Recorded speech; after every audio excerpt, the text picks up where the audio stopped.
warriors. The Frozen Sea Showdown is here. 8 Francos, 2 sides. Ready your hooks. Well, the rules? Real simple. Hook 'em over, then bash 'em. Or hook 'em back and stash 'em. Remember, kills will make you stronger. More kills, bigger targets, so swing those hooks. More kills, better hook, so wipe off their looks. Crabs in the river, hook 'em. Reel 'em in for new skills. Stun. Magnet. Reflect. Chests in the cave, hook 'em. Reel 'em in for new skills. Team heal. Team super hook. Crazy ults, total chaos. Triple hook. Recall hook. Trick hook. No equipment to buy. Auto upgrades for all. Take one down, get your hook back. Hook, kill, reset, repeat. Hook till you can't hook no more. Remember these words. Hook, kill, reset, repeat. Hook till you can't hook no more. Hooks ready? Let's go!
Listen up, warriors. The Frozen Sea Showdown is here.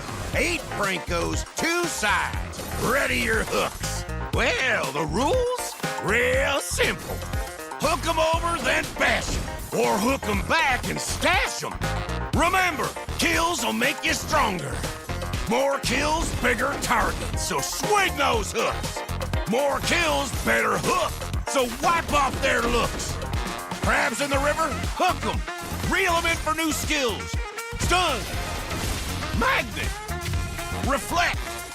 Chests in the cave, hook 'em. Reel 'em in for new skills. Team heal. Team super hook. Crazy ults. Total chaos. Triple hook. Recall hook. Trick hook. No equipment to buy. Auto upgrades for all. Take one down, get your hook back. Hook, kill, reset, repeat. Hook till you can't hook no more. Remember these words. Hook, kill, reset, repeat. Hook till you can't hook no more. Hooks ready? Let's go!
Listen up, warriors! The Frozen Sea Showdown is here. 8 Brancos, 2 sides. Ready your hooks. Well, the rules? Real simple. Hook 'em over, then bash 'em. Or hook 'em back and stash 'em. Remember, kills will make you stronger. More kills, bigger targets, so swing those hooks. More kills, better hook, so wipe off their looks. Crabs in the river? Hook 'em. Reel 'em in for new skills. Stun. Magnet. Reflect. Chests in the cave? Hook 'em. Reel 'em in for new skills. Team heal. Team super hook. Crazy ults. Total chaos. Triple hook. Recall hook. Trick hook. No equipment to buy. Auto upgrades for all. Take one down, get your hook back. Hook, kill, reset, repeat. Hook till you can't hook no more. Remember these words.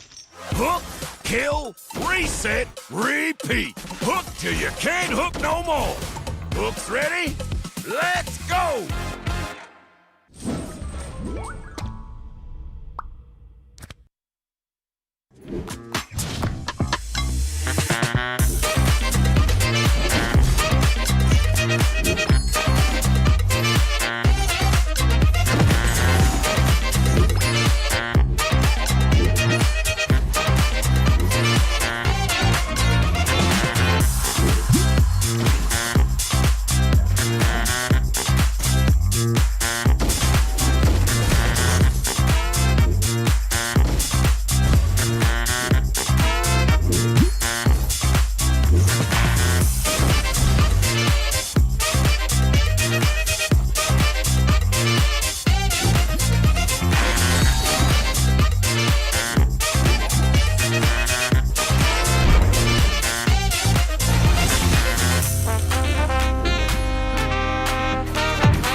Listen up, warriors! The Frozen Sea Showdown is here.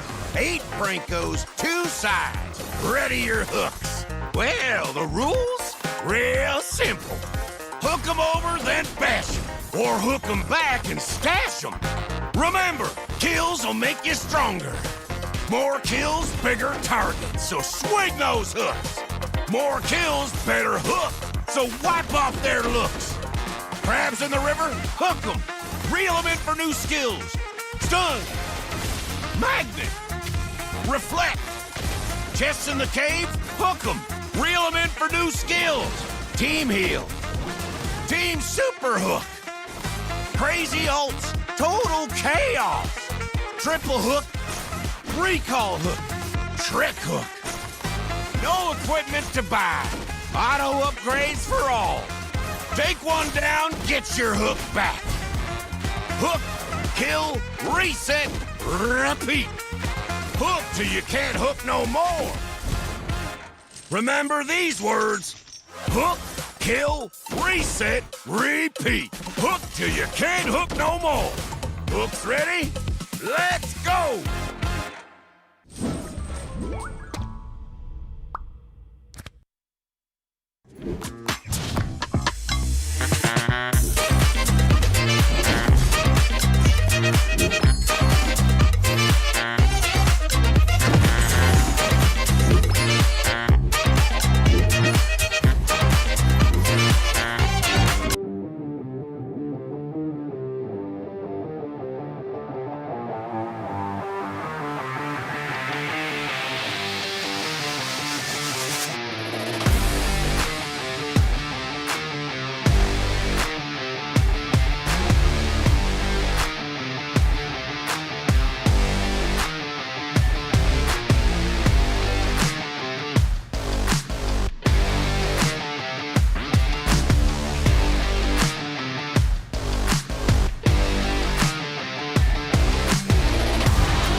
And we are back with the MCT AMER South. Things are heating up and a whole different level, and the stage is set. The pressure is real and every team is coming in sharper, faster, hungrier than ever. You can see the confidence building, and right now, this is where the contenders start to look like champions. So buckle up, because if you thought the action was intense before, we're just getting started. Day 11 begins now. So we've got our bold and loud, wonderful casters here, Private Dancer and Rico, here to liven up the matches. How are you guys today? I'm feeling great. I know Entity 7 gets themselves a little bit of a break this week, but your friendly casters, we get no break. We're going to be here bringing you guys all the action for what will be the last week of the Swiss stage. Yeah, you're totally right. All the action, all the happiness, all the excitement here for one more day of MCT AMER South. Hi, Zina. Hi, Private. Once again, it's a pleasure to be here with you guys. And today we are going to have 3 matches. There's going to be insane. It's gonna be so much fun, but first, let's quickly revisit the Swiss stage format. Welcome to AMER 2026, the official league for Mobile Legends Bang Bang in the Americas. In this video, we'll walk you through the format of the competition. The league is divided into 2 regions, North America and South America. Each region features 8 teams, for a total of 16 teams competing in the ecosystem. The regions compete separately during the season before meeting in the Americas finals. Each region begins with the Swiss stage. All 8 teams compete across multiple rounds. Teams are matched against opponents with the same win-loss record, ensuring balanced competition. Matches in this stage are played in a best-of-3 format. The playoffs are divided into 2 phases based on seeding. Lower-seeded teams begin in Phase 1, where matches are played in a single elimination format. Higher seeded teams advance directly to Phase 2, which uses a double elimination bracket. Matches throughout the playoffs are played in a best-of-5 series. In Phase 2, teams that lose in the upper bracket move to the lower bracket for a final chance to continue. The playoffs culminate in the group's final.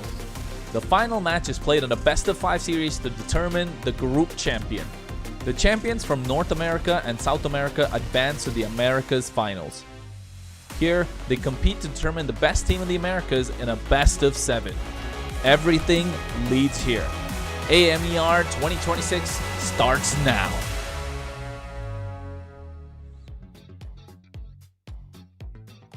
Right. You win, you face stronger teams, you lose, you regroup against others in that same spot. So it's true a test of adaptation across every round. We might not be at a point where teams have to risk going home, but this does give them prime positioning about where they're going to end up starting off those playoffs, which might be worth its weight in gold. Yeah, so things are going to be a very wild in the Swiss format once again here. So we got teams with 2 victories and 1 loss facing teams with 1 loss and 2 victories, and also it's a completely challenge for these teams, not only to prove themselves, but also to prove to the community, to prove to the fans that they can win this battle. All right, and let's check out this quick video. We'll have the global ban in MCT Americas to bring more dynamism and special strategies. Under global ban rules, each hero can only be selected once by each team. After every match, the 5 heroes used are banned for the remainder of the series. The pick ban applies only to the team that used the hero. The opponent may pick it next game. In best-of-7 matches, the global ban resets for both teams if it reaches the final game. Expect new strategies, fresh picks, and much more.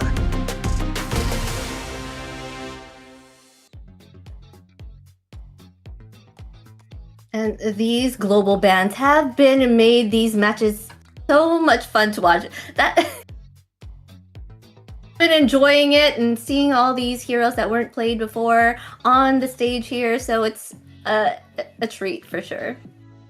it just adds a different dimension when it comes to drafting, to have to worry about, all right, now I've used this pickup, what am I going to use for the next one? Or even when the enemy is starting to get a successful draft against you, do we still go with some of those prime pickups and possibly waste it with a loss? It's especially with this next matchup, which is, or actually today, we're featuring 2 best of 5. So we're going to be kind of getting to that limit when it comes to some of those hero pools. Yeah, so you're talking about hero pools here. It is a very high possibility that we can see new heroes, not so in the meta. We were to see a Valia, for example, in Sega's hands from Octa Gaming. We were to see other Marcel's, as always we have to talk about him, but maybe today he's gonna get a high win rate here for these 3 matches. So that's what global ban is, so every team has some possibilities to redraft or rethink the strategies here to surprise the opponent. So that is what global ban is. That is what MCT AMER South is. Yes, the global bans have been making things possible, like an Odette coming out, right, against the Marcel, stuff like that. It's so much fun to see these heroes and just the strategy that these teams come up with just to make all of this work out. And also, it's so much fun to see all of those heroes not being able to be chosen on, on the whole lineup on them right there on the side. You see that whole lineup of bans. Well, it's so much fun. Yeah, but we're going to go ahead and take a look at the rosters and coming up next. Yeah.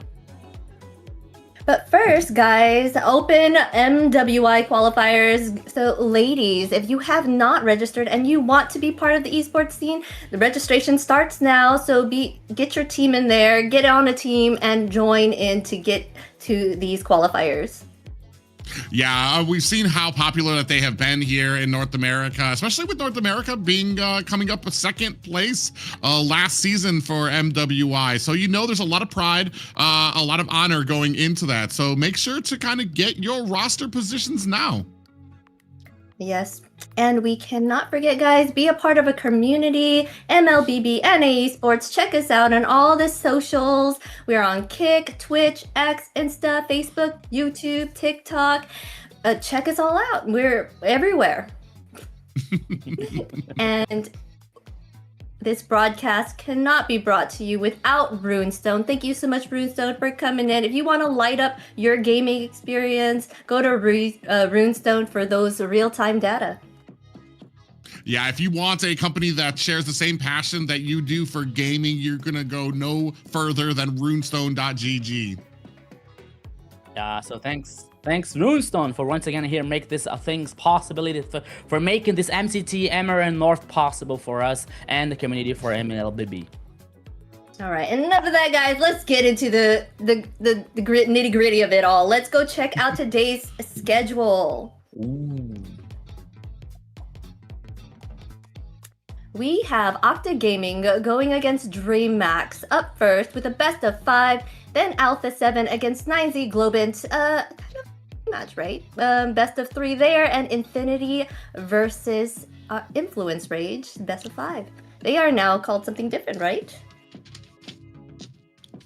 That is correct. Titan, That's going to be yeah. Titan Esports Club. I believe they just went through a little bit of a name change. Still the same logo right now, but it is kind of common to go ahead and announce that out. Just it's going to be a little bit of a change. And if the North, what we saw from Influence Rage in the North is any contention about what we might see in the South, is that we might see Titan Esports Club here starting to step out here in the night's closing best of 5.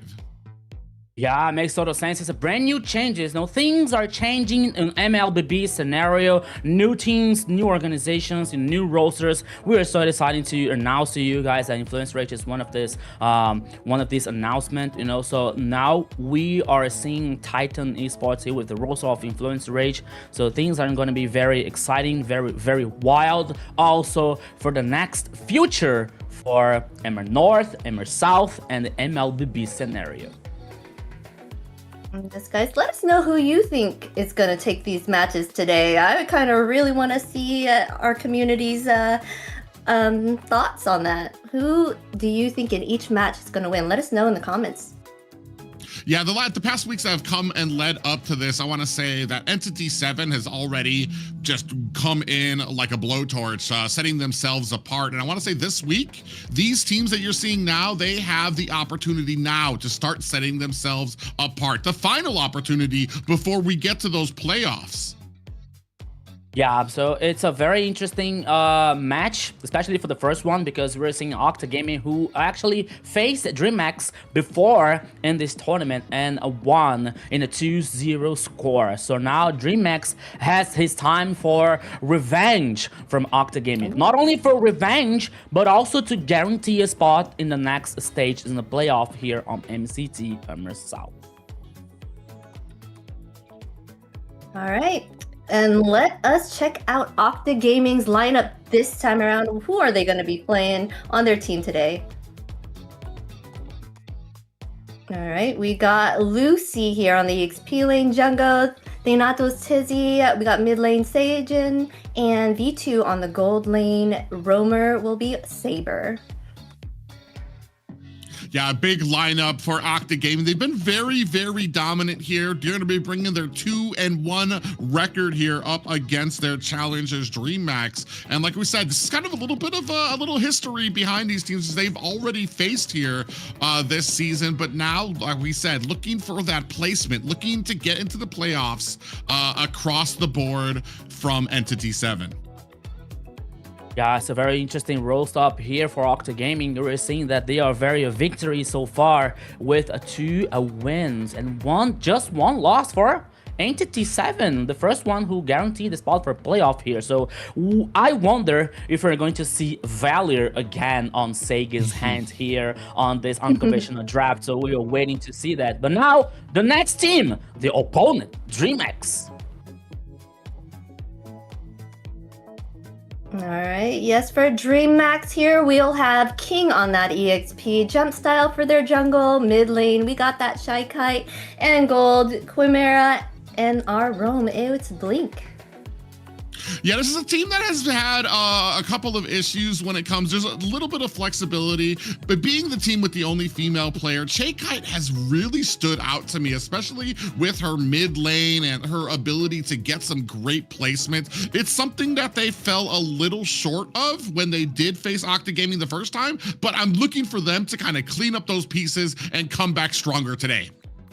Yeah, and talking about not in the first time here, it's not the first time that Dreammax also shows to the world a female mid laner. There was once back in the past that she is actually very good. Now we have Kite to represent so well here. Dreammax roasted. So we are excited to see this this battle in the mid lane, Sagan versus Kite versus Sagan. So we are excited. I'm so excited to see what is going to happen in this best of 5. So important, not only for a win, but also once again to guarantee a spot in the playoff, to take a rest, to take a little time to take a breath, to rethink the strategies, the draft. It is also important.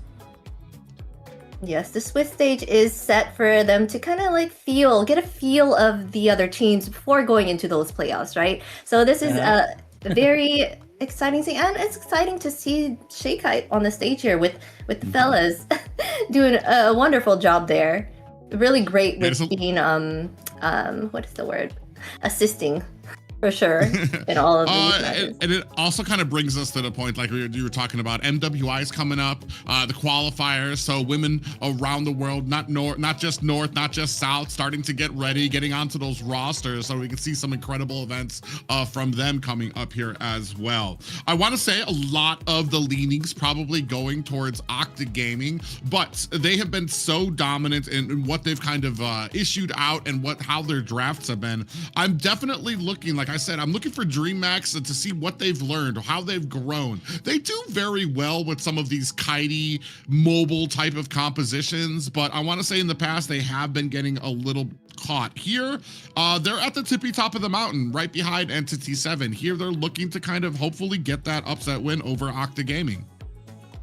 Yeah, and it is very interesting to see about like Dreammax not roster and their time to adapt to the tournament. You know, there was something similar that we saw in the last season here, that they started like not so well. They started losing the first matches, but they were like able to evolve, to grow, especially in the goal lane from that side, from that time that it was Gremio, and now they have Chimera. So it is very important that Chimera has a very solid performance for Dreammax here, because King in the XP lane, okay, he's a great jump style. He's evolving once again in the jungle. So Dreammax here have this time and have the chance to even grow, okay, and okay.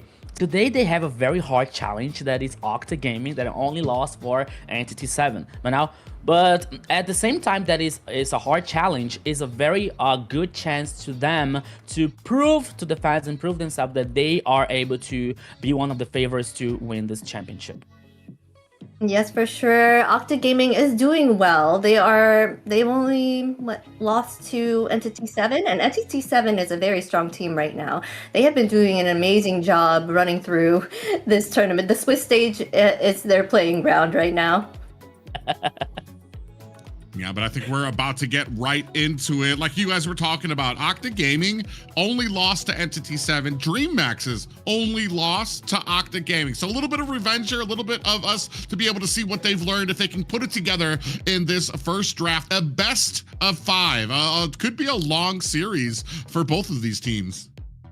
Yeah, we were talking about like before the broadcast here, because both teams are very good, are very hard try here. So there is a very high possibility that we have 5 games in the first match here today. So today is going to be a very exciting day, a long day. So stay tuned and keep watching us here. And the first match is only the first game of the first match here. And we also have the draft in your screen.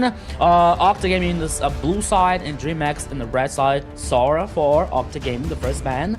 Freya, what a surprise, once again, the ban for Dreammax. Yes, of course, Freya 100% banned as always. We got the Expanding River Zushin being banned as well. She has been a force to be reckoned with here during these Swiss stages in both North and in South. So and it seems like they're getting rid of all of the mages right now. They got Ivy, Yve taken out as well. Yeah, you've still got some options there with the Valentina out there. We were even talking about perhaps maybe we might be seeing a resurgence of the Valir coming out. But it's just right now, Mage has just played such a pivotal role in that early game advanced. Are you going to be able to get the early game? Are you going to be able to get those rotations to help out to the side lane? So it's one of those big focal points for a lot of teams. I do like that. I feel like we're at a point now where we finally accepted it. Maybe we just don't have the tools we need just yet to just let out a Zushin. So many teams I've been seeing, like, they just let it out, and it's such a hard thing to counter. I feel like you have to base an entire draft around trying to make sure, can we get to that back line? Can we close the distance on it? So it's gonna be very interesting to see where we go. A lot of the prime picks, I feel like we've started kind of adjusting when it comes to the draft, when it comes to what we want to start picking up. We're gonna take out the Phobius, which is gonna leave open, I want to say, a Valentina pickup possibly from Octa Gaming. Yeah, oh yes, and Baxia too. Okay, Baxia here. Probably for jungle, the first pick here for Octa Gaming, but now here comes the response. Oh, Valentina and Suyo for a Dreammax. Mid lane probably, and the jungler already selected by the Dragon Boys here. So now we are going to see what is the response for Octa Gaming. Remember that we are here in the map feature. We are heading for the Expanding River. So as we were talking about, like, with some players, they do actually like think about like what map features. Okay, the draft is very important, but the map features is still impact just a little bit here, on their strategies, on their ideas. So they have to think about it also. Yes, and it looks like Marcel's open as well. I wonder if they would pick that up here, but then at the same time, we're going to see double golden hours happening. That was the choice. Oh, Harriet here being chosen as Carrie, the Shredder, as I call her. has been taken Yeah, out that- here. It's also up there with the Everything is MM, within my so the gold laning, so not MM. but- A big interesting thing for me is that I remember we talked with some of the teams, and they had said that when drafting is coming apart, they feel like a lot of their drafts can go into any map, and it's not like this high priority for some of the teams where there's like expanding river. What are the best champs for it? No, they just let the champs kind of flow into these. With that said, when you talk about heroes like Valentina, possibly like something like a Khalid or something that already traverse the map very, very quickly, already have these giant early games. If you combine that type of opening with an expanding river, you're talking about a mid and a roamer, even a glue here that can get up and down to these different points on the side lanes very, very quickly. Yeah, it's a very high independent XP. Probably, if you assume that Glue is heading for the XP lane here, maybe roaming, but we don't know. But it is a very interesting idea for Octa Gaming here, bringing a Cho. Okay, Cho is not with a very high win rate here. Like I think only one win, if I'm not wrong, or something like that. But Harry here for Octa Gaming. In a gold lane, like focusing in the late game, maybe they are thinking about bringing an early game here for the mid lane, like Lilia, that could be an example. But Dreammax is expecting so much Octa Gaming because they are already banned Valier here for Sagan, you know, in order to not him to pick this hero to interrupt, you know, to disturb their draft, you know. So Yuzong was the last ban here. So now Octa Gaming, what are you going to ban in the last time here for this first match? Yes, it seems like Time to take the field. they're trying to make sure they're not getting any of that EXP or Bruno. mid lane here. Oh, Okay. you said a Bruno chosen? Bruno was taken off the bar, so a big focus onto the gold lane. The kind of, I mean, a huge focus. You got the carry, Claude, Bruno taken off. I'm not even sure Granger's still out there that you can use against the Harith. We've seen that time and time again.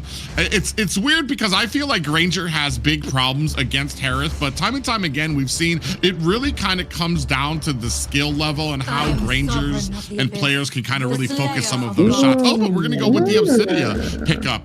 For me, though, what's interesting is that we kind of had the Cho. I believe he's at like a 40% win rate right now. And for me, what Cho does for a team, I feel like can be done by a Kalea.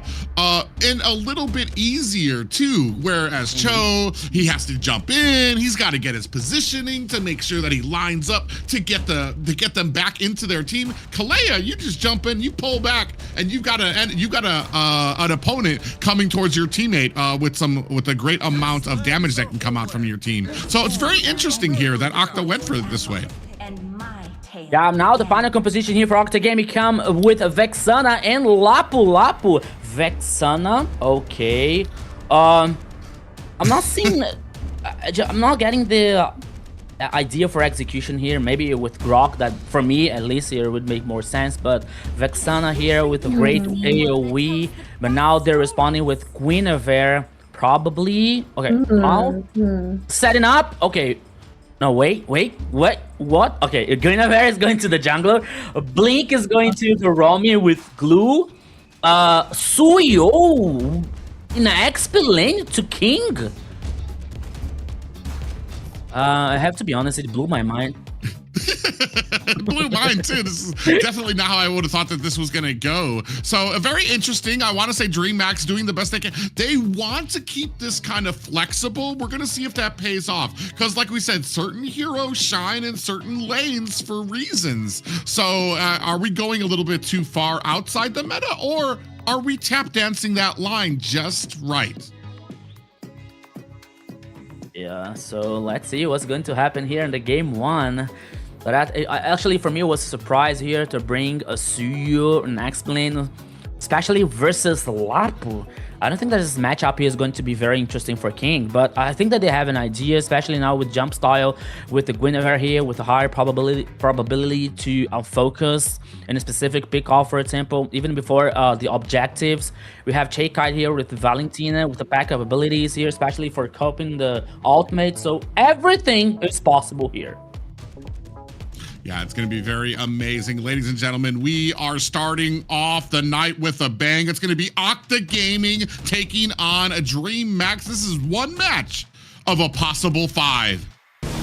Yeah, so it's only the first match here, my friend Private. So let's go. Welcome to one more day for AMER South. Yeah, interestingly enough, as we go ahead and see immediately, I want to say Thanatos TZ already having a little bit easier time on the jungle, already starting with the invade. Saber's going to be coming up on the back end, looking for a little bit of support. Chimera on the side as well, putting some damage on to Thanatos TZ, who takes even more damage from Segan, coming up from Octa Gaming to kind of help secure that trail out, which means Jump Style's already a little bit behind, and a minion behind as well. The Octa Gaming here already showing their welcome, playing aggressive, playing forward, trying to surprise here Jump Style in his own jungler. But now he's able to focus on farm. Now he's heading for the purple buff. So both teams now are very quiet. Now they're taking a breath here, only to focus in the next levels to reach the level 4 to fight is even in the first turtle. Oops, in the mid lane. Yeah, a little bit of damage coming out there. No worse for wear is Blink and Shaykite doing the best they can for a little bit of rotations here. Big question for me is going to be Jump Style.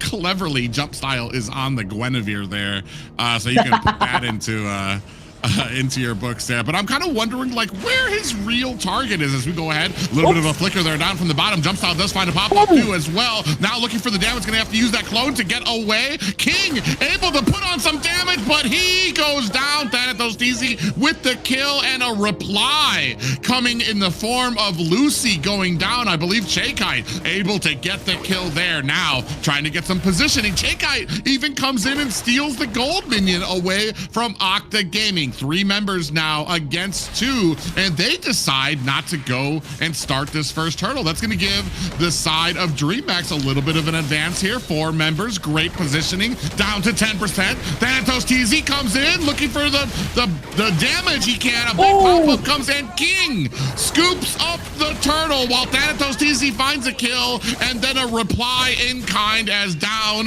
goes Thanatos TZ. Lucy looking for, I want to say Lucy looking for an escape there, is able to get away. 2-2 for Octa Gaming and Dreammax, and a turtle in the pocket of Dreammax.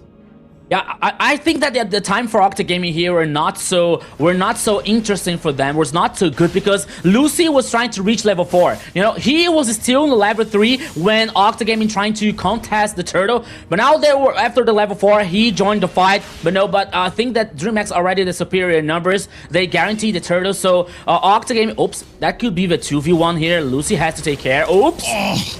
Baited into a fight, and Shaykite was hiding in the bushes. Thanatos TZ coming in, hoping that he can make Shaykite pay, and he does. That amazing amount of tankiness coupled with the Tortoise Puissance ultimate is more than enough to take down the mid laner of Dreammax.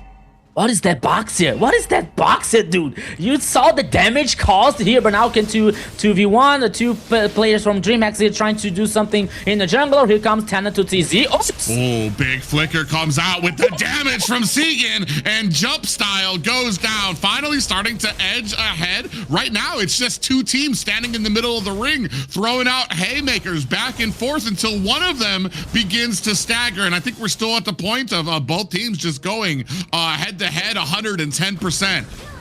This is an honest battle, but now in the mid lane here, killing spree, my friend.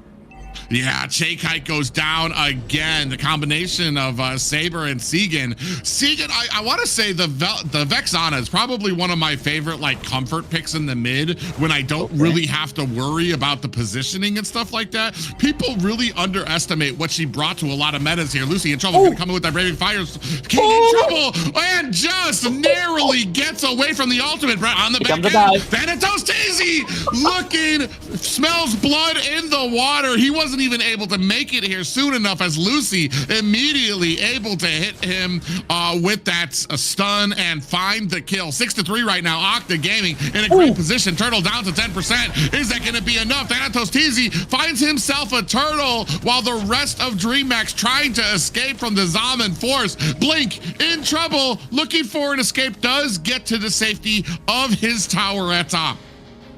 when you work here in a competition with a very late game with the Suyo, with Obsidian here, Private, I don't think this is a good idea to battle, you know, face to face with Octa Gaming. They have to wait the power spike for Obsidian. They have to wait for a jump style here, make the calls, because this chaotic situation, this every time a battle situation is not good for Dreammax. They have to calm down, but Octa Gaming didn't care, and once again in the top side can be the chaos. Oops, in the bottom lane. King's gonna go ahead and find himself a kill onto Lucy, but that's not going to protect Dreammax's tower. That's gonna be the first tower of the game. And oh, we see a little bit of cutting. So Dreammax tried to make the most value out of, losing top right now. They're gonna be able to claim themselves a little bit of bottom as well. Yeah, Obsidian here like trying to farm, trying to play attention, but oh, almost. Yeah, big flicker comes out of there. I have to agree. Obsidian, while I see and I understand the thought behind it of being able to lock on to Harris, you just need too many items. Now, big pop-up comes with a Violent Requiem. That's going to be jump style, trying to find himself an escape. Does die. Oh, he goes back in, though. He had himself an escape, but maybe the ego got a little better of him, decided to go back into the fight, and that's where Octa Gaming claimed themselves another kill on jump start, or jump style. Another kill here on Jumpstar. He is a 0-3 so far with this Guinevere. You know, like, the idea is a good... Oh, Chimera could be the next victim. Oh, okay. Saber now heads back. But once again here, Octa Gaming playing forward, playing aggressive here, trying to benefit, especially V2, who is having a great late game here with the Harriet. But once again, the protagonist so far here, it's Lucy, Thanatos with a Boxer so far. But next turtle here! Oh! Yeah, Jumpstyle actually was able to come in, claim themselves a turtle. That's not going to stop the rest of Octa Gaming trying to chase them down. Big pop-ups land on the blink, who's in a little bit of trouble. Has that split on somebody's head. Lucy able to find the kill. 8 and 4 was the Lord worked. Wait, was that the turtle? I think that was the last turtle that just came out. And now you have the rest of Octa Gaming trying to enforce their will through mid lane. Tier 1 tower is down on the back end. Saber gets taken out, but he did his job of pushing the enemy away. A worthy sacrifice here for Octa Gaming because they already took down the turret number 1 here in the mid lane while they are losing Saber. But so far, it is good for Octa Gaming. We're seeing now the build. We're seeing the Starlium side with 2 Harriet. Even the Heavens, a Feather also. Wings of Voices of the Wind. Oops, King, he's in trouble. Oh, he was forced to use Flick. Oh. Thanatos TZ was trying to bob and weave his way out of this. Is he going to be able to get away? He's already about, I want to say, 6 and 1. Looking for an escape. Lucy coming in, looking to try to help him out, and he has the Tortoise Boosters activated, and he still gets away, walking through 5 members of Dreammax.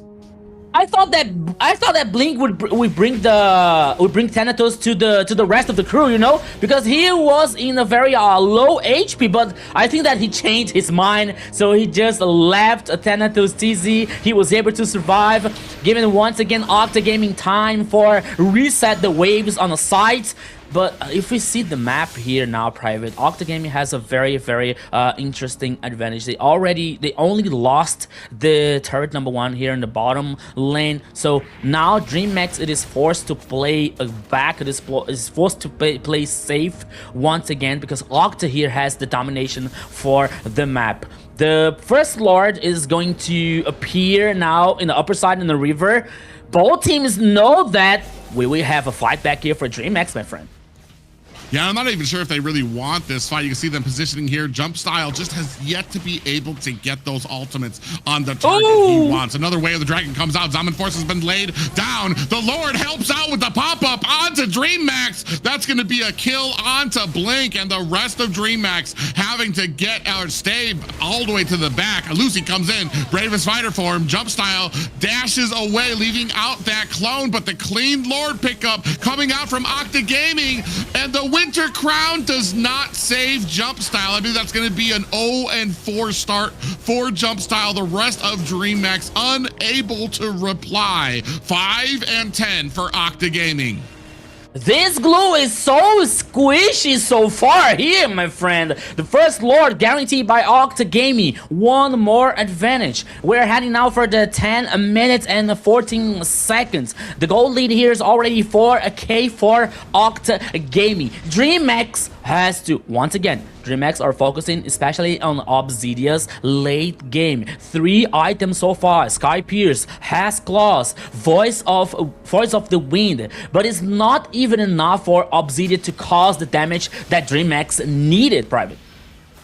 Yeah, you see Thanatos TZ doing a good job trying to zone out the rest of Dreammax. He actually, Zaman Force laid down. Octa Gaming's doing such a great job. Oh, Wave the Dragon on the backside, followed up by the damage of the Vexana coming from Segan. And they are such a well-oiled machine. The Way of the Dragon comes out. Thanatos TZ doing a great job of zoning out Dreammax. The moment they want to turn around onto Thanatos TZ, there's a Zaman Force laid down to slow them and separate them out. Meanwhile, Segan just waiting for an opportunity for one of the enemies to get shut down or stunned. Now we're gonna go in here. Lucy goes in deep, gets taken out by Chimera, but V2 answers back onto Chaikai, still trying to put damage onto this bottom tower. Ooh, looks like Blink actually might be a little deep onto Saber. Thanatos TZ getting chased down by King and Chimera right now. Big Way of the Dragon lands onto Blink, who's still trying to chase Segan, finds the kill onto the Octa Gaming Mage, but he will not last long against 4 members of Octa Gaming. What chaos here, and don't stop, Private. Yeah, Thanatos TZ actually might be in a little bit of trouble here. You can see Jump Style and Chimera trying to put on those bone bullets onto Thanatos TZ. Got caught, got stunned, but still able to walk away. What is able to stop Thanatos TZ right now? Chimera having to dash away as the combination of Lucy and V2 right there with the Zaman Force and the, I want to say the champ stance coming out or from Lucy on that Lapu, able to ult in and clear them back. Did you see Vito's damage with the turret? Only with the first, like the ultimate, the dash here, so much damage to 2 players for Dreammax. But now Octa Gaming are chasing the enemies. Yeah, I mean, the Hereth already, you already got Holy Crystal, you already got Glaive, so you've got the penetration and the biggest magic damage item. On the back end, we do have a Winter Crown followed by the Violet Requiem, able to help taking down Segan, but now they turn around. Chimera finds a kill onto Saber. The rest of Octa Gaming now have to turn around. Ooh, but up at the front, Thanatos TZ finds a kill onto Chimera, looking for his second, finds it on the Blink. The rest of Dreammax have to turn around by himself. Thanatos TZ able to turn around this 2-kill game from Dreammax, and you see the rest of them getting zoned out. Thanatos TZ is a bus killer here, Private, because Dreammax, we're seeing the light at the end of the tunnel with the 2 kills for Chimera, but Thanatos with a double kill for Baxia, once again bringing Octa to the game, bringing Octa here. But now the Lord is in with a half HP. Will we have another fight back? What is Jump Style? Yeah, Jump Style's waiting. He wants to jump on a Thanatos TZ to stop this Lord from coming out. Ooh, but they immediately jump onto him. Segan and Thanatos TZ turn around, immediately find the stun and the huge amount of damage. Saber up onto the top, looking for a Way of the Dragon, does not find it. Jump Style trying to surprise, trying to steal the lore, but the people from Octa Gaming, they were so aware about that situation, so they deleted. Jump Style was simply vanished in the Land of Dawn here, trying to steal the lore. So once again here, 14 minutes of the first game, Octa Gaming heading now in the top side, trying to take down the turret. Oh, that could be a 5v5. Let's go, Prime. Oh! Yeah, Zaman Force laid down. Segan's right there to find the damage onto Chaikai, who goes down immediately. They turn around, give a little damage out to Saber, who does have the immortality on his side, starting to work on the last and final high ground tower. Bravest fighter into the back end, but a Winter Crown to counter. On the backside, Jump Style goes down, killed by V2. We have the split out for the side. Blink gonna use that flicker to get out. He's hoping to lure the team away, but they immediately turn on King. Lord and 4 members of Octa Gaming here to take down the core. And ladies and gentlemen, this is game 1 for Octa Gaming. Game 1 here goes for Octa Gaming with a very early aggressive early game here. Goes and has the victory for Octa Gaming, and this is only the first game, Zina. Yes, what powerful domination there. We had Dreammax keeping, it even in the beginning of the game. They even claimed that first turtle, but right after that second turtle came around, Octa took it, and I can't even say it, Thanato Tizzy, he claimed like 5 kills already at that time, and after that, total domination. Octa took it all, They dominated the map, kept that pressure, and kept on going with it. I was a little curious about the Cho pickup. But with how dominant the side of Octa Gaming was, honestly, I feel like they probably could have slotted anything into that roam position and it would have been just as successful, especially backed up by Segan, who here, you see there 12 assists there. He was basically almost there for almost all of the kills. A great game there to back up Thanatos, who was going to be right there in the front line, putting on the damage. Yeah, no, checking out the stats here, only almost 15 minutes of the first game here, 21 kills for 11 for a Dreammax. And I was thinking about that. I was thinking every shows a play, I was thinking about that. Okay, so maybe Octa Gaming here, they were trying to tell us why Kalia, when we have a show here, only like always playing aggressive. Thanatos TZ here with a 90% of team participation, 71 here for Lucy, and 67 for a V2 in Harriet. So Octa Gaming dominated the game for even the first minute. And Dreammax trying to respond this aggressive all the time. I think that this chaotic playstyle for Octa Gaming is not a good matchup for a Dreammax trying to respond. Because, for example, maybe King had some kind of advantage on the early game with the Suyo in the Axton lane. But we know that in the mid and the late game, Lapu was about to be a very hard beaten. So this happened. So I think that King here was like neutralized the most of the times. Basidia didn't have the time to grow, didn't have the time to appear in the late game, even though she had 4 items, so I think that maybe for the idea for a Dreammax here with the glue in Blink's hand, not this aggressive one, not trying to pick off, not having this ways of to isolate one or another player, was very good for Octa Gaming, guaranteeing the first victory. I think you say something very interesting there, especially saying that maybe it was just that Dreammax were unable to keep up at that front pace. Like I said, but it was like both teams were in the middle of the ring starting to swing away. It's just that Octa Gaming, they always maintained the core concepts. They always covered each other's escapes. They were always there to help out, to separate Thanatos TZ from the enemy when they turned around. And Dreammax, maybe a style of gameplay that they're not as comfortable with as we take a look at this MVP. Yes, now this was a performance you can't ignore. Calculated, precise, and impactful. We got the Thanatos Tizzy here on that Baxia, showing them why Baxia is a priority ban. 8-1-11 KDA, 51.8k total damage, and 646 golds per minute. He was doing a heck of a job. Very nice here. So the MVP goes to Thanatos TZ with a very insane Baxia. So at least I saw it twice, like 2 times that Baxia here he helped and he saved the situation for Octa Gaming. One was in the bottom lane when we got the first double kill, and now in this time here, so we also saw Thanatos like getting 2 kills here, like saving Octa Gaming situation, making him unstoppable, and guarantee the first victory for Octa Gaming. So in the future, I will show a very good anime for Xena called Saint Seiya. That he has a very good character there, Thanatos. Oh, well, they had those skins, right? The Saint Seiya skins here in mobile. But Baxia, we now know why he should be a priority pick, and he showed it. A priority pick, priority ban. because he was going off and killing everyone. His mobility is off the charts. The way he can get away and get in there with his tankiness is unreal.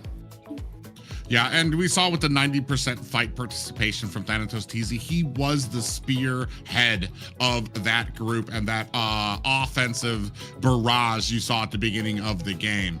Like we said, there's just a well-oiled machine coming from them. He would go out. If the team turned around and things looked a little bit hairy, the rest of the team was right there to make sure to get that separation, allow Thanatos to get back safely. Not just that, but the amount of damage coming out from Segan on the Vexana pickup. Cho was right there too to help peel things away for his team members as well. So, like I said, and what I was getting at with my first little rant there was that it felt like Dreammax, they were able to hang in there for a little bit to kind of keep up this pace, keep up really, really fast. And after a while, you start, and that's what you want when you're dealing with teams like this, is to put them in something. Yeah, they'll keep up for a little bit, but little by little, they start losing track of those little basics, covering the back end, not turning around into bad fights that we're gonna have, protecting some of our squishiers. You want them to get into a point that they're just kind of like always trying to make these snap decisions instead of like sticking to their game plan. And I feel like Octa Gaming really did a great job of enforcing their game style onto Dreammax, especially with the composition from Dreammax that I feel like needed to wait for a couple of items to really start getting online, especially with that gold lane pick. Yeah, especially with Obsidia here, who needed, like, there are some memes about Obsidia that, okay, Obsidia is going to be strong after 2 games, after 3 games, wait for it, wait for it. You know, we also have these memes, but jokes aside, Obsidia has a very strong late game, but for this happen, for this composition work, she needs protection. She needs a time to farm. And we already seen the first turret for Octa Gaming was in the top side, was in a gold lane that Obsidian could not be able to stay for long to farm, you know, to game these items, to buy more time for Dreammax. And you combine with Thanatos bringing a Baxia, a very high mobility, a very good control on objectives. I think that when Dreammax saw Baxia, I think that Jump started trying to respond with the Guinevere, with the mobility, with the jumps, you know, trying to counter in some way, in somehow, this Abax's choice. But once again, Dreammax has the potential, Dreammax has the tools to fight as even with Octa Gaming, but they cannot go into Octa's performance, Octa's playstyle, you know, because if they face front to front, maybe it's not a good idea for a Dreammax. Yeah, Octa was putting on a whole lot of pressure there for Dreammax. They weren't able to recover from it, and they didn't know how to answer back. But right here, we've gone ahead and banning of course, the Freya, and here the Uranus ban. I'm thinking maybe they're trying to pick up a Zushin, because I know that Uranus is like picking up a boulder. So trying to deal with him is hard if you were planning on picking that Zushin, right? If that is going to be open right now. And they also got rid of that Phobius as well. Not just that, but you're picking up a boulder that can immediately use consecration and immediately purify out of your team and put his stacks onto your entire team as well. I see the Phobius pick up here, which is very interesting too, because I want to say the first draft, I feel like the Phobius was there to set up that Valentina pickup. They already used the Valentina pickup. So maybe kind of like a little bit of a detriment to their back line. I was really happy with Octa Gaming's first draft too, picking up the Harith and then just banning out every single marksman that they could think of, to where there weren't any real great pickups left.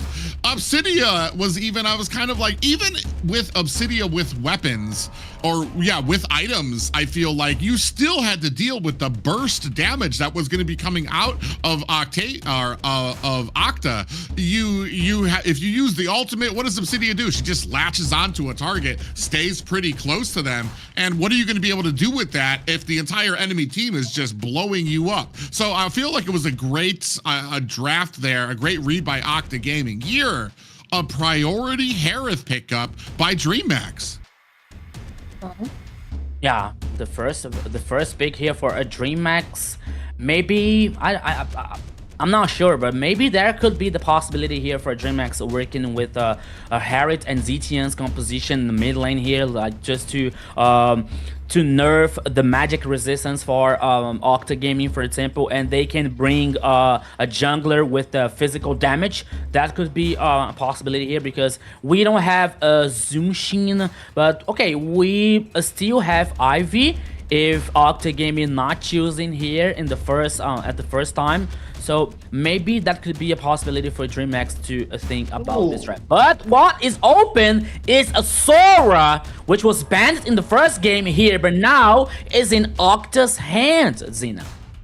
That's interesting. Do you think that they forgot to ban out Sora by leaving him open, or they decided they wanted to get up? Yeah, I kind of forgot too. So maybe that was the case here, or they thought Uranus and Phobius was more of an issue since they were picking up this Harith, right? Since all that blinking he does. So, but Harith is a very strong gold laner right now, and they saw that with Octa. They wanted to make sure they took it this time around, and probably see what we'll see what they can do with it, right?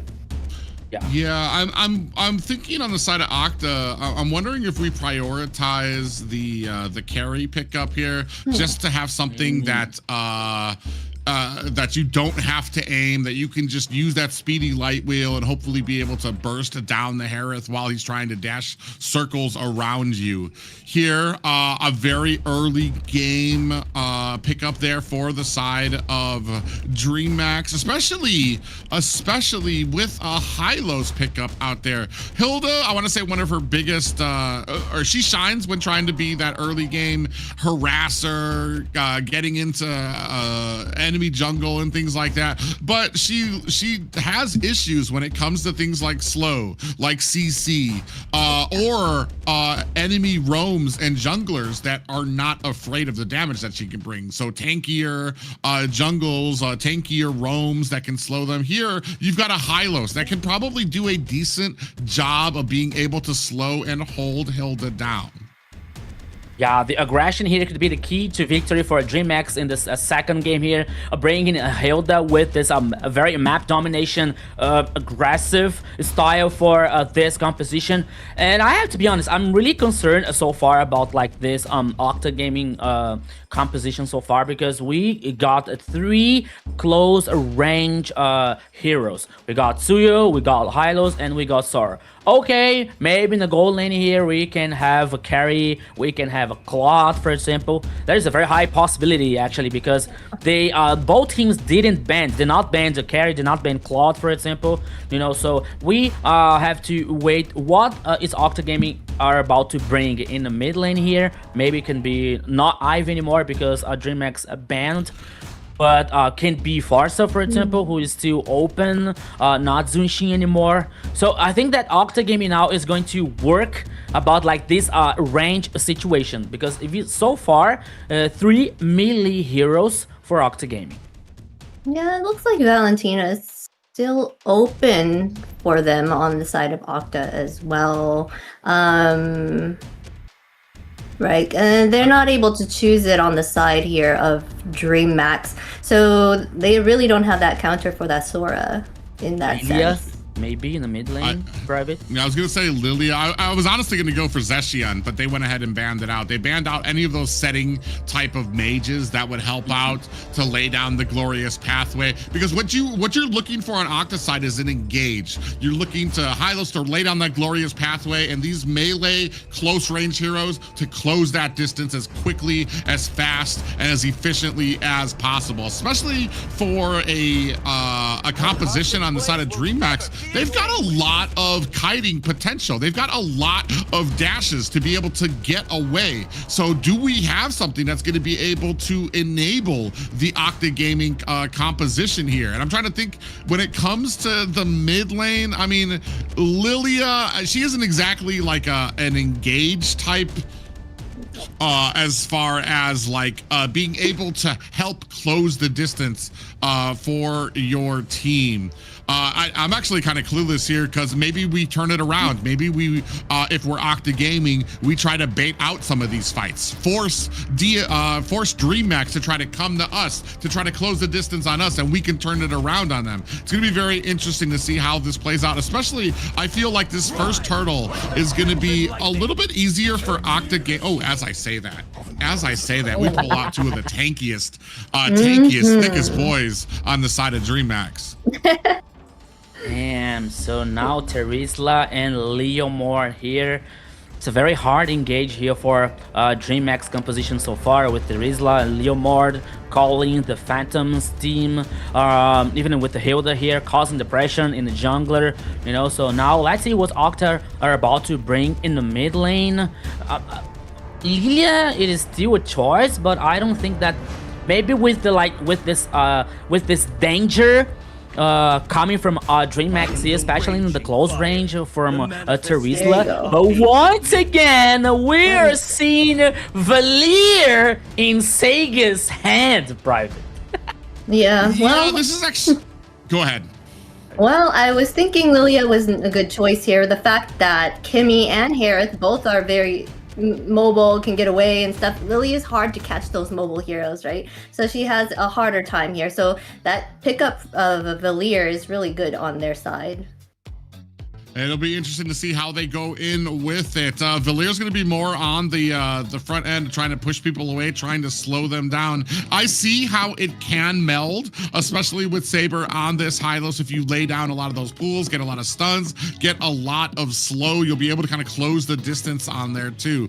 For me, it kind of comes down to jump style and King. Are we going to be able to kind of sink in on a target, be able to blast them down, and will the rest of Dreammax be able to kind of read that, find that target, and be able to kind of zero in onto them? It's going to be a very tough game, I feel like, for either of these teams when it comes to trying to accomplishing their strategies. Yeah, and I believe that was Dreammax's idea when they banned Zetian, because one of her buffs is like to push away, you know, the enemies with her buff. But now they have Valier with the second ability, which has the potential to disengage the enemies. But now let's see what is going to happen, my friend, because here, welcome, ladies and gentlemen, once again to the Lane of Dawn, Dreammax versus Octa Gaming. It's a best of 5 for the playoff spot. Let's go, Private. Yeah, you brought up a great point when it comes to trying to push people away, but that's why I'm kind of really looking for Dreammax. How are they going to play? Will they be able to layer their skills properly? Because if you layer it properly, you have to push away King when he comes in for the penalty zone. If layered properly, right after that, you'll have jump style coming in with the Phantom Steed as well. And suddenly, Segan doesn't have a push anymore. Suddenly, Segan doesn't have any more of his pools and he'll be taken down easily. But like I said, it comes down to how well this team organizes when they are able to get some of those stuns out there as well. But now see here the first minute, losing, trying receiving, taking the pressure here for a Hilda and a King with a Terizla. But now we're seeing both teams are trying to reach level 4, but Thanatos sees it is about thinking about something versus Chimera. Can be a 2v1. Oh, yeah, I think he sees on the back end. He's looking for that evil queller to land. Oh, comes in with a little bit of a... What? Okay. Yeah, dude, I don't think he really wanted it. He could have been a little bit more patient. I feel like they might have been able to get something from there, but you do get a little bit of that defense underneath the tower there, so maybe not wanting to risk it. Yeah, but Thanatos is still in level 3. I think that he lost some time trying to dive the Harriet, while Dreammax here guaranteed the first turtle. I don't think that... Okay, that was an idea, but the execution was not so good, Private. Yeah, and maybe a 1v2 on the bottom lane. It doesn't guarantee you anything. Speaking of which, we do have a little bit of engagement coming in here. Flicker has to come out, and Shaykite goes down even with the help of the Phantom Steed coming out from Dreammax. Jumpstyle tried to help. Blink was right there as well, but it was Octa Gaming, a 3-man ambush there, able to find the first blood. That was so bad for Dreammax here, because not only for a Shaykite being taken down, she was forced to use the flick, but still she was taken down. But here once again, Oh, Blink walks into the wrong bush, immediately gets taken out by Thanatos TZ with an evil queller. Glorious Pathway is out, but defensively is gonna have to get away. Barging in. Thanatos TZ finds a kill onto King. Chakite picking up an immediate Sky Piercer. You were baited, Dreammax. You were baited for Octa Gaming. Say again. Okay. Now he's able to survive to play back. But even though we are seeing Sora like causing so much damage, taking so much gold energy in the top lane, there comes a response now for Dreammax with Leomord and Terizla. But so far, Octa Gaming are like seeing the best chances, are seeing the best breaches in a Dreammax composition. But now, once again, oops, here comes the trouble. No. Yeah, really interesting here too, because you're talking about some of the almost wasted time from Thanatos TZ watching this bottom lane, and he was down there again, hoping he could find something. But he, like, even though he's wasting all of this time down there, maybe he's not farming as fast as some of the most of the other Suyos we see. But he's sitting at 3-0 right now. So when it comes to these fights, he's able to hone in on the target he needs to, able to get those kills to keep him in these games, keep that farm up. We do have the second Lord being started here right now. Wanders over and reset by both of these teams. Now looking and jockeying for position. Does look like it's a 5-on-1 though, favoring Dreammax. Ooh, taking a bit of damage, coming in with a blazing duet. Blink gets taken out by an evil queller from Thanatos TZ. The rest of the Octa Gaming running in underneath the tower and still finds another kill. 6-1 for Thanatos TZ. Thanatos TZ, the god of the death here, Private Dancer so far for Octa Gaming with the 6 kills. Yeah, it's 100% of team participation. But now here comes the 2v1 here in the bottom lane. Chimera, okay, he's able to survive. But once again, a Private Octa Gaming with this aggressive playstyle. But one thing that I didn't get it, because when, as you well said, when you get Hilda, you gotta have this domination, right? You gotta have this pressure, especially in the enemy's jungler. But we didn't see here for a Dreammax. We didn't see a Dreammax playing aggressive. You know, they were surprised all the time for Octa's engage. You know, guarantee the kills for Thanatos. So I think that maybe Dreammax, I don't know, maybe there is still there just a little bit with the miscommunication or something, because so far with that composition coming for Dreammax, that we respected some aggression, but Octa Gaming, once again, the glorious path to engage, not disengage. So it's gonna be very it's becoming a complicated situation for a Dreammax so far. Yeah, the problem is that at the mid lane, you basically got a huge counter for the Hilda, and that's a Valir who's gonna slow, who's gonna stun you. Every single time you try to close the distance, he can try to push you away. Who's the next target that you want to go for? Do you want to try to help out King against a Sora? I mean, you're not going to be able to burst down the Sora like that. And then I feel like your only real target was probably V2 at the bottom lane. And unfortunately, I just didn't see that pressure down there as well. So you're not getting the value that you would like to get out of a Hilda pickup here. Now we do have a Zaman Force laid down, and now Lucy coming in from the back end finds a pop-up. 4 men for Dreammax are going to be able to find themselves a kill. However, they are not. Oh, actually a little bit of an ambush here comes out with the glorious pathway. Thanatos TZ comes in there with the Soul Sever, chunking down Chakite. Saber on the front end. Jump style goes down. Saber actually might be taking a heap of damage. Zaman Force has been laid down. The rest of the team comes in. Thanatos TZ finds himself a stun, but almost gets taken out. A Saber goes down. Back end, we have a blazing duet. King able to find himself an escape. 3-7 right now in favor of Octa Gaming. That was a chaotic team battle here, but now Octa Gaming takes the time and takes the chance to guarantee one more turtle. 2 turtles for Octa Gaming versus only 1 for Dreammax. Okay, Lucy trying to defend the turret, and he was taken down. But now once again in the top side is going to be another chaotic situation.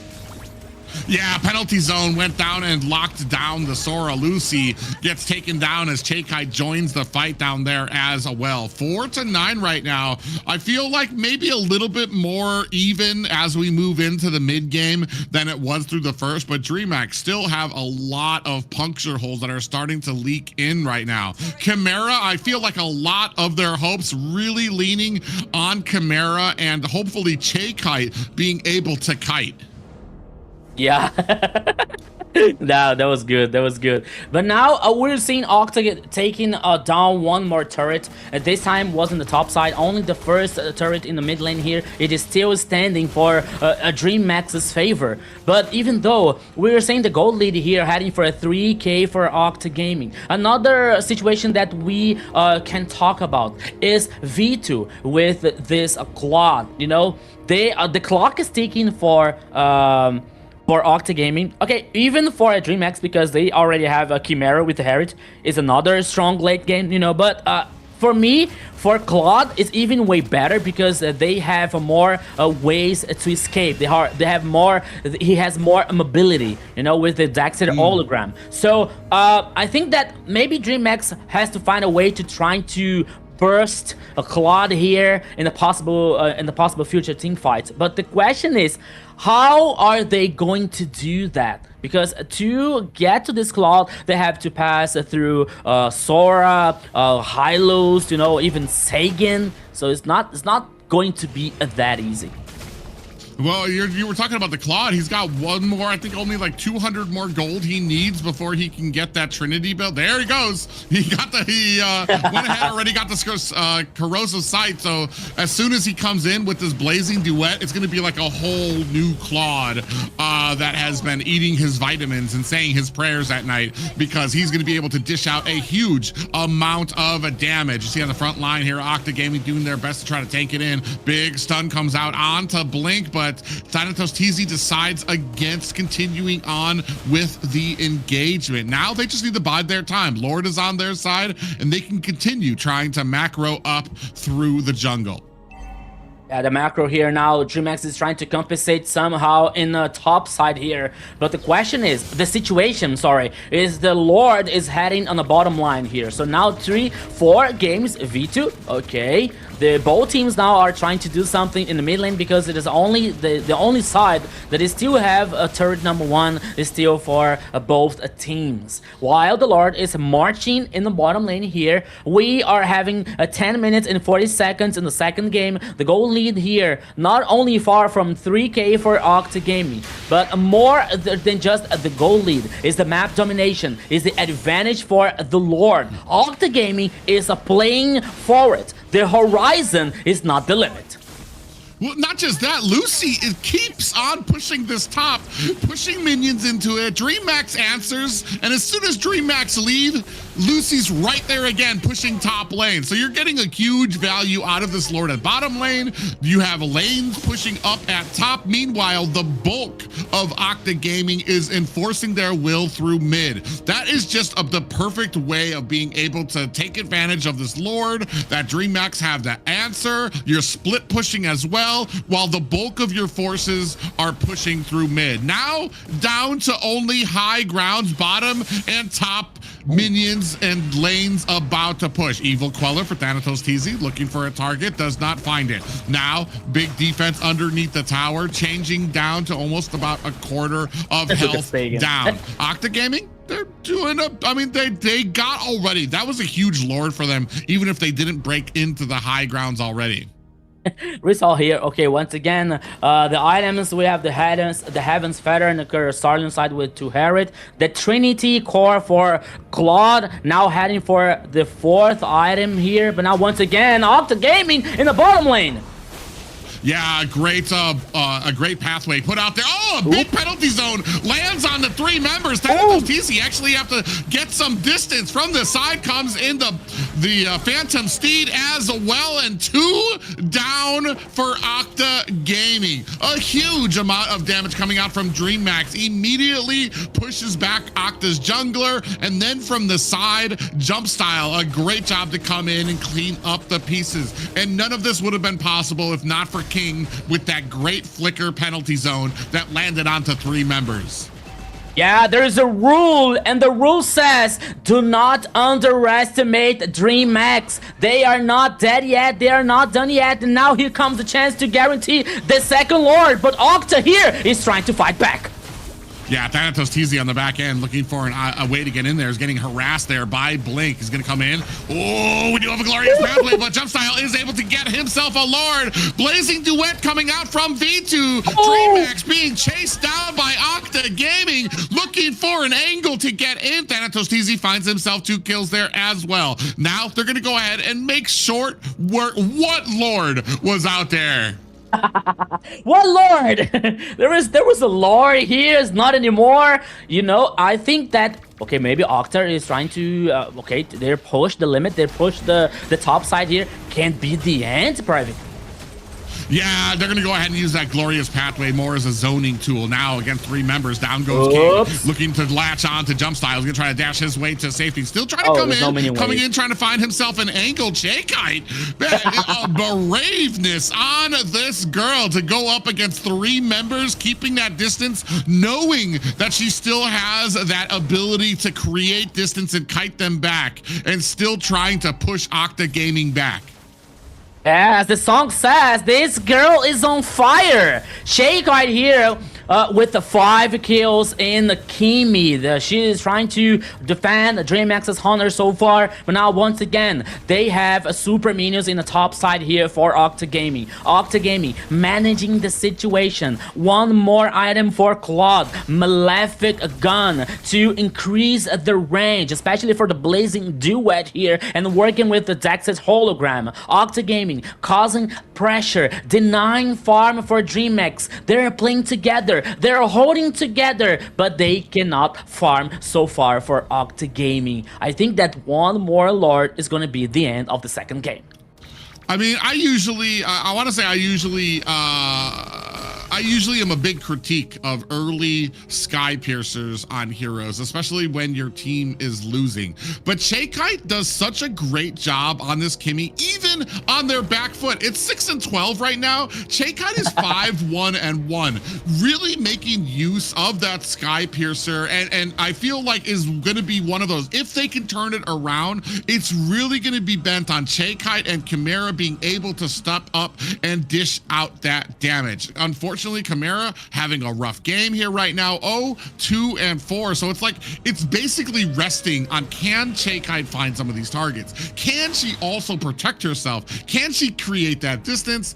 And right now, it's a lot of boxes you need to check to be successful against Octa Gaming, who can, I want to say, a lot can go wrong for them right now. He's sitting at Seagans, had a perfect game so far. He's got 9 assists as well. Saber's 0-2-10 right now. He's been involved in most of the fights, and you already have V2 coming online. Thanatos TZ 8-1-0 right now. So they have themselves a great game. They have a lot more wiggle room in which they can actually step back, but you can see now Dreammax looking for an angle to possibly come in onto this Lord. Lord has been reset. Blink takes a 25% damage from V2 right there. V2's doing a good job. He's going to continue to go around this Lord to keep up those stacks of Claude, because he wants to come in with the Blazing Duet with all 5 stacks. You see them go ahead and reset it. V2's just going to continue shooting it, keeping those stacks on. Unfortunately, Dreammax not in a great position to try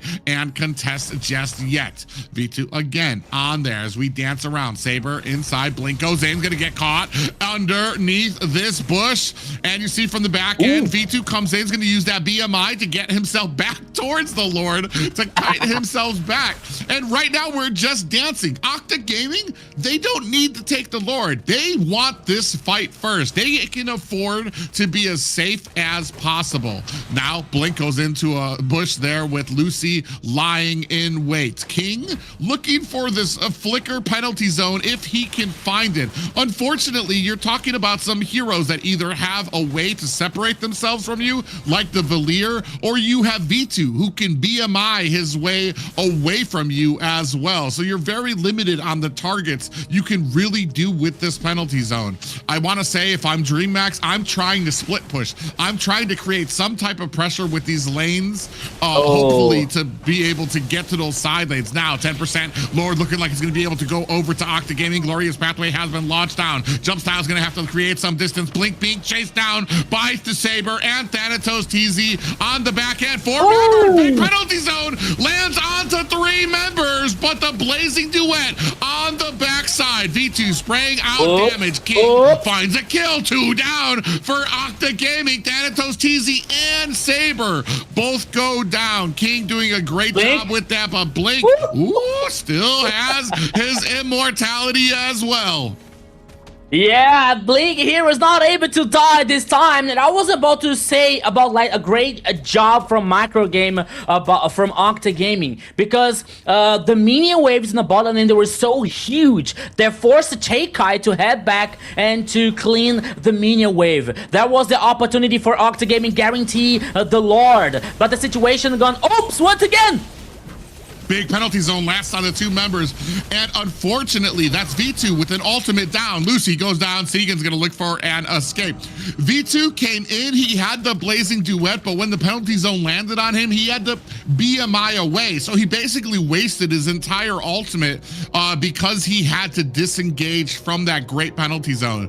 King, I wanna say, I didn't say too much about him in the early game, but he's being a core reason that Dreammax have been able to turn around a lot of these fights with some great penalty zones onto like 3 members every single time they come in for an engagement. Look at how tanky Saber is there. There's 3 people there pecking at him, tickling, doing what they can to try to bring him down, and he's just walking it off. Oh, Blazing doing once again private.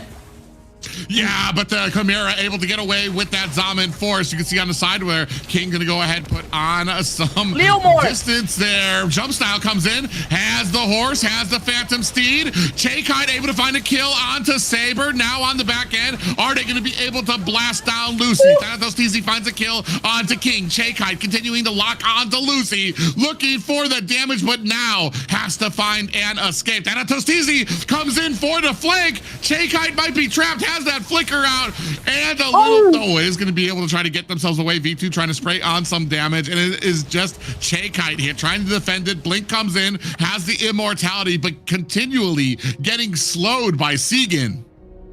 Yeah, only 2 players left here for Dreammax. Maybe, I don't think that Octa Gaming here is forcing the end of the game. They're waiting for the next minion waves here in the mid lane. Could be the end, my friend Private.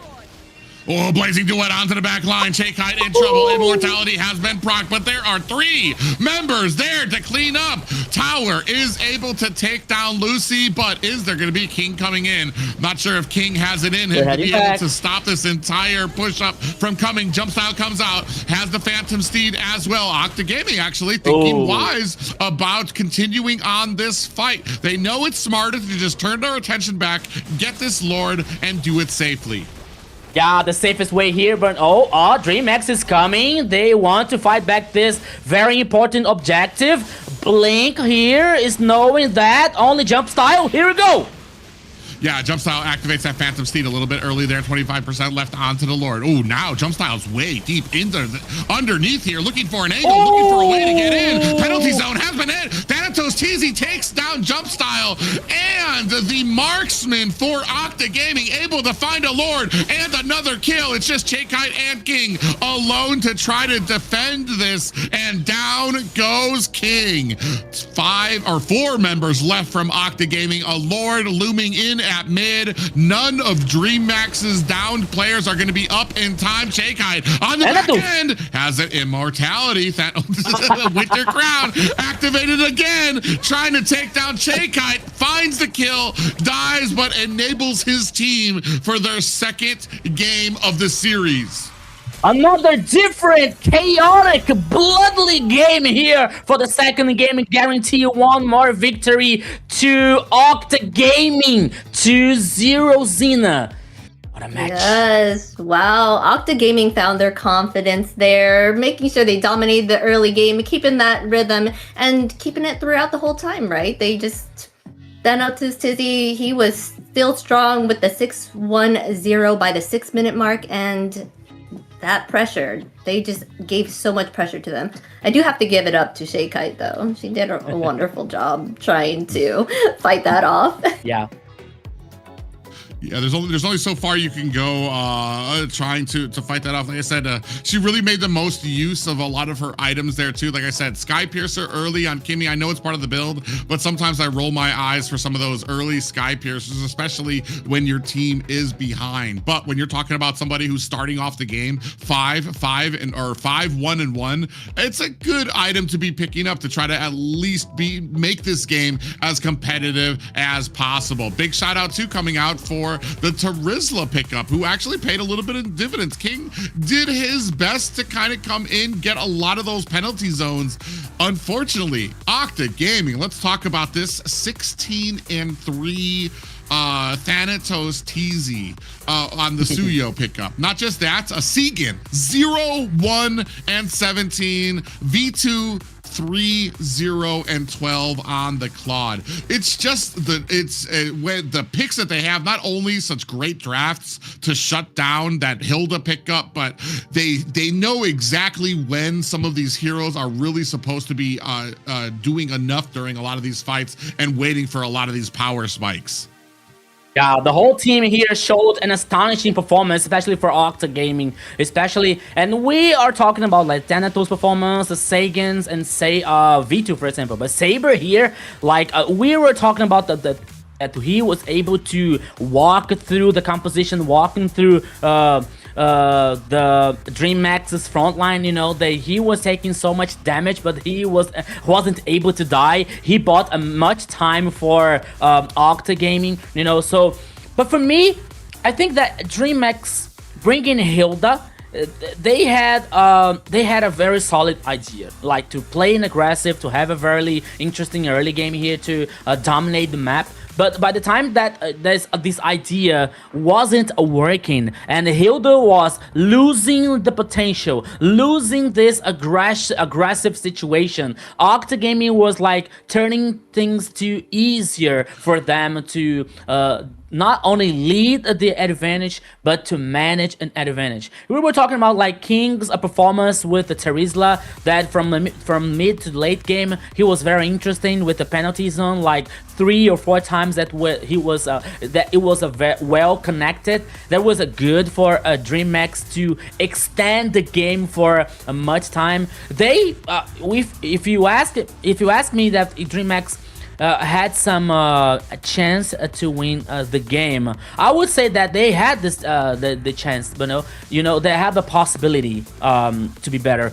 But Octa Gaming, they were so confident to the composition, to the idea, you know, even though Thanatos with the 16 kills with a big responsibility, but V2 with the blazing duet playing so well. Even Sora, which was like with a negative KDA, he was so important with the ultimate tanky here for like to take down and get so many crowd control for Octa Gaming. So even though Dreammax played very like the next possible team fights, they were able to play very well, taking 2 or 3 players from Octa Gaming.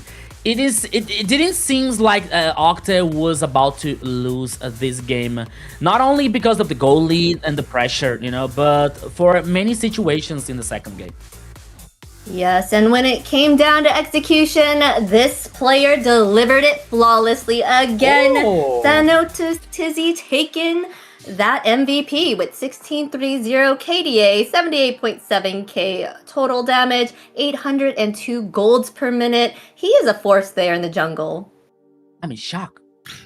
Yeah, I mean, he really was able to shine here, but for me, the entire team and being able to enable him has been the highlight of this story here. They create this great barrier up in the front. They give him space when it comes to this Lord as well, and it just enables, especially when it comes to Suyu picks and a person like Thanatos TZ, who's going to be able to kind of get in there all the time and find a lot of these kills with that evil queller as well. And that's another thing too. He was absolutely phenomenal when it came to like one of those abilities like the evil queller, where you got to aim in there, find some of these weaker targets out there. So a great and well-earned MVP there from Thanatos TZ. Yeah, working with Suyu and the jungler. We have this we have Dreammax playing in the first game here, but only in the XP. We know that XP that you need more time to get the full potential of the hero, get the full potential that what a Suyu can bring. In the jungler, like you have a very fast farming, you have a very fast pathing clear here to reach the level 4, the first levels faster as he can and get more damage as he can. So we saw actually in the second game what he's able to do when he gets stronger. So Thanatos TZ MVP once again. Thanatos 16 kills. Are you the boss? Are you the owner of the game? My goodness. Well, he should be. I mean, he knows how to work his heroes really well and play it very wonderfully. But at the same time, his team knows how to be there for him. And that synergy and also that CC that they had on their team, the Valier, the Sora, the Hylos, that was really hard to deal with for sure. It's funny too, because we brought up at the beginning of it that Thanatos TZ maybe lingered a little too long at the gold lane, hoping to find an early game gank. He did that twice, but still was able to keep up with gold because of how well he was doing in these fights, because of how well he was able to find these angles, find those evil quellers, find these great kills onto the enemy. So even when you're not, I know I do like to say, I think the safer option with a lot of Suyos is to like just farm, keep farming. Heck, we might even give up the first turtle as long as you keep farming, because Suyu is one of those great farmers. And once you get to the mid game, if you've been farming that very consistently that whole game, there's not many heroes that are going to be able to stop you. But right from the beginning, he tap danced that line very well. Understood, I can go down here. Dang, that sucks. I'm not going to be able to get a kill, but this fight coming up, I'm able to find these angles, able to get in, get those kills, and still able to maintain my lead and my farming ability as a jungler. Yeah. Another thing that I was thinking about and I saw in the last team fight, because we were talking about, okay, Suyu's potential, we were talking about Octa gaming synergy, as Azina was saying. Maybe I felt in the last team fight from the Lord, I felt some miscommunication for Dreammax, because we were seeing a response for a Dreammax, especially with the penalty zone from King and the Phantom Sting for jump style, you know. And the last Lord, we already seen, like, I think that Private already said that he said that, okay, maybe the Phantom Sting for a jump style was too early, because we saw the Phantom Sting coming up almost from the grass, from the bush, and the orange buff, you know, through the Lord, and the King was not so close to apply the penalty zone, you know. So the wombo combo that could be brought from Dreammax didn't work out in the last team fight. That could be one of the win condition and keys for Dreammax to do something, to try to win this game. But in the last battle, in the last team fight, I think that there was a miscommunication, there was a misunderstanding in the execution for Dreammax. Once again, Dreammax is a very strong team. We already seen that they were not dead yet. They trying to head back in the game sometimes, you know. So Octa Gaming, they are aware about that. The players know well this team, so they didn't give a chance for Dreammax to get back in the game, and that one matters. 2-0 for Octa Gaming. And now we're heading for the draft for the third game. Yes, we're trying hard there at the end. We can see that the Kimmy was starting to come online, and you said that Trizla was doing an amazing job with those penalty zones, but that was not enough. As you said, that miscommunication made it so that they weren't able to hold it off any longer there. They are banning out here Sora and Baxia. They're making sure that Baxia is not in the game right here. Zushin and Freya, top contenders for priority bans. For sure. So it was brought up, and I actually have a question for you too. And this is what we were kind of talking about when we tried on the side of Dreammax to have a flexible draft to keep Octa Gaming guessing. You don't know where these heroes are going to go. The Suyo pickup, which has been such an instrumental role in the jungle position, was it wasted putting it in that XP position where it didn't just lose, but you didn't really get the value you usually get out of a Suyu who's ahead because he's constantly farming, and instead had to kind of sit back and play, I want to say almost passively in that XP lane.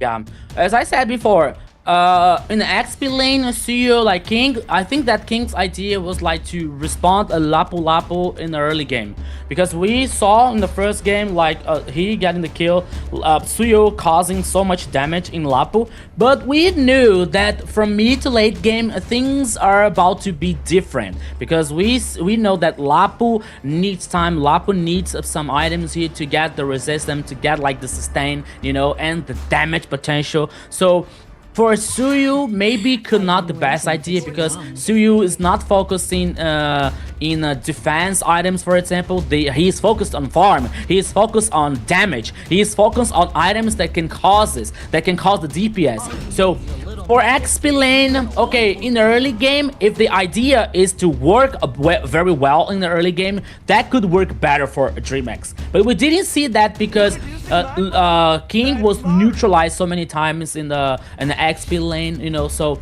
maybe that's why Suyu is heading for the jungler more times than the XP, especially in the competitive situation. So maybe for XP here, I don't think this is a good idea to bring Suyu. Yeah, great point. I do think Suyu does belong in the jungle for the fact that that farming was right. So maybe if they had swapped it in the, that first game, maybe it could have been a different story, as Gwen would be handling that side. But here we go, and we're picking up Harley on the side of Octa, and Dreammax will pick up Fredrin and Claude. Thoughts? Yeah, with I'm trying to think of, I mean, it's kind of funny to me that from the week 1, week 2, and now at week 3, beginning in South, we're starting to see the lack of Marcel anywhere when it comes to either some of these bans, when it comes to some of the pickups, which is honestly surprising to me, because I feel like the South is one of the places that actually knows how to use Marcel, while in the North I feel like they're still banning, they're still trying to pick him up, still trying to use him, yet I think none of them have been successful with him just yet. Here, a big tanky front line, not just that, but a good early game coming out from Octa Gaming when you include the Grok out there as well. Claude, you're gonna need some items for him to start coming online. Tanky's still in front. You got the Fredrin and the Hylos as well. So a decent amount of healing coming out from the side of DMX. A little bit more of a rounded draft coming out from DMX. My only problem is I'm waiting for that early game possibly from them. I feel like DMX so far have just, their starts have just been so lackluster, and it just starts steamrolling into more potentially the lead just starts drifting away from them if they're not able to get that control in the early game. And that's not just them, that's most teams right now in the current meta, is if you aren't able to at least have a little bit of control in the early game, these games so quickly begin to spin out of your control. And Dreammax have been a big one of those that's not able to really encapsulate that early game, get the advantage, harass like they want to. They've been countered at every single turn here. Even last game where they tried to pick up the Hilda, you had a Valier out there, and it's like, what is Valier? What is Hilda gonna do? It's like, because as soon as you walk up to a Valier, you're just hit with so many abilities. You're slowed, you're stunned, and it's just like, okay, well, that's it for me in the early game. Yeah, I think that Dreammax, oh, they banned Valentina. That could be a good chance here for Octa Gaming, guaranteeing a ZTN, for example, in the mid lane here to match with Harley, especially with the follow-up damage that comes with the burst of the Herod in the ultimate, with the nerf of magic resistance coming from ZTN. So let's wait to see. Benedetta is the last ban here for Octa Gaming. Interesting fact is, most of the teams, when they are in the blue side, they prioritize this Harley, you know, in the first pick here, especially to guarantee a very interesting early game. But not only for that, but I think that it is also to somehow control the rest of the draft from the enemy, because they have to adapt from Harley. Not only for Harley, but when it comes, what comes with Harley, you know, with the follow-up, with the damage that comes, you know, from this very strong jungler. So here, as we were saying, Dreammax is focusing on resistant heroes with Hylos and Fredrin. Now he comes with Kagura with a very high burst damage here, especially in the magical power. So let's see what is going to happen. But once again, Harley here is getting a high prioritization in the blue side, especially in the first pick. Yeah, I'm thinking Kagura was kind of to maybe counter being picked off if it was an easier, you know, stand still mid there. So Kagura has that escapability to get away. I do like the side of Octa here. Harley's able to pick off that backline if needed. Yuzong could kind of get there as well. So it's still looking to see what else was chosen here. Yeah, it's really interesting to me because it did feel like the Hylos pickup was kind of veering towards a possible Eve pickup from Dreammax, but then you had the quick reply to Yuzong, the Grok, and basically said, I dare you to pick something that has to stand still for their ults with both of these heavy hitters on our team. We got a Black Dragon, you're going to have a tech charge coming at you, so they had to go with something a little bit more mobile, something that has an escape. Kagura fits that perfectly, but it's the big thing for me is is Kagura going to be able to lock on to somebody with that umbrella to get that yin yang overture onto somebody. Now the last pick here for Dreammax is the Insun Shin in the gold lane versus Moskov.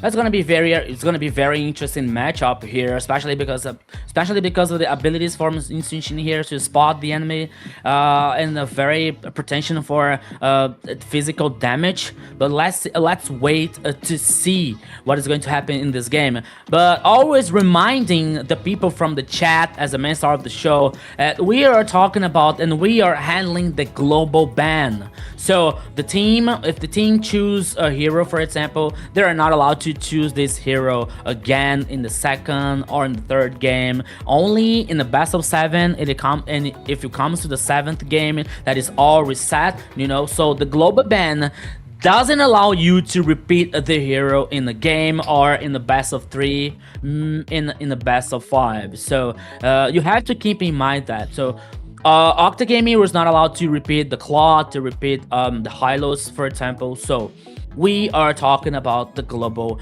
ban. But once again here, bringing the Harley and Lilia's idea in the mid and in the jungler here to cause dispersion, especially with this magical damage that comes with these two heroes. Could be very interesting for Octa Gaming. But now here, my friend Private, let's go to the Land of Dawn once again, because it is already 1-0 for Octa Gaming. Yeah, these boys woke up and chose violence immediately, find themselves a kill. I believe that was on to Blink. So the Roam apparently got surprised in the early game here as well.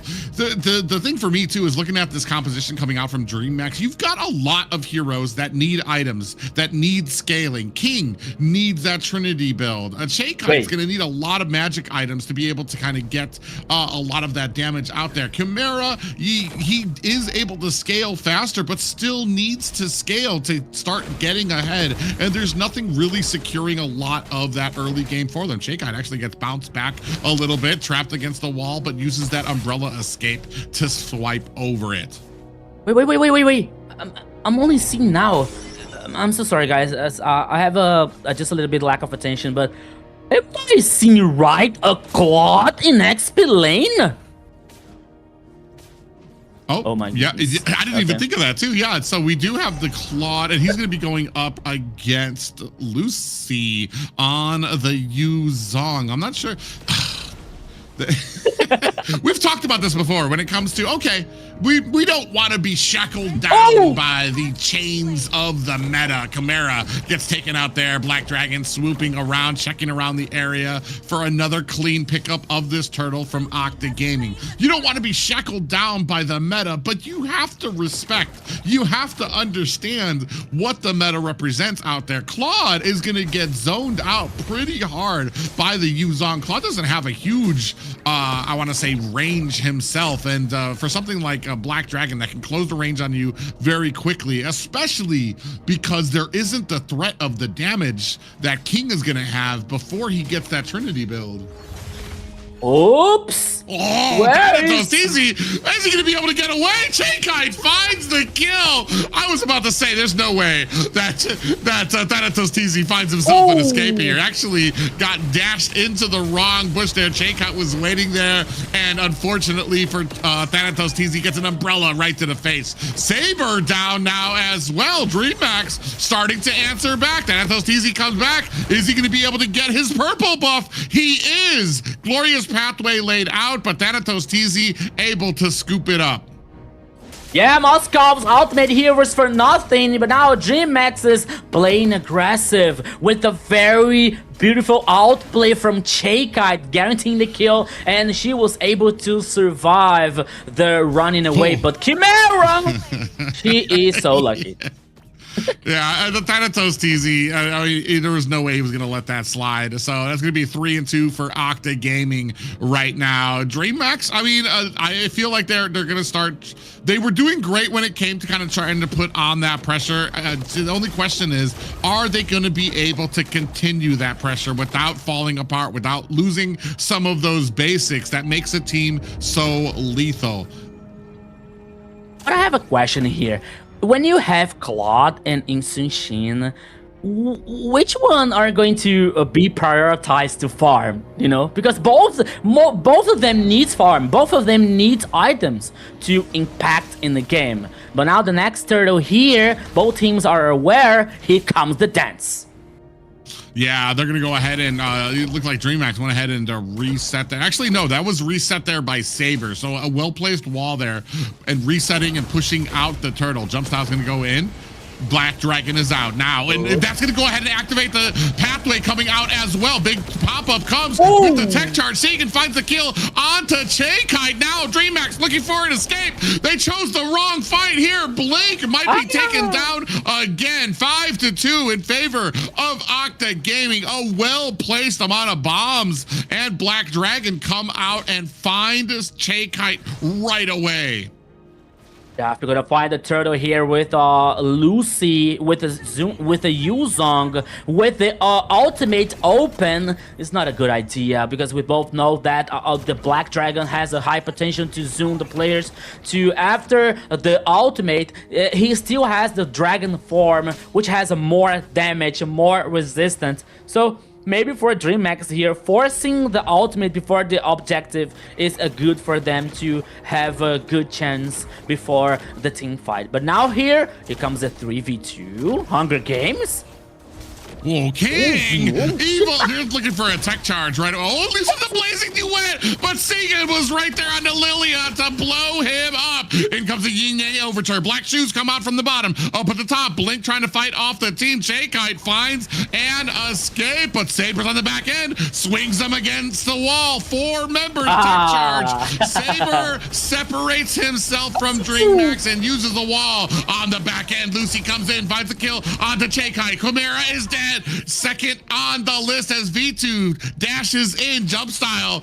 Ooh, tries to go in. I'm not sure he's going to be able to get away here as Segan finds the killing blow there as well. 3 down for Dreammax. Yes, and Lucy's ultimate was just for celebrating the team fight that was positive for Octa Gaming once again. The first turret in the bottom lane and taken down for Octa Gaming. 9-2, gold lead here, almost 6K.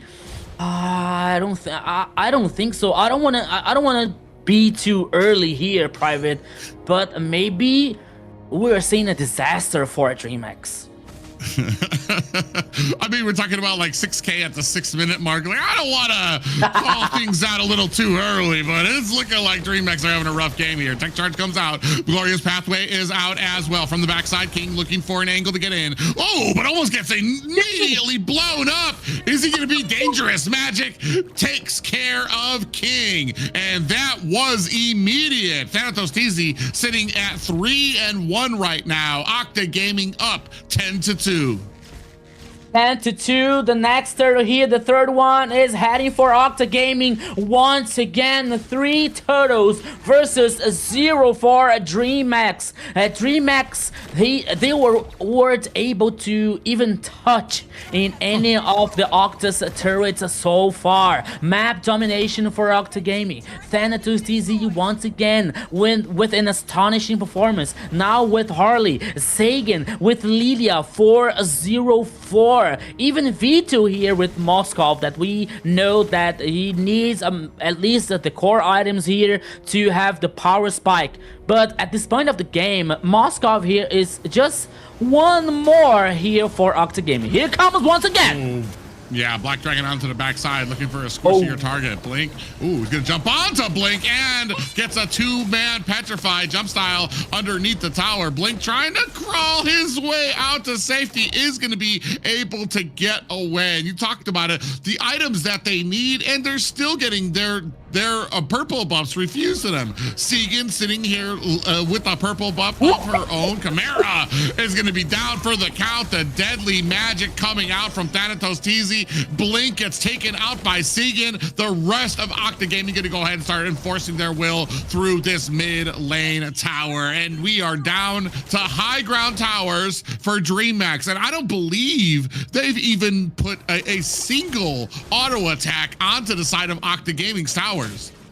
Yeah, I believe that, you know, we have to see, but even I think that there is no damage, no single damage on Octa's turret. But even though here Octa's is still causing the pressure, it is still playing forward, still playing aggressive, now with the focus at least to activate the holy shield from the last line of defense. Dreammax here, it is forced to play together, it is forced to play back, because they don't have jungler, they don't have a farm here, only for the minion waves that is heading from the sides, and they don't even have the Lord, which is going to be guaranteed for Octa Gaming. Yeah, they're trying to set up something here too. They don't, Octa Gaming doesn't really want the Lord here. They're going to try to bait it out, try to get a fight started. And unfortunately for Dreammax, they're not even able to close the distance. So that's going to be a free Lord. We do have the Blazing Duet coming out from King and gets nailed with an SOD coming out from V2, bringing V2 to 4-0-2. Yeah, here comes the chase. Oh, at least they got the first turret here, Private. They got the turret in the top lane here for Dreammax. But even though it's not even far from enough for the Dragon Boys to get back in the game. Once again, we saw a Guinevere in the first game. A pick, okay, Guinevere is a very strong pick, but maybe from the last choice for a Dreammax here, maybe trying to respond box here, I think that it could be better. And now in the third game, we're seeing Claude in the XP lane. For me, it is the same situation for Suyu. He needs a farm, he needs gold, he needs items to impact positively in the game. But now here comes the Lord. Yeah, Black Dragon is out as well. The rest of the team going to go ahead and put the finishing touches onto the high ground at the mid. Now moving their way to the top. Big Petrify lands on the King. Has the Blazing Duet out. And Lucy does go down on that Yuzong. The rest of Dreammax looking to maybe pay the favor back. Taking a heap of damage is Jumpstyle, who has to get back to the healing of the base. But from the side, V2 laying on the damage. And ladies and gentlemen, that is a clean sweep for Octa Gaming. V2 doesn't know how to play here. He's not for playing. He focused the turret, guarantee a 3-0 clean sweep for Octa Gaming. What a sweep. What a sweep that was. Octa had full control this time around. They knew that they had that confidence, right? They took all the objectives. There was a huge gold gap. They punished them with kills. They just were unstoppable. I don't know what else to say there. They couldn't do anything to stop them.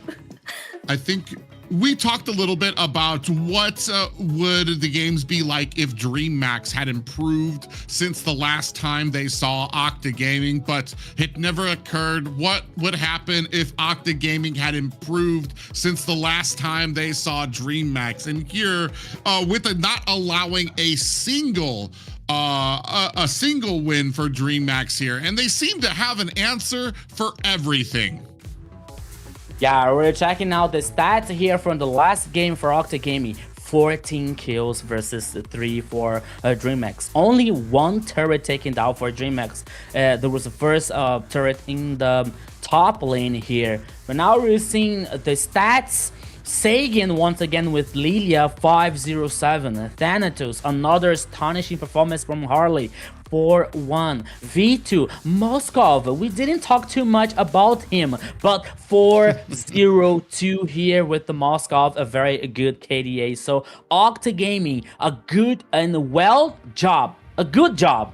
Very well job for Octa Gaming well to guarantee. Sure. Thank you. For guarantee a 3-0 sweep here versus Dreammax. To be honest, I was expecting more games. I was expecting a very a stronger even a match between these two teams, but what we saw here, guys, was Octa Gaming only passing through. I mean, Octa Gaming, even when it came to all of the fights, they understood their power spikes. They did a great job of drafting to be able to kind of dominate and lead through the early game as well. And you see here, like, Jumpstyle, where I don't understand his pathing here, too, is to try to go down into enemy territory. Maybe I would have been looking for a little bit more of an escape there as well, to try to find my way back to some of my towers. But, all of these games have kind of just been repeating the same thing for Octa Gaming. They have a great pool of heroes they can go from. They have great counters, especially when it came to Hilda. When Dreammax fought, oh god, there's that SOD that took out King. But like, even when it came to Hilda on the side of Dreammax, Octa Gaming just seemed to have the perfect draft to be able to take it down. And maybe that is part of the problem. That's something that we might have to go back to the drawing board when it comes to Dreammax. Some of these picks that come out there, the Claude in the XP lane, the Guinevere was picked pretty early as well. But let's go ahead and take a look at that MVP. Yes, and a performance built on confidence and control. This is your MVP here. Sajin takes that away from Thanos' Tizzy this time around. Going in with the Lilia, 507 KDA, 52.8k total damage, 769 golds per minute. Yeah, Sagan, you broke the rule here. Oh, Thanatos Dizzy, we're heading for the record here, but now Sagan is a boss killer once again, with Lilia heading and securing the MVP with the mid lane from Octa Gaming. The guy responsible for bringing Valier, for bringing Vexana in this match, now shines once again with Lilia. So, as we were talking about a private, it's a very good combination coming from, especially when you have a very hard early game, combining to Harley with the follow-up of the damage that can come with the burst of the ultimate, you know, and the high DPS that comes from Lilia. So they knew what they were doing, you know, especially when you face the team who brought a Claude in the XP lane, you know, making the third game. I think the idea could be good, but the execution and what we saw was not like even close to be good. So 3-0 for Octa Gaming. Yeah, a great game for Octa. A lot of synergy coming out from their compositions as well. The Lilia pickup, a great, especially when you combine it with the Black Dragon. You just had a huge birth of zoning area when it came to trying to push onto these towers. So what are you gonna do? Are you gonna sit there? Because the closer you are, you're gonna get hit by the bombs coming out from Lilia. If you try to stand back just a little bit, you're prime target for the Black Dragon coming out. So what can you do? You have to like stand so far away from it, and there was no good answer that unfortunately Dreammax could put out there. Octa Gaming just played a very, very sound game, and I feel like they took that loss to Entity 7 to heart and have been like sprucing up all of these things. Like I said, we were talking about Dreammax, the improvements that they have made, and that they were going to try to put up against Octa Gaming. But Octa Gaming showing that even as good as they were in their first meeting with Dreammax, they still had that much more room to grow in their second meeting here. Yes, they did an amazing job, but they just swept that whole team. They are improving as you go. This is what we're here for, guys. That Swiss stage is all about that training and making sure that they are at top tier for those playoffs. Yeah, and you know, guys, for me, I think that for a Dreammax situation, because we're talking about Mobile Legends, so the MLBB scenario, especially talking about the competitive one, you have a very high rotation for rosters, you know, lineups for the teams. But with the Dreammax, not only the changes for the roster, we had the role changing. We had King from a jungler to XP lane. You know, we had Jumpstyle. Okay, he was a jungler for so long. We had the change from the gold lane that was Gremium the last season, but now they have Chimera. You know, so okay. Maybe we can talk about how long do we have to play together to get the synergy, to get the experience, you know.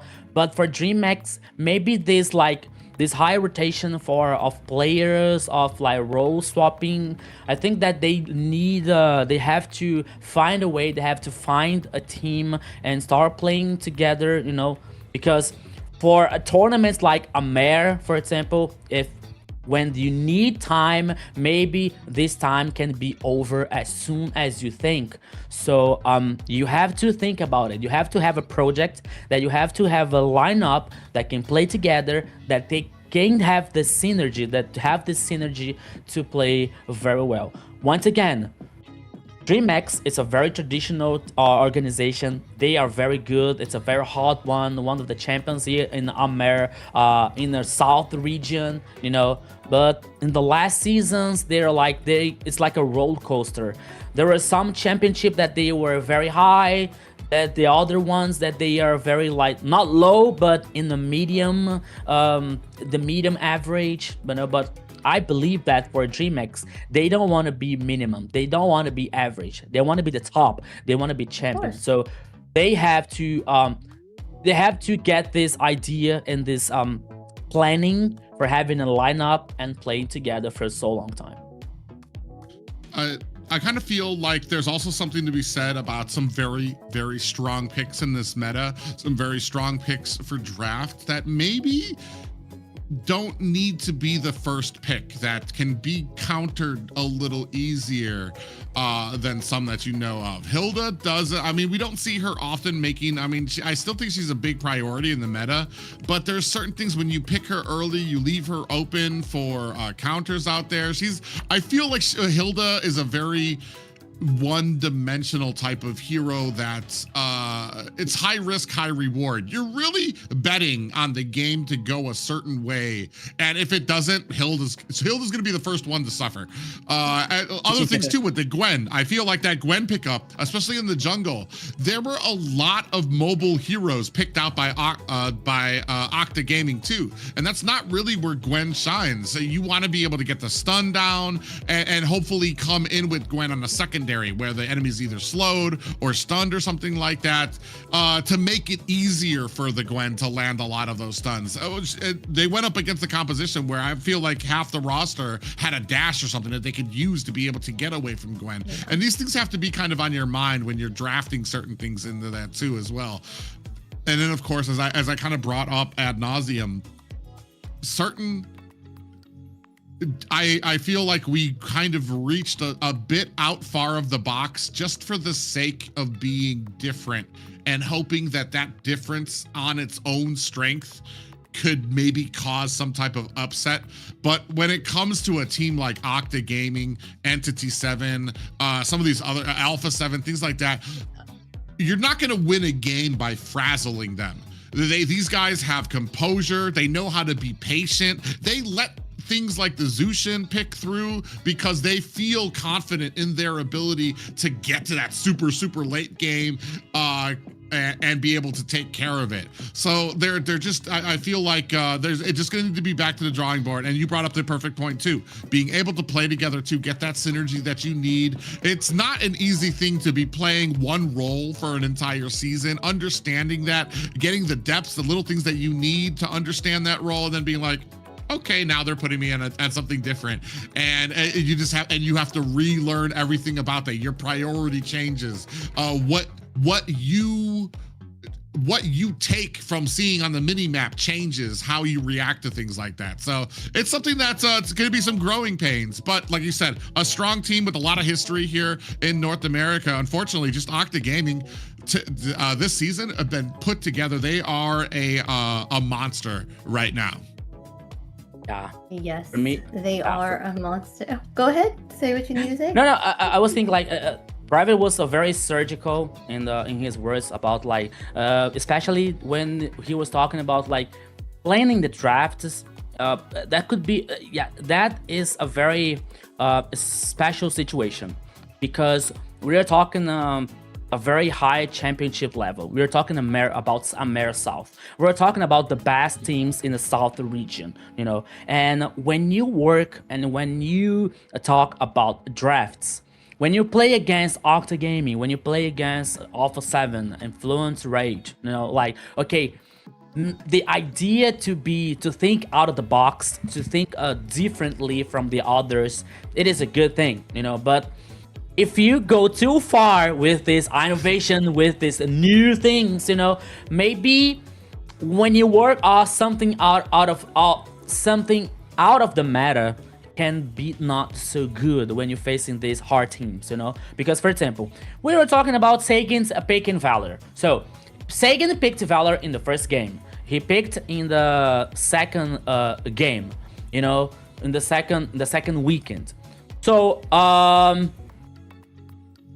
we're not seeing so differently. He picked Valier. We talked to him and we asked, will we see more different picks than Valier? And they say, okay, you can wait, but no, only okay. Lilia, Vexana, Valier. Not so far from that, you know, not like not in Aurora, not in we already seen Eldora in the last weekend, but you know, not so far from the meta, you know, not so far from the idea to guarantee the advantage for Octa Gaming. So you can work in the meta, you can work in a draft that can surprise the enemy. But when you were talking about AMER South, then we were talking about our very good teams. You have to think not only twice, but maybe 3 or 4 times before doing it. Also, and not to harp on Dreammax, just Octa Gaming, dude. Thanatos TZ, those first 2 games, Absolutely unstoppable. You are talking about a well-oiled, a team that understands. A lot of those games were very even too. Where I said like whether it was the Boxia, it was basically poetry because Boxia would come in, get the damage, and even chase away the enemy. The moment that Dreammax would turn around onto him, like, all right, we got him. He's a little too far. The rest of the team would come in there, get that separation for him. Everybody played their role exactly how they were supposed to make the composition work. They understood. It felt like looking and watching that, it felt like there wasn't a part of that composition they didn't understand. Even the Cho that I was questioning, I'm like, I feel like there's easier picks to accomplish what a Cho can. Even then, still able to execute, still able to get a lot of that, I want to say, the peeling ability that Cho provides with it. The team just really kind of came together there. And so I feel like the communication is a huge deal for them. Yes, Cho was an amazing player for sure. He was able to get that back line and help that team with all those assists. He did a wonderful job there. I think it was a comfort pick for him. But let us look at the open qualifiers right now. The MWI right now is open, ladies. If you want to join in and get in on that esports team side, make sure you go in and register. The registration starts today, so get your team registered. Yeah, she almost screwed up, said guys there, but we already have our light when it comes to some of these other championships. This is an opportunity for a lot of those great female players to shine when it comes to the qualifiers and get up onto that main stage. Like we said, big pride because North America out of nowhere came up and was able to get second place. It says a great thing about the place of MWI in the qualifiers right now. Yeah. And it is very interesting thing to say because when it comes about like female players, the last year we got female players who got the esports awards, you know, like from MLBB. So it is a very good thing for not only for the scenario, not only for the MLBB, but for the ladies, for the women to shine more and more here in the MLBB scenario. Yes, and just for you viewers, remember we have these diamond drops here. Make sure the longer you are in the chat, the more that you get a chance at these amazing diamonds to get those skins that you've always wanted and saved up for. So make sure you stick around, comment more, engage with us, and you will get more of a chance. Yeah, we see all those viewers out there, Deadpool, Kushwa, I think Mini Martini out there watching. Stay active in the chat, respond and things like that, and you will have yourself an opportunity to win some diamonds for yourself as well. Just a little way for Munsun to go ahead and give back to those loyal viewers that we have. Yeah, from the friends in our chat, from the for the friends who is still watching us, the Pinoy, the Slayer, the GM of Zedia as well. So you have the chance to get a diamonds for you. I need diamonds because his nick is Fisher. It is still in the house, and I need to change his nickname. I didn't have the chance. I didn't play so much. I think you do need to change. I will change the nickname because most of the people are like, is Nick what? I say, no, it's Nick is Fisher. You don't get it, but that's okay. Only the geniuses are not being understood here. But it is a chance to get diamonds watching the broadcasts. Yes.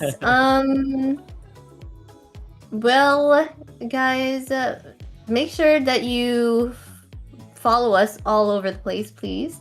We are trying to grow here in North America, so, and yes, make sure oh my god.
Warriors, the Frozen Sea Showdown is here.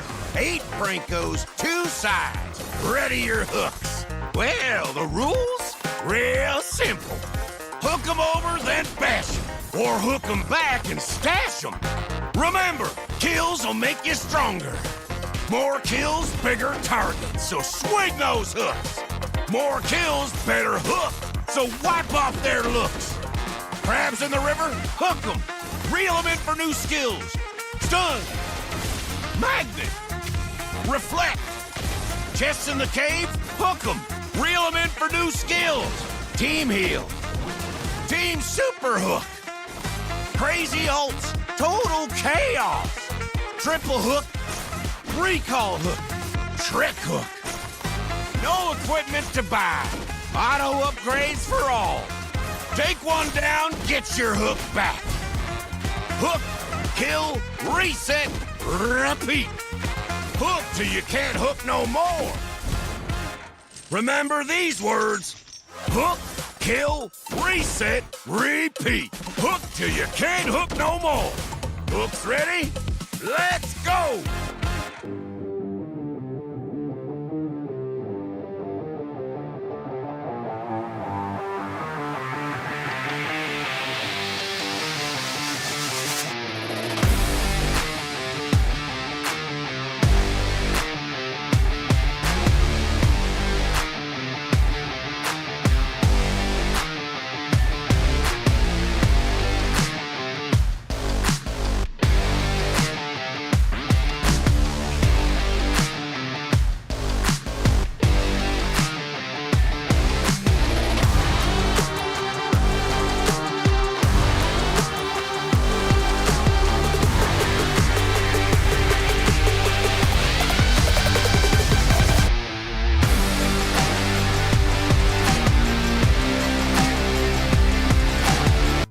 Welcome back, everyone. I hope you guys grabbed your snacks because we're ready for the next rounds that are going to happen. We have Alpha 7 going against 9Z Globant. What do we have to say about them? Well, I mean, the action doesn't stop. We're not even halfway through the night just yet. Going to be moving on to our best of 3. I believe this is another kind of grudge match. A little history behind these teams who have already faced each other. I believe it was in the first round that Alpha 7 took on 9Z Globant. So another opportunity for both of these teams to show us what they've learned. Yeah, so yeah, guys, it's gonna be a very, very long afternoon / night here with us. Now we're heading for the second match, as a private well said. 9Z Globant versus Alpha 7. Alpha 7 2-1 so far versus 9Z 1-2. 1 win for a Black Sentence the last weekend, and 2 losses, one of them for Alpha 7. So even though we're seeing that situation, I believe that we are going to have a very interesting match. It's a best of 3 this time, you know, so we hope to see the 3 matches. We hope to see both teams like fighting for the victory so far. Yes, we are hoping to see them match up. This they have already gone against each other around, I think around the first rounds, right? So, but Alpha 7 came up on top on that one. Let's see if 9Z Globant is able to fight back. Maybe they learned a thing or two to be able to contest them this time around. An interesting factoid too, Alpha 7 and what we just watched, Octa Gaming, neither of those two teams, who I think are very, very even, neither of them have faced each other yet. Yet both of those teams took their only losses to Entity 7 as well. So I want to say this is a pretty big hill for 9Z Globant to try to be able to come back from. Some of the big, I want to say, outliers that really kind of weigh some of these teams against each other. I feel like 9Z Globant last week pulled out the Marcel. Not successful with it. I feel like the draft didn't really support it either.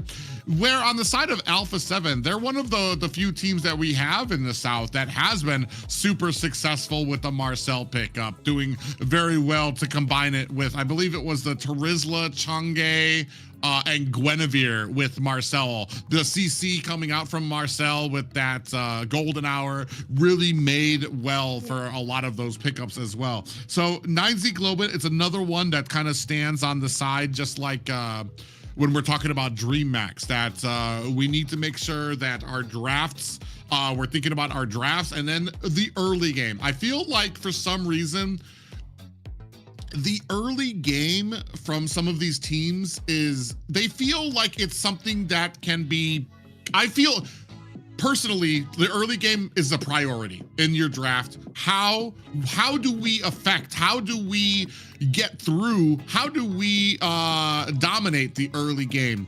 And because if there isn't a plan, if you're just thinking about the mid-game power spikes you have, a lot of these heroes that need items and stuff like that, you're gonna have a hard pathway. All right, let us take a look at the lineup real quick. Who do we have here? We have Hesu, Flick, Frostlane Eve, and Upatizzy and Pakitu for the side of Alpha 7. Yeah, it's a very interesting lineup here from Alpha 7. The guys who have some very high expectations, which is a very, very hard team here so far.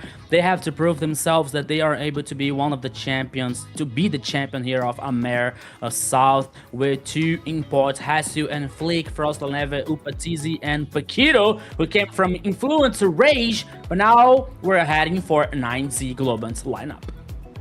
Yes, 9Z Globant is having it on the XP lane Chino, jungle lane Luis, Inho. We got mid lane Fishin, gold lane Gusta La Gusta, we like to say that, and our roamer, Alboro Crazy. I want to say last week I finally they had some great games coming out of 9Z Globant, so they did have a little bit of growth. It was very fun to be able to say Gusta La Gusta as they were doing very well. I do know I think I keep saying the jungler's name wrong, Rico, and I want you to give me one more of the, especially with the great accent of yours. Tell me how me and the viewers are supposed to say the jungler's name. Yes, boss, loud and clear. So everybody say Luizinho. Luizinho. Luizinho. Luizinho. Sorry, I still gonna come out. Say it, Luizinho. Come on. Yeah, but we're definitely looking for this team to, like we said, last week, a great week for 9Z Globant. They had some great victories there. We got an interview with them to find out, like, they do have some inner workings. I believe, Rico, you've been the big one to point this out. You've got a lot of good players, but different personalities, different play styles on this team that sometimes can leave one or the other. Either the roam gets a little too ambitious when the rest of the team isn't ready, or just people just playing on different aspects and different personalities when it comes to this.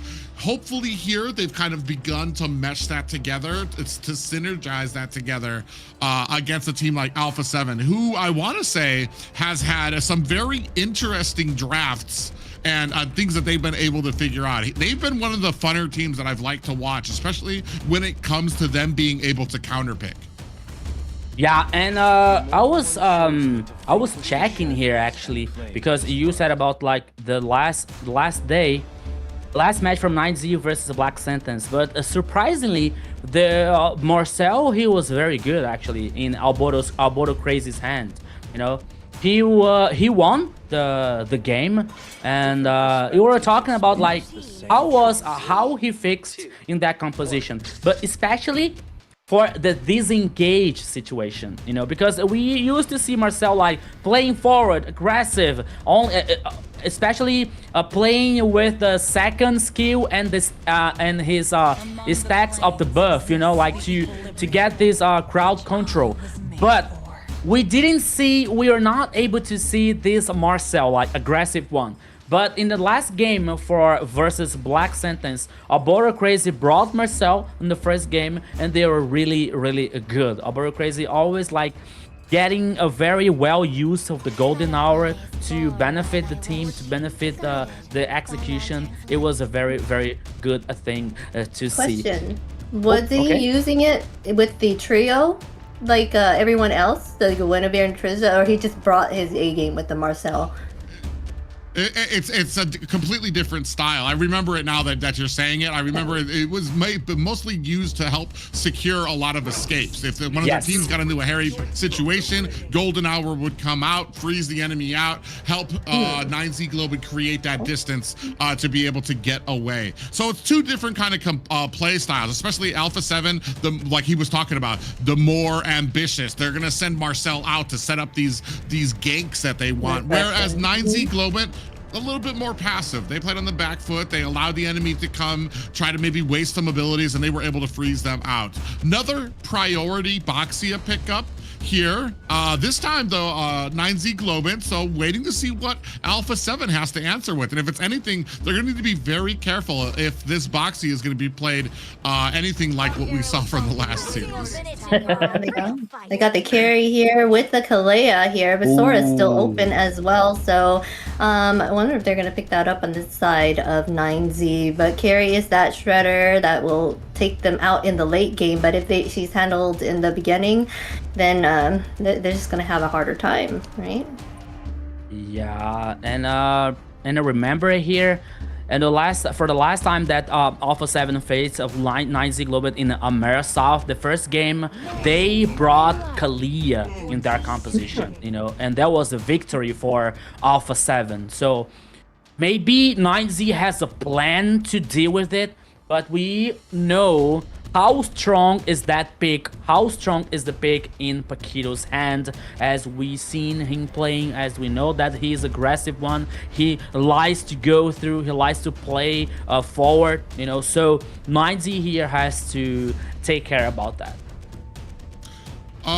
One thing though, from this side, when you have Kalea on your team, you're looking for a little bit more burst damage to be able to kind of help gun down some of those heroes that you grab. Fortunately, early to mid game, Carrie is not that answer that you're looking for. She's gotten more sustained. This is what I'm looking for, something else to kind of help with a little bit more CC, a little bit more damage that can come out from Guinevere. The big thing though is how well are these compositions going to play against each other? You grab somebody with that Tsunami Slam, you're going to have Garakacha kind of gunning for that position. It's going to come in very hot with that Avatar of the Guardian. So it's gonna be very interesting. Now going into that the banning phase right now, I think we're looking for maybe to ban out some of the mages on the side of Alpha 7. And then what we're looking for 9Z Globant. We've already got our marksman out there, already got our roam and our jungler. So XP lane, maybe mid. I doubt both of these teams are probably gonna focus too much on the mids,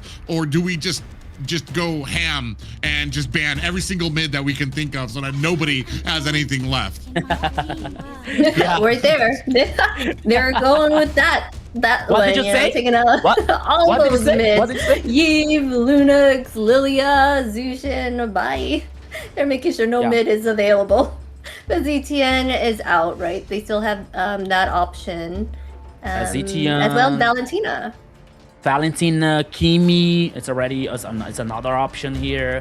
Maybe not Lily anymore because she's banned here. But an interesting fact that the last game, Alpha 7 brought Lunox for that composition. So ZTN here is out once again for Alpha 7. Let's see. Well, please don't tell me Valentina. Please, Dynasty, don't ban Valentina. Come on, don't ban. Or Kimi to the mid lane, please. It's very interesting that you talked about that too, because that was kind of what I was reading into here. If 9Z Globant decides to slot in the glue pickup, it's something that's familiar with this composition from Alpha 7 to possibly use the Linux that they were able to last time they faced the glue. Kalia, as soon as the split came out from the glue, Kalia was right there, snatched up the glue, and then Linux would absolutely dominate him on the back line as well. Ooh, and there goes the glue pass up there as well. So Valentina still open up on the board. We still have the Kimi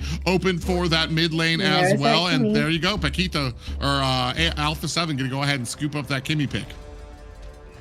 Yeah, I think they're going to pick up the Valentina, most likely try to steal Kalia's ultimate to kind of help the team with more CC. I'm not really sure what other mages are available. I can't think of Valir, but then will that be helpful? They're too jumpy, very mobile.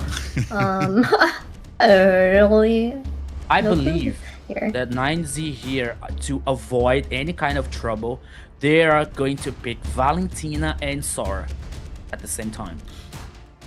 Yeah, it's a good Braxy thing. and The only thing for me is that Boxia, Harith, Gatakacha, and Take it. Valir Is that you? are No, it's all- fishing.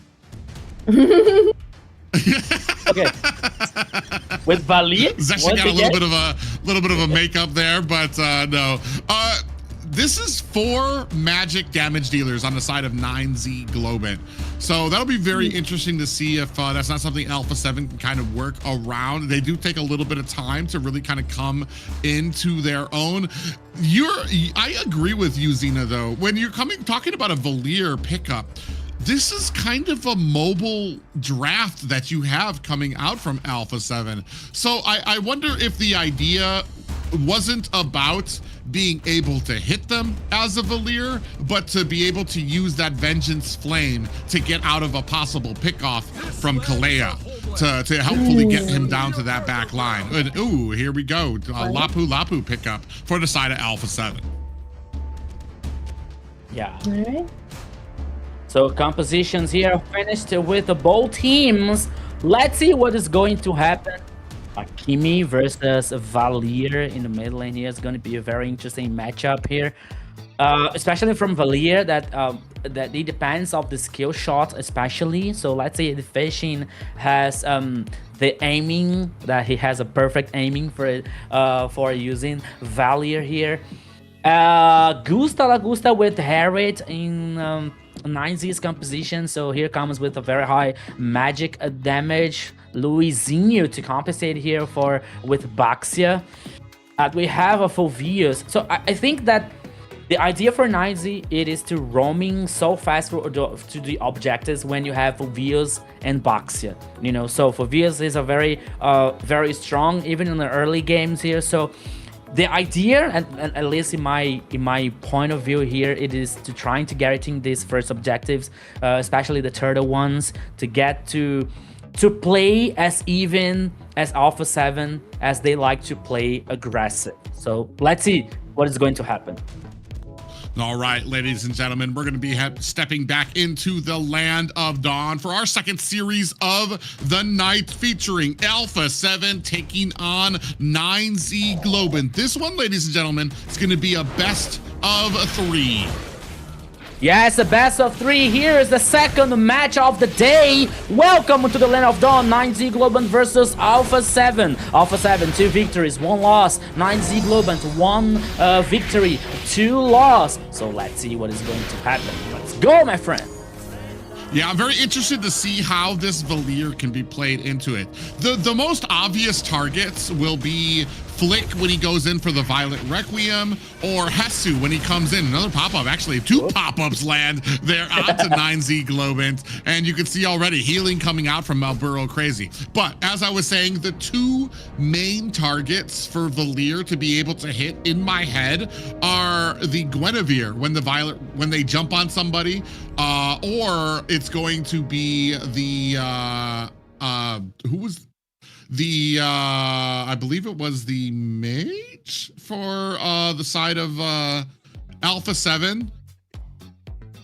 All I know is that the Violet, not the Kimmy, not who's the jungler then? Oh my God, The jungler is Flick. On what? So what hero? What hero was it again that he chose? What's Guinevere? There's Baxia. Guinevere. The 9Z Baxia was 1. Okay. Yeah. And then what was the other one? Yeah. So jungler. the big thing though is that the 2 main targets that are going to be that you could possibly try to use the Valir onto, they've got abilities that can stop them from being CC during their ultimates or during their abilities. The Violet Requiem, you're not going to be able to stun a Guinevere out of that, and by the time, especially if you're timing it after a jump, Valir is just not that fast. He's not going to be able to get that stun out as soon as that before that Violet Requiem comes out there as well. So it's going to be, I feel like the target selection for Valir, I feel like the only saving grace for Valir is the fact that he has the Vengeance Flame, that if you do snatch him up, if you do try to grab him, he can get away.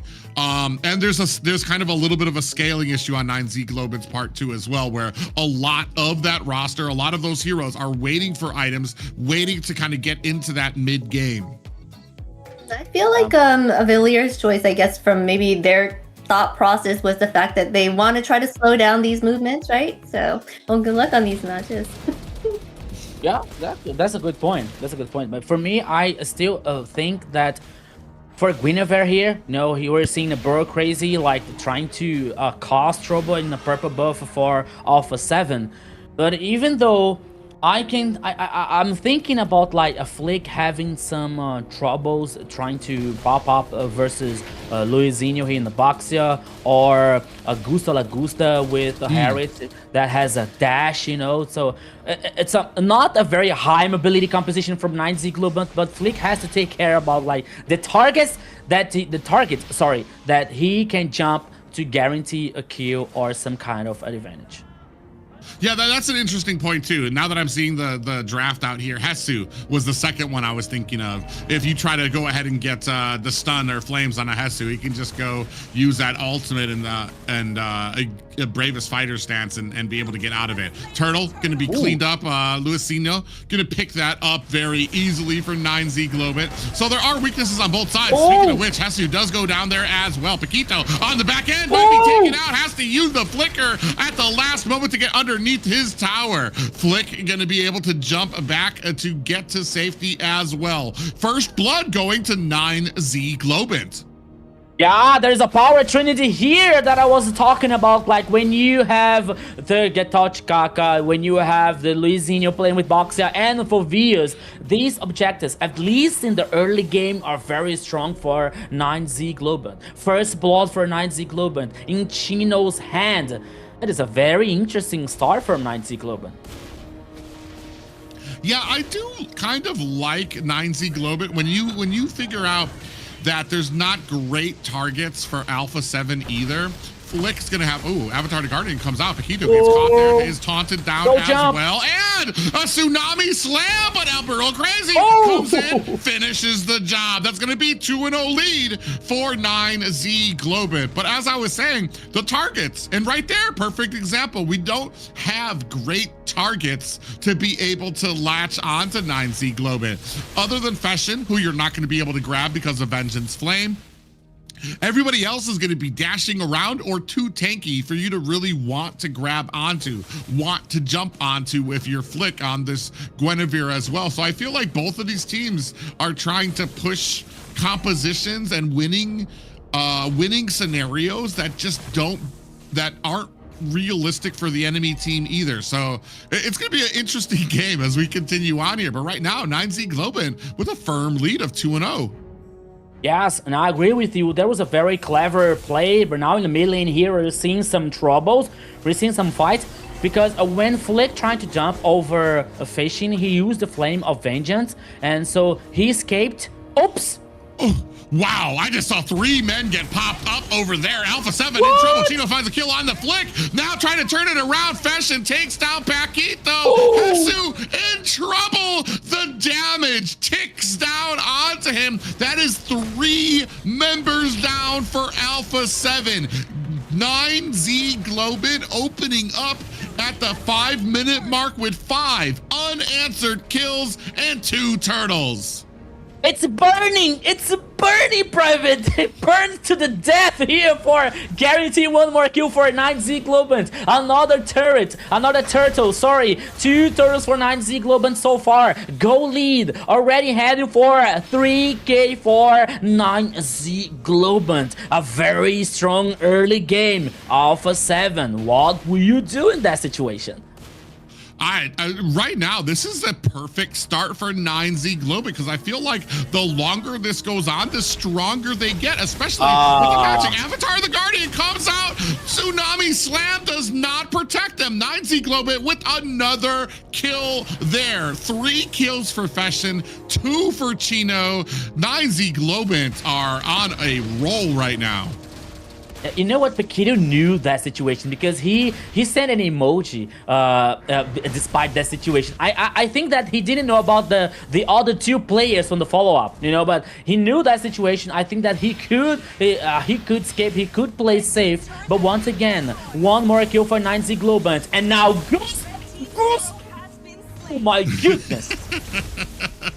Oh, Gusta La Gusta making short work of Upatizi up at the top lane. And I feel like Alpha 7, they just are completely unprepared. Hatsu gets trapped by 2 members. He is not making his way out of this fight. Unfortunate for Alpha 7. Flick not able to get down there fast enough. It is already a 4K gold lead at the 6-minute mark for 9Z Globant. And I want to say I am absolutely baffled and surprised, pleasantly surprised to see Alpha 7, who I thought was going to have an easy time with this game, now struggling. This is telling you how much the growth has happened from 9Z Globant. That game yesterday was nothing compared to the domination, the surprise we're seeing. 9Z Globant very secure. Next turtle going to be picked up here for them. Alpha 7 not even in a position to contest. I agree with you here, my friend Private, because when we see the historical for the 2 teams, Alpha 7 with 2 teams versus only 1 for 9Z Globant, and we can still talk about 9Z Globant situation, that so many players, so many good players, but with a very strong personalities, but now they're playing together. Their synergy, at least in the first game, are almost perfect. And plus, Alpha 7 is completely lost here, Private Dancer. Something is happening to Alpha 7 today. Yeah, and maybe this is just what we were talking about and what they talked about. They have new players that they were just trying, great players that have a long list of titles and history behind them in South America, in LATAM. They just needed to get that synergy. They just needed to get on the same page. Here, I don't know that you could be anymore on the same page. An 8-0 lead before the 8-minute mark here. Alpha 7, the only problem right now is I feel that you could count even as a possible negative is we are at 8-0. We've only got 1 tower, so it's not like 9Z Globant have been transitioning all of these kills and all of these fights into great objectives and pushing towers just yet. So we still have to wait for that mid game to come out to see if they've gotten enough of a lead to kind of really be a little bit more comfortable with themselves here. Another tower taken down. I believe that was the bottom tower taken down. So both side lanes taken down for Alpha 7, who have yet to be able to find an answer for this 5K gold lead of 9Z Globant. Yeah, and actually there's one more thing that we can consider about here. Cabral. So last weekend, Gusta talked to us.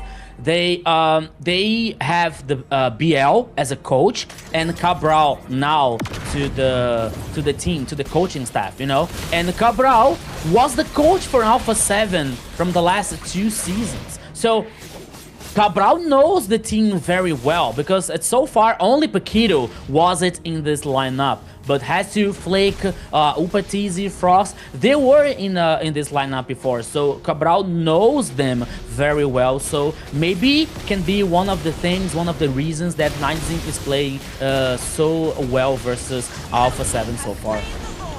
Yeah, and even when it comes to that turtle, allowing it out, they're forced, Alpha 7's forced to kind of try to get these long-ranged pushes up at the top, but immediately, especially when it comes into expanding rivers, you see how fast Chino was able to get to the top lane all the way from the bottom. Ooh, nice little Violet Requiem comes in, traps him underneath the tower. Flick able to find a kill onto a Burrow Crazy. The Mountain Shocker does not land for Hatsu on the back end. Luisino comes in, might have bit off a little more than he can chew, but look at how tanky he is. The rest of Alpha 7 has to run away with half health, while Luisino able to take out the Alpha 7 jungle. Luisinho, this is so unfair. What is Boxy about? Oh, one more jump! Oh, wow! Wow! You would have thought that it was Luisino was the one who jumped on the Flick. Flick jumped in on and immediately took 90% of her health as damage. What a great surrounding from 9Z Globant, immediately collapsing around their jungler to be able to punish Alpha 7 even when they have a great gank. No, Hasu in the wrong side of his tower gets taken out, bringing us to a 9-1 game. Hasu completely lost, not in the jungle, but in the bottom lane here. Guarantee one more kill for 9Z Globant. Private, we are talking about 9-1 to 9Z Globant so far. Gold lead. Oh my god, my math now it's not so clear, but it's almost like, okay, 5 plus 3, 8k for 9Z Globant. But they have to take care because Alpha 7 is very strong. They have resilience, so they can have back in the game. So 9Z Globant has to take care. Yeah, we do. I mean, the saving grace on the side of 9Z Globant, I feel like Phobius begins to fall off a bit there. Luisino will become a little less, you're going to start having your items. You'll be able to maybe burst down. But, I mean, look at here. Immediately, the Alpha 7 has to disengage from this as 9Z Globant basically own Alpha 7's jungle right now. We're at the 12-minute mark right now. Sans any huge mistakes, I feel like Alpha 7 are going to have a very rough time trying to find the advantage, trying to find the pickoffs that they need. I haven't seen one successful Tsunami Slam, I feel like, come out from Alpha 7 just yet. And I feel like that's one of their big marks here. That's one of the big things that they're really leaning on. Also, I mean, hoping for Upatizi to really get farmed up onto this carry. But I mean, carry's one of those too. When you're behind, you're not just waiting for the Trinity, you're also waiting for that Malefic gun so you can get the range, so you can be safe while you're dishing out all of this damage. Yeah, and now meanwhile, Border Crazy gets an immortality here for buying much more time for 9Z Globant in a possible future team fight. So it's another leverage for 9Z Globant, who guarantees another Lord here. Almost a 13-minute. Maybe can beat the Lord to finish the game, but they have to pay attention because they have a carry on the other side who has a very strong late game, especially with the true damage that can melt down the tanks like a Boro Crazy with Gatochkaka and Luizinho with Baxia. Yeah, they're just doing such a great job. Taking a look at 2,600 gold for Gusta Lagusta on this Harith right now. The only thing, he's even got the concentrated energy too, so he's going to be able to get a ton of health back. He doesn't even need penetration just yet because Alpha 7 haven't even gotten to the point of picking up magic defense for him. Now we have the Lord coming in at mid. Ooh, catches two members with that ultimate from Frostlane Eve. Big damage going on to that mid lane tower as well. All lanes starting to crash in. As you see, Hasu going to go down to bottom, splitting up their priority. Big defense here coming for Alpha 7. They are able to protect their high ground towers, but it's only a matter of time right now at the 14-minute mark. Ooh, incoming. Zaman Force has been laid down. Hasu takes a heap of damage. You can see the rest. Gusta Lagusta coming in, trying to rain damage onto that high ground tower. Unfortunately, not able to find it. Mixture of the Avatar, the Guardian comes in. Violent Requiem is out, bouncing down the damage onto Alpha 7. Luisino goes down. Alpha 7 trying to turn this around. Bro Crazy in a little bit of trouble here, looking for the opportunity. Great comeback here, at least for Alpha 7. Make sure to point out that 9Z Globant overstayed their welcome and now a player down and have to retreat. The response for Alpha 7 was so fast because by the time that they saw the initiation for 9Z Globant, Tsunami Slam hit the players, hit the target, guarantee the kills for Alpha 7. They are able to defend the base, but first, the turret in the top side already taken down. In the mid lane, you see, there's no HP ever in that turret. So more advantage for 9Z Globant that they now are they want to wait another Lord to secure the victory, to turn things easier so far. Yeah, and the thing too is on the side of 9Z Globant, they already have the protection that they want against the carry, against the Kimmy. They've already got, I think I saw 3 Radiant Armors coming out from them, 3 Chastised Pauldrons coming out from them already. So they're already planning for this late game where Frostlane Eve will start coming online, where Upatizi will start coming online, and they're doing a great job of prepping for it too, because I mean, you're gonna really slow it down. Even with that little kill that Alpha 7 was able to get back, just Frostlane Eve was just never really able to take off because Radiant Armor, they're all doing like the max defense that they can get. You see here, Tsunami Slam actually comes out, Big Jump comes out as well, and we do have a Winter Crown out for Chino, coming back with the demonic forces onto the backside, finds a kill onto Flick. Zaman Force laid down Alpha 7, running for the hills, trying to find themselves an escape, but onto the back line. Chino diving deep with that demonic force, finally taken down by Frostlane Eve, while Gusta La Gusta finds himself another tower. This is going to be a clean Lord pickup for 9Z Globant. Take my energy, Chino. Take my money. Take my everything here. What a great play for Chino here. Guaranteed the advantage for 9Z Globant. But the idea for Alpha 7, especially with the Tsunami Slam, the idea was good, but maybe the target wasn't so good here. Oboro Crazy? You want to use the ultimate versus Oboro Crazy versus a Gatochkaka that he can buy so much time for 9Z Globant, and that's what happened. They were not able to kill Oboro Crazy. That bought so much time for 9Z to respond so well, guarantee 2 more kills, the advantage to secure the Lord, and now they're heading to the possibly final game.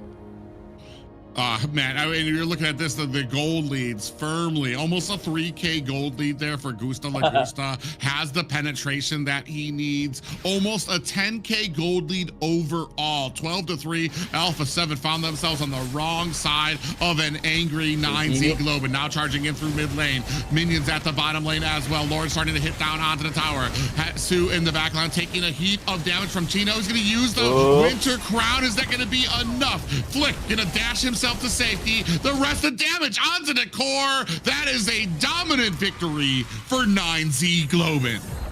Dominant victory here for 9Z Globant in the first game in the best of 3. What a surprise, Zena. That is a surprise. 9Z brought their A game this time around. They did not like that sweep from the first set of matches that they had gone through before with them, and they were able to recover this time around. I think they weren't able to, Alpha 7 was not able, they weren't prepared. They weren't prepared for this. I think they expected them not to be so dominating this time around. I don't know if they woke up, they're eating their Wheaties, what they had for breakfast, what they're wearing, but continue to do that. Don't change a thing. Whatever this is a completely different team than we saw from that first round coming out from Alpha 7 taking on 9Z Globant, where 9Z was swept. This was a dominant game by 9Z Globant. This was a synergy that you saw from them. I mean, they had an answer for everything here. Even like we said, I thought maybe it would be a little tough for Feshin on this Valir. Where were his targets? But if you turn it around on Alpha 7, where were their targets? Who were they going to be able to get with the Violet Requiem? Who were they going to be able to get with the Tsunami Slam? And then you're kind of getting into a point where you're really depending on the late game of Frostlane Eve, really depending on that late game of Upatizi. And I want to say by the 7-minute mark, you already had full Radiant Armors on 3 members of 9Z Globant. Yeah, they're really prepared here for Alpha 7's idea and composition. But once again, as you well said, the targets for Flick here using Guinevere were not that easy, because you had Gusta La Gusta playing with Harris. Okay, he has dash. You had Chino. He has the stacks from the ultimate here, especially to focus in the back line. You have Fashion that could use the Flames of Vengeance to respond back this initiation. So it was not that easy for Alpha 7 with this idea using the Guinevere so far. Maybe if they proc, like for example a Suyo with a high burst damage from the jungler, that could work very differently. But in this game here, 9Z Globant knew what they were doing, knew what they had to do to guarantee the first victory so far. Yeah, a great and dominant victory for them.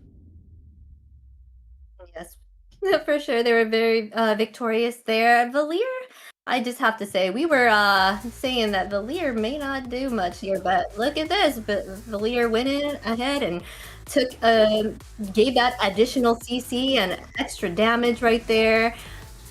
But so here we go, right place, right time, every single moment. We have the Gusta Lagusta on that MVP with that Harith, 203 on that KDA, 47.6k total damage, 805 golds per minute. He was doing an amazing job as this gold laner here. Yeah, gusta la gusta, gusta mucho of being MVP here for 9Z Globant. The man from 1-1, the man from Beatrix here, the gold laner for 9Z Globant, guarantee so far. Playing very well with his Harith. Even though what we have a composition for 9Z Globant who didn't have this hard engage, who didn't have this hard initiation, we're only to have this follow up from damage. We were used to see Gusta always using the ultimate, using the dashes to cause damage, using the dash to farm and getting the items for 9Z Globant. That was one of the keys to victory for 9Z Globant to play versus Alpha 7 so far. Yeah, he kind of continued on with the domination. There was a point where he was about 3k gold lead for him. So did a good job. A big shout out to going out to the Phoveus as well. He was doing a great job of being able to back up a lot of the damage, keep them onto the backs while his front line was able to really dominate. I'm absolutely kind of speechless a bit. 9Z Globant with such a great first game. I want to see this continue. I would love to possibly have a different week this week. Sadly, it wasn't 9Z Globant who I was thinking was just gonna be able to wholly be able to turn this around. That game, I want to say, gives me hope. I want to see what else they have on the docket, what else they have in store. Because like I said, we heard the interview about that the different things that they were kind of battling with, where it came the synergy, a coach or players on their team that just hadn't been there long enough to really build that synergy. Maybe we're starting to finally see the fruits of that labor. Yes, 9Z is doing a wonderful job here. The fact that they were able to come back and show their driving force this time around, Alpha 7 was not able to think that they can take them on, right? So I wonder if they were just preparing to dominate them like they did in the first matches. Maybe that they kind of weren't in the mind to be like, oh god, I don't think that they're able to take us on again like this. All right, we're gonna be prepared the next round. So I feel like Alpha 7's gonna give them a fight next time. Yeah, makes total sense. And when we were talking about like the surprise for 9Z, we were saying we are talking about like the positive surprise for like there's one more team to play as even with the strong ones, you know, not like, okay, it's a surprise because Alpha 7 is better. No, because we were talking about this potential. We were talking about 9Z's potential since the first weekend, that we're talking about like, okay, they're such a very good players, you know, that they're not matching each other in the play style, in the playing when we're playing together. But now we're seeing something different. Now we're seeing a team here, a very strong team playing together. You know, for example, with Gusta Lagusta with a very solid performance, with Albury Crazy not being crazy anymore, with this first picks that we were able to play so aggressive, to play so forward, to being killed so many times, you know, to give farms and gold lead for the other team. We're seeing Fishing playing comfortable. We're seeing Chino playing a shiny with Fovios and other XP heroes here. So we are able to see now a different 9Z Globant, a very strong one versus, not only versus Alpha 7, but probably versus any other team. I do want to point out too, I mean, Entity 7, I think it's pretty firm that right now, according to stat-wise, they're kind of the top of the mountain right here in the South. So everybody's kind of looking, how have teams faced against them? How have teams weathered against what Entity 7 has been able to bring? Alpha 7, like I said, their only loss so far has been to Entity 7. 9Z Globant have not had the opportunity to face Entity 7 just yet. So maybe one of those random wild cards that we didn't know about, that when it comes to some of these, and there's some teams out there that when it comes to competitiveness, when it comes to teams that that bring that type of energy, sometimes there's teams that just tend to shine when they have that when they're facing that type of competitive edge, because it brings out the best in them. Here, like I said, maybe we might be looking at this has been why it's been so hard for me to do any type of predictions or picks here for the South. When I go for one, I try to look up the stats, I try to see how the matches went last week, and then this week they're a completely different team who have learned from their mistakes, learned a little draftings that they need to do, to the point I think I might be like at 40 or 30% with my correct predictions when it comes to these teams. And it's just a great energy for all of these teams to have, to know that as good as they were last week, or even with some of the shortcomings that they had last week, they'll be able to kind of come back and bounce back from that. And even if you might think that they might be at kind of the lower rung of some of these teams, they might have some surprises still in store for you. Still on the blue side though is a 9Z Globant. They're going to go ahead and focus off a lot of those. I think a big focus there onto a lot of Flick's hero pools when it comes to the Fanny, the Suyu taking off there, those heroes that really shine when it comes to like technical and mechanical ability, leaving like that. I always save this too, especially when I'm watching North. There's some players that I think are great, they're gifted, especially in the jungle position, that is absolutely wasted on like a Fredrin pick or something like that, where they can't just dash around or really utilize the mechanical ability like they would be able to on a successful Lancelot or like a Fanny. And then you put them on a Fredrin and it's like, okay, so they're just gonna dash forward, get all the aggro, try to find this great time to get the Appraiser's Wrath. So I do like where 9Z is here, taking away a lot of those mechanical options from Flick. Harley here? First pick? Is that possible? Nah, they're not able to use bot. Oh, carry! Yeah. They're making sure they secure the carry pick here.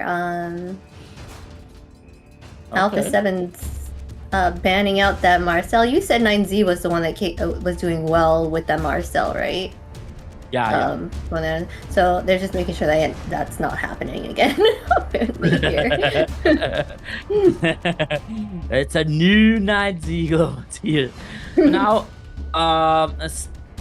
this carry pick here, at least in the first pick, I don't know, maybe for me maybe can be too early. Okay, but it forced now Alpha 7 to think in the draft to not take so tanky heroes, you know, because of the true damage, because of her buff. But now we're seeing Sora and Valentina, the pick and the counter pick in the same team here to avoid trouble. Yeah, I like that coming out from Alpha 7. You pick up the Sora and her counter, so that's not something that is an option for 9Z Globant here. And then yeah, you've taken off, like I said, you've narrowed down, you've taken away a lot of the jungle picks from the Flick side, leaving him a lot of those heavier, tankier assassins. And then you've said, hey, and if you do decide to pick up a tanky pick, we're gonna go ahead and we're gonna start things off with a carry that will be able to shred you down. Though, do want to say carry, a late game hero, does need the items. It's an argument now if she's good with the Trinity or if she needs needs that fourth item when it comes to getting the malefic gun, so that she can have the range that she needs to. And with that, they're gonna take one of the tanky. They're gonna narrow it down even more to tank off one of the tankier picks there with the Fredrin. I believe. I mean, when it comes to junglers, you still got like Harley is still open as well. You've still got Leo as well. Boxia, yes, is open for their side. So there's still a decent amount of options for the side of Alpha 7. Yes, I'm thinking Alpha 7 will pick up that Hera since they took the carry, so they're swapping the gold lanes here unless they ban that out or target ban that. I'm not even sure what they'll secure for, but they did secure that Sora and Valentina, which will be hard to deal with. Yeah. As we were dealing here with the meta, which benefits, okay, now Harley for Alpha 7, okay. Very interesting early game here, especially when it comes to the jungler. But as I was about to say, as we are dealing with a meta situation here that benefits a long period of team fight, and that is one of the reasons that most of the teams are prioritizing these tankies in the jungler, like Fredrin, Boxia, for example. You know, like not only to guarantee the objectives, but to have some advantage in this team fight here. That can be one of the good situations for both teams. But now we're heading in a different situation that we are seeing Harley here for Alpha 7. So Hylos, it's a banning here for Alpha 7, as I was thinking to protect a carry, and now Harriet in 9Z Globant.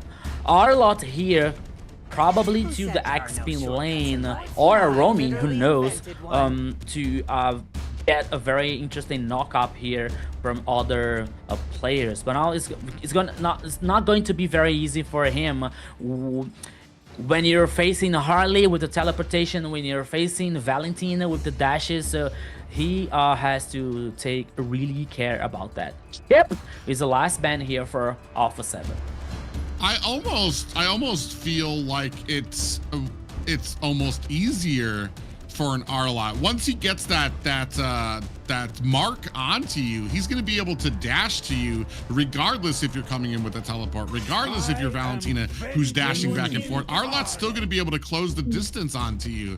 It almost fulfills the same thing like we had with the Phoveus pickup last when they were able to have that Phoveus get into the back line. Arlott, I think, lacks a little bit when it comes to like that burst damage that you want. In fact, I kind of feel like the early to mid game, we're lacking a lot of damage from 9Z Globant with this current composition.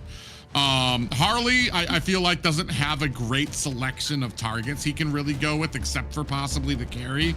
But I mean, are you wasting your time waiting on the carry, especially those first few objectives where carry most likely isn't even going to be around a lot of those fights here? Big focus onto that gold lane by the side of 9Z Globant, but Alpha 7 gonna scoop up that Bruno.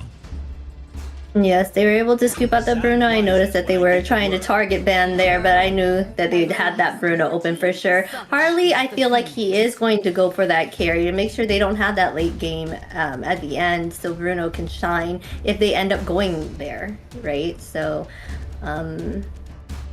like you said, the only people that he can aim for is carry. Farsa, she's pretty good at escaping, so it's going to be hard for the Harley to catch that. Yeah, not only for the escaping, but with the possible execution here that comes with the ultimate from Khalid and the other feather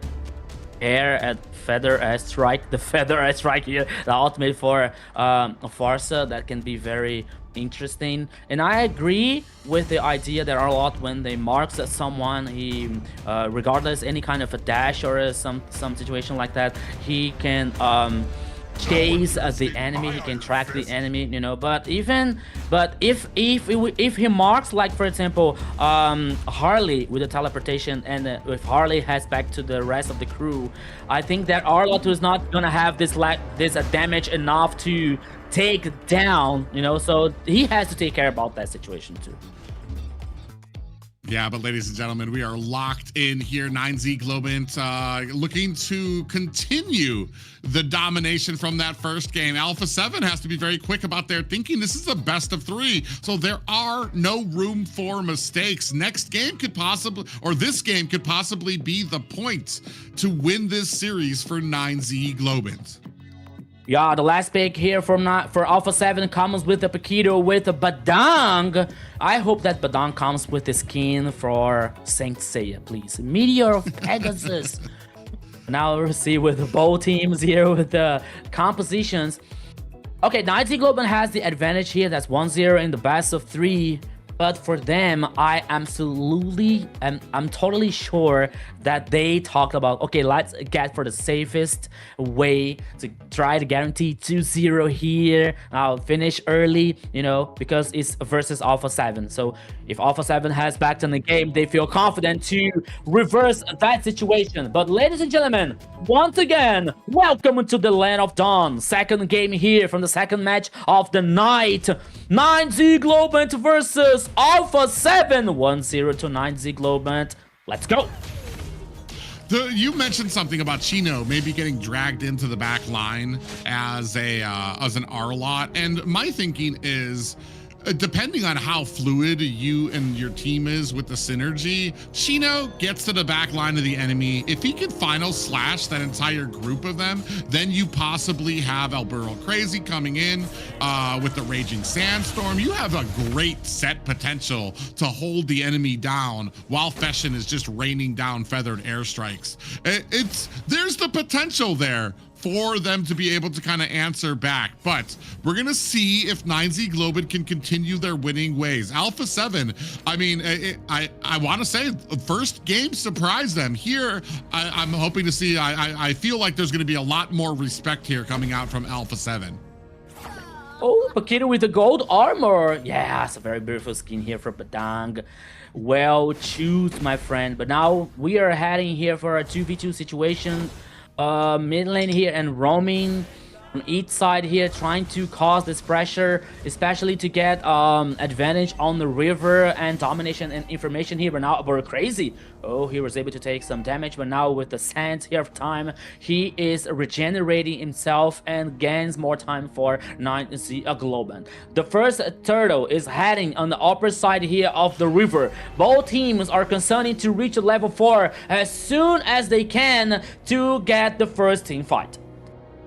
I feel like this is a pretty, I feel like sans the early game, it's a pretty even draft. You can see here, Alburo Crazy taking a heap of damage for Feathered Airstrike raining down, while Alburo Crazy gonna go ahead and get that healing in as well. Hesu actually has to go onto the back line, looking for the damage, gets stunned immediately by Paquito, who's able to return it in kind. 2 down for Alpha 7, 1 down for Alburo Crazy. Flick goes down as well. Luisino chasing down the last member, and down goes Frostlane Eve. 4-1 at the 2-minute mark for 9Z Globant.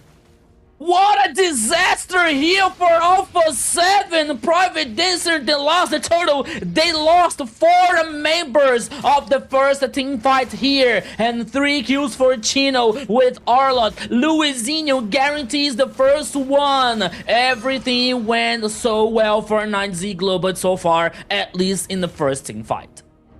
Yeah, not just that, you're already almost looking at like a nice little stun there onto Hesu, but you're already, I mean, I think it was about a 700 gold lead already for Chino over Hesu on that Sora, so he's starting to get a little bit of a lead there. They tried to answer back as Hesu went into the back line, got stunned himself. Paquito was right there as well, and unfortunately, the plays just came out from 9Z Globant, picking them apart one by one.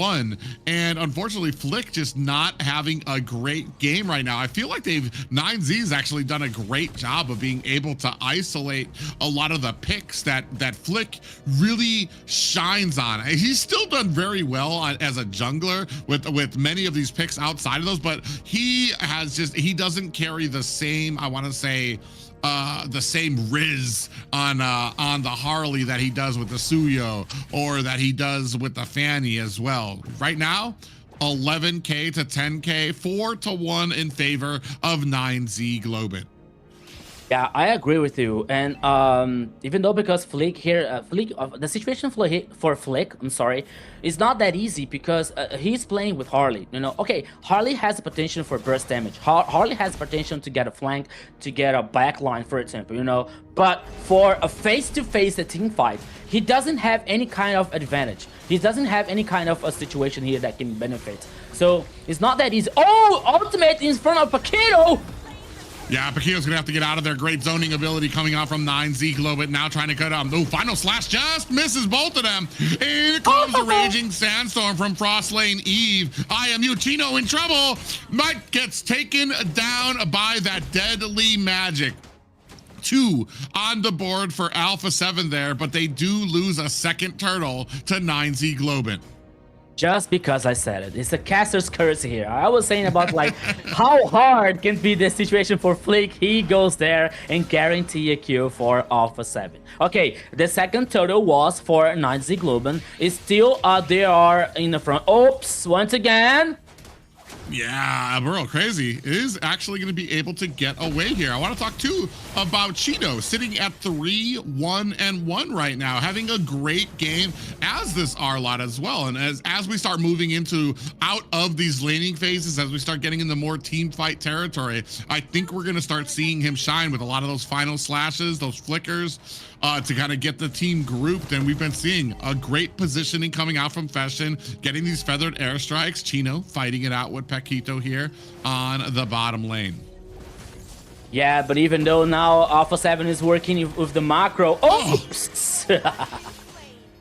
Yeah, that was actually a perfect combination. Fashion came in, got the immediate stun onto Upatizi, and then Luisino comes in, gets the aggro onto Upatizi. So he just basically was in a coma for all 3 shots of that feathered airstrike until there was just nothing left of him but dust. Now, enforcing their way up at the top lane, starting to cut it. This might be a little too much for them as they're actually able to clean it out. Paquito doesn't come in from the flank, doesn't want any part of this fight just yet.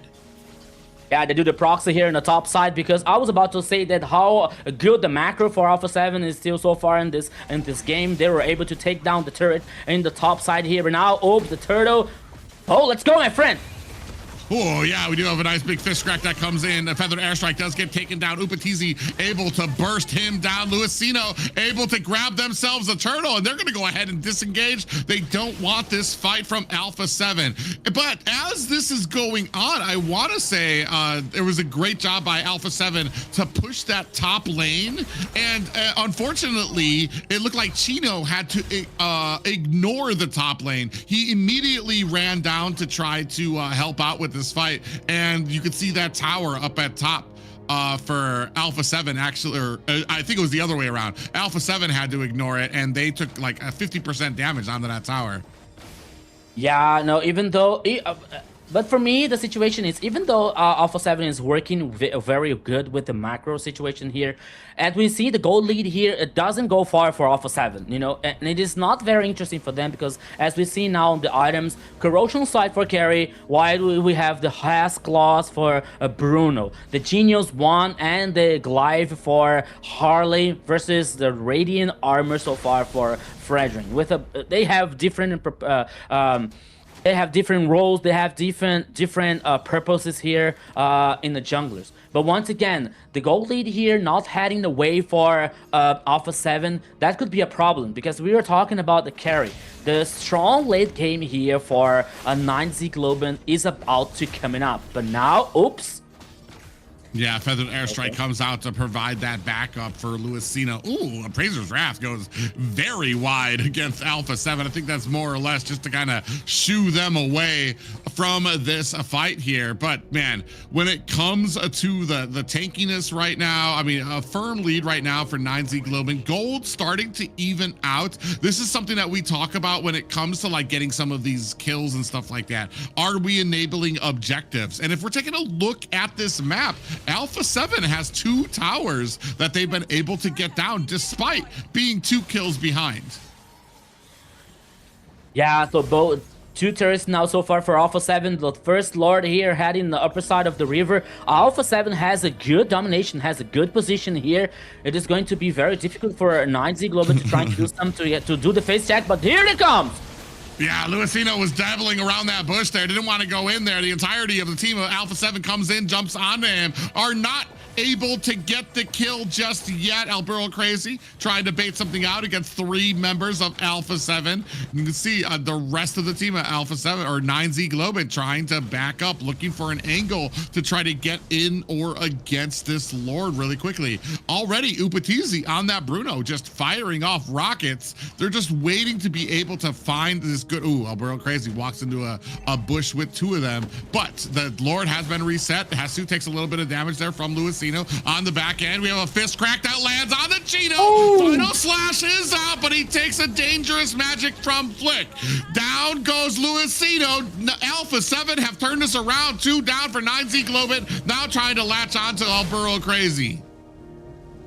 Once again, Alpha 7 finding the kills, finding the breaches here, the chances to get back in the game. Not only that, now the goal lead has just a little bit for Alpha 7, and more important than that, the Lord is for Alpha 7. One more advantage, one more map domination for the guys from Alpha 7. Now they're taking down the turret number 1 here in the mid lane. No, just because I said once again.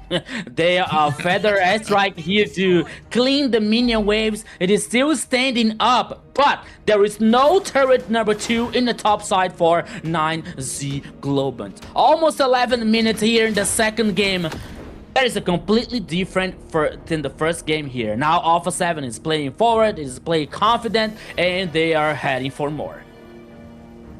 Yeah, it feels like even with a lot of those fights that they lost in the early game, Alpha 7 has always remained on to what strategy they wanted to do, which was that, oh, actually, look at all that damage that goes on to Alburo Crazy with that deadly magic coming out from Flick. But they're starting to maintain. They understand that they might not have the greatest of early games, but they just need to be patient and to continue on. Here, they've been taking some losses, but they were able to macro up, continuing to get those towers on the side, even though they were about 2 kills down of a 7-killed game right now. So 5-5 right now. We're at the 11-minute mark. Alpha 7 with about a 4K gold lead over 9Z Globant. So sitting pretty comfortably. Yeah, so far almost 5K in the gold lead here for Alpha 7, 5-5 so far, but the map domination, it goes clearly for Alpha 7. Malefic Gun, the Berserker Fury, and the Has Claws for Bruno, while we have the Trinity Core for Carry. 3 items, Corrosion Sight, Golden Staff, Demon Hunter. So for me, I believe that Alpha 7 has to finish this game as faster as they can, because the clock is ticking, because of this carry, because of how much time Khalid can buy for Gusa Shine, and also Luisinho and Chino. So Alpha 7 has to be aware about that situation and has to finish the game. Ooh, actually, Luisino might have been caught here, taking the heap of damage. Down comes the Appraiser's Wrath. Does not do enough damage. We do have the Feathered Airstrike trying to zone out the rest of Alpha 7, who is backing up, and a great job by Alpha 7. Go in, try to find themselves the gank. They aren't able to, and wisely able to zone out the rest of 9Z Globant, trying to back up so that they don't get caught into a fight that they don't want. That's what I'm talking about. Alpha 7 didn't lose any players on the last try of like open the base or something here for 9Z Globant. But once again, they have to pay attention. They have to take care, because even though Chino, we didn't talk much about Tino anymore, except from the early game here that he was able to get the kills. He was able to knock out the players for a 9Z Globant situation. The same for Fashion here, only using the Feather Airstrike to cause damage or to trying to get some specific pick off. But I think that 9Z Globant isn't done yet, isn't dead yet in this game, even though the gold lead for Alpha 7 and the map domination. But oops, Paquito, what were you doing there? About a 3K gold lead for Flick. You see he was already able to pick up the Holy Crystal. It's going to be a huge amount of magic damage for him on the side of Alpha 7. Now, trying to weed around the Lord, bait it into a fight. I'm pretty sure Alpha 7 is comfortable. They want this fight. They want to just bait out this Lord as well. Now, Hesu on the backside is going to go ahead and zone out Luisino. And Lord taken down to about 25%, getting back up. And comes the feathered airstrike. Luisino able to steal the Lord. He pays for it with his life while the rest of his team able to find that disengage. This might not turn around the game, but it does at least give 9Z Globant a little bit of breathing room.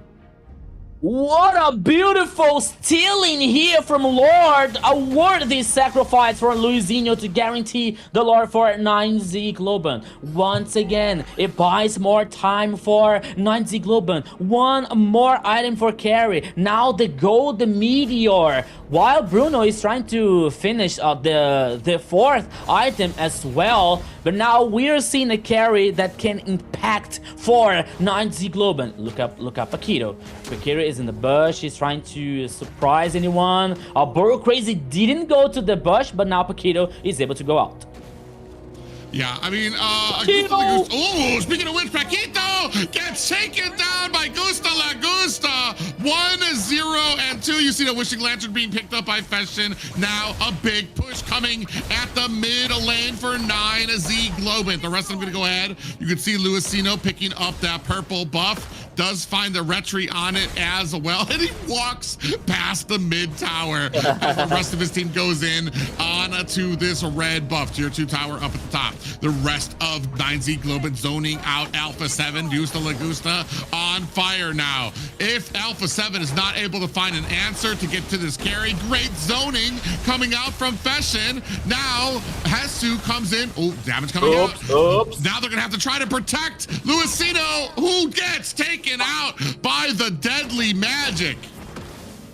Luisino is taken out here, forcing 9Z Globant to head back. They were trying to take down the turret. Oh, here comes the chase. Yeah, they're trying to go after Albrook. Oh, Chino and Gusta La Gusta might be in trouble here. Gusta La Gusta not able to find himself an escape. Albrook Crazy comes in, and just like that, Alpha 7 turned it around. An 8-6 game right now. 9Z Globant beginning to reel a 4K gold lead for Alpha 7 now with the Lord. Just high ground towers protecting the 9Z Globant base. Now you're going to see a little bit of the zone out. Here comes the feathered airstrike for Feshin to clear out those minions at the top. And I saw Hesu using the ultimate for nothing. He was in vain here. Paquito now could be in trouble. No, because Upatizen is playing together with Paquito here. But now both teams are heading for the next Lord. The next Lord here. That could be the crucial one. That could be the most important of their lives. 9Z Globant is still standing. One more item now. Chesta's Podron for Paquito. And now the Lord is in the pit. The Lord is in the downside of the river. Both teams with the 5 players could be the epic team fight here, my friend Private.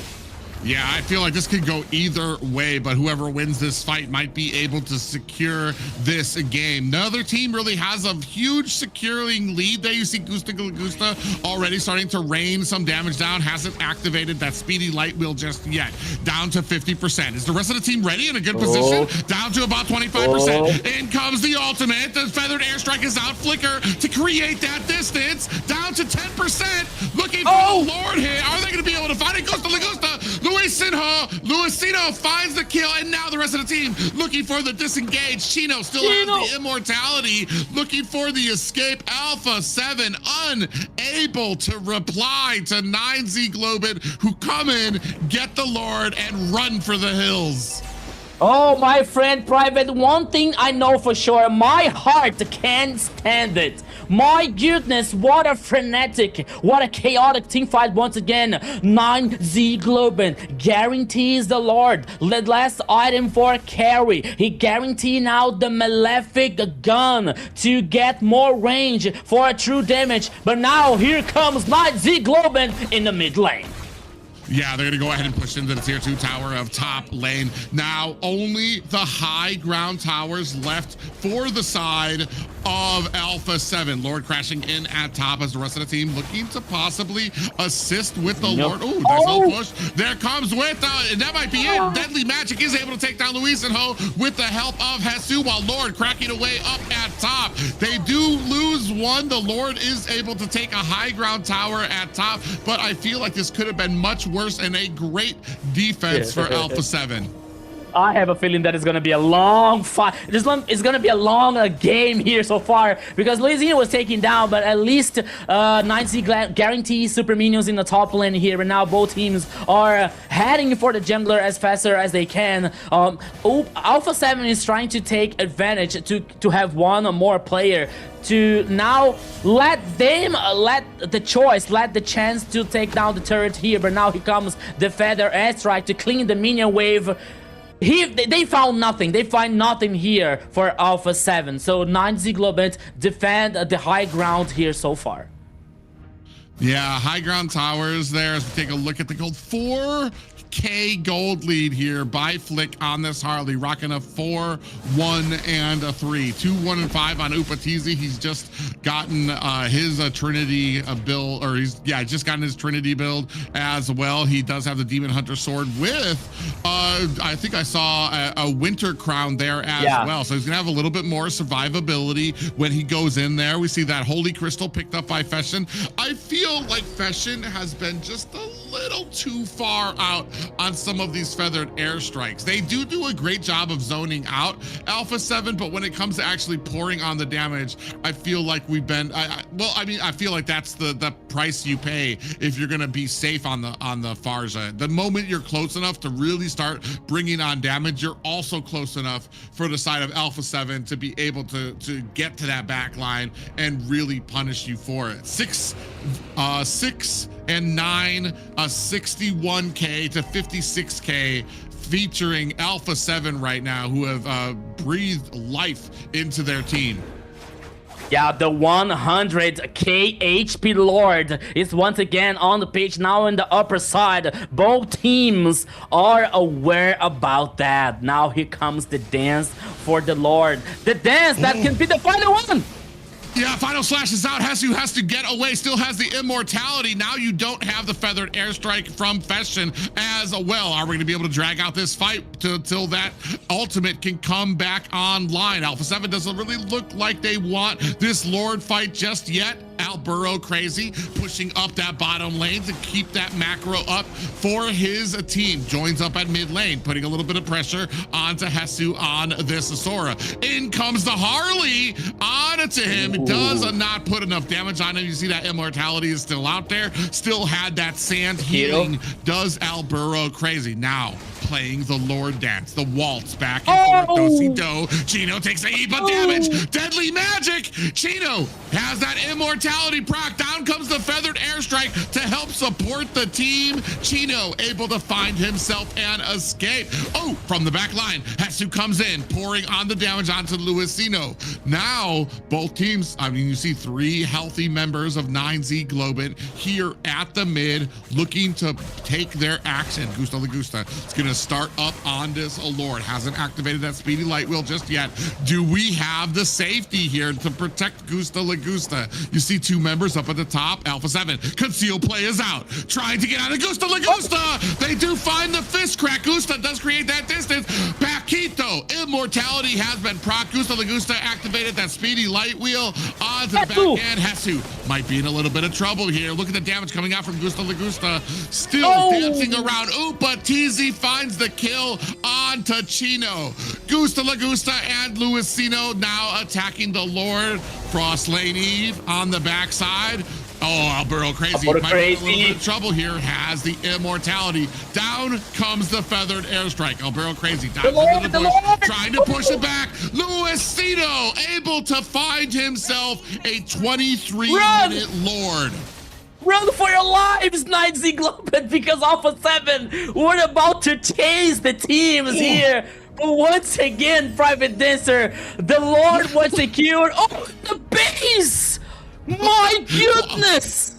all while this was going on, minions were hammering at the base. It's down to like 25%. They're lucky that this fight actually went over. I think that's why 9Z Globant were able to secure that Lord, is because Alpha 7 at the last minute realized, oh my God, these minions are about to tear their way through our base. So finally, they had to relent, had to go ahead and get onto that back foot to try to protect it. And that's what comes down with having two high ground towers down at both ends. Lord up at top, pressure starting to mount at mid and bottom. Flick looking for an answer on his side. Oh, there you go. You see Luisino on his side. Oh, you see a nice little taunt there. Comes on to Paquito. Luisino comes on to Jesus. Dives underneath the team, looking for an answer here. You can see the damage coming out. Luisino does have 25% health left out there. Feathered Airstrike is out as well. Down goes Chino to the deadly magic. The rest of Alpha 7 have to regroup underneath the base, but doing a great job of rotating, getting the health on the base, coming back to the fight. It does force 9Z Globant back. It is not over yet for Alpha 7. They're still alive. They defend the base, even though the ninjas called the minions here with the shadows trying to take down the base, letting with only 25%. But now the base is regenerating itself. Now it's almost with a half HP, I'm sorry, just a little bit higher than that actually. But now both teams are fighting once again. The next Lord, 30 seconds remain. Alboro crazy, always trying to get the info, always trying to face check here to get to spot the enemies, and it is working so far. But 9Z has to take care. Both teams now are using the spells, using the flickers to trying to find the best angle, trying to find the best choice here, best chance for the next team fight. But now we are having Paquito and Upatizm with Flicker, not only for 9Z Globant with only Gusta, Lagusta, and now Alboro Crazy is always having the flick as well. But now the next Lord is on the pit once again, Private, and that could be the battle of their lives. So what I see is Chino keeps coming in here to try to bait out some of these fights. When he does that, Fashion rains down with the Feathered Airstrike, even though, we do a concealed play coming out here. Paquito trying to go around the bend, looking for the squishier members. Down to 50% is this a Lord. Luisino still staying very close. Is he going to be able to come in here? You see the CC kind of coming down. That Lord down to 10%. Who's going to be able to get it? Luisino in there, but Upatizm finds himself a kill onto the Lord and to Luisino. Now turning their attention to the rest of 9Z Globant. Chino in trouble. Upatizm drops him with a soccer ball to the face, and that is going to be 2 down for 9Z Globant. But the big question is, does 9Z Globant have enough in the tank to stave off this push from Alpha 7? It was a painful kick here for Bruno in front of Chino's face to guarantee the kill. And now the Lord is heading for Alpha 7. 27 minutes of game here. 13 kills for Alpha 7. The Lord heading in the top side with the 2 players last for 9Z Globant. Will they be able to defend the base, to defend the turret? Okay, the Lord is very far away, but now he's heading on the top side. Yeah, you can see 9Z Globant, they send Alboro Crazy down to the bottom lane. They want to try to macro as many lanes as they can so that they're not all crashing and they're not going to be dealing with a 27-minute Lord and all of the lanes crashing. They're doing the best that they can to try to macro up those lanes. Mid lane's going to start pushing as well. Top lane being guided there by Upatizm and Paquito hiding in the bush, looking for an opportunity. Big charge comes out. The damage coming out from Upatizm is more than enough to clear out that high ground tower up at top. Now they're going to turn their attention to the purple buff of 9Z Globant. Down goes the Lord, pressured, mounting at mid. Huge minions do have an Appraiser's Wrath that comes down from Luisino. No worse for wear. Almost still full health at the top or the mid and bottom high ground towers. This game is far from over just yet. I think we're going to be waiting for another I want to say another Lord pickup unless somebody makes a huge mistake on these teams. But both of them, they've been doing very well. They've been patient. They're trying to find and play to their win conditions. Yeah, it is the battle for Highlanders here. Both teams with so many immortalities in Alboro Crazy's hand. We can see in Jesus also, but now Alboro Crazy can't be surprised with 2 players from Alpha 7. Every step here can be the last for both teams, but now we're seeing Paquito. Paquito is in the mid lane. He can surprise anyone. He comes! From the side! A huge flank coming in from Paquito. Down comes the feathered airstrike. Oh! The damage coming on to Paquito. Flick able to find a kill onto Chino. That's going to be the XP laner. A big set potential from 9Z Globant taken down. Alpha 7 have their 5 members. They're going to feel very confident in trying to pick up this Lord. The rest of 9Z Globant stuck trying to clean up these lanes. Oh, Photo Crazy. Bro Crazy takes a heap of damage. Luisino comes in looking for an angle to get in. He knows he needs to get onto Upatizi or he's not going to have any chance of being able to pick up this Lord. Bro Crazy finally taking enough damage. He's going to have to get away. A great job trying to take on 2 members, but it was not enough. 9Z Globant have to back up, and this is another Lord for Alpha 7. Another Lord for Alpha 7 here, almost 30 minutes of the game. I think that when the Lord comes up, we'll be able to Chino have backs in the game once again, and we will have a 5v5 for both teams. But once again, look at the huge minion waves they're heading for the upper side for Alpha 7.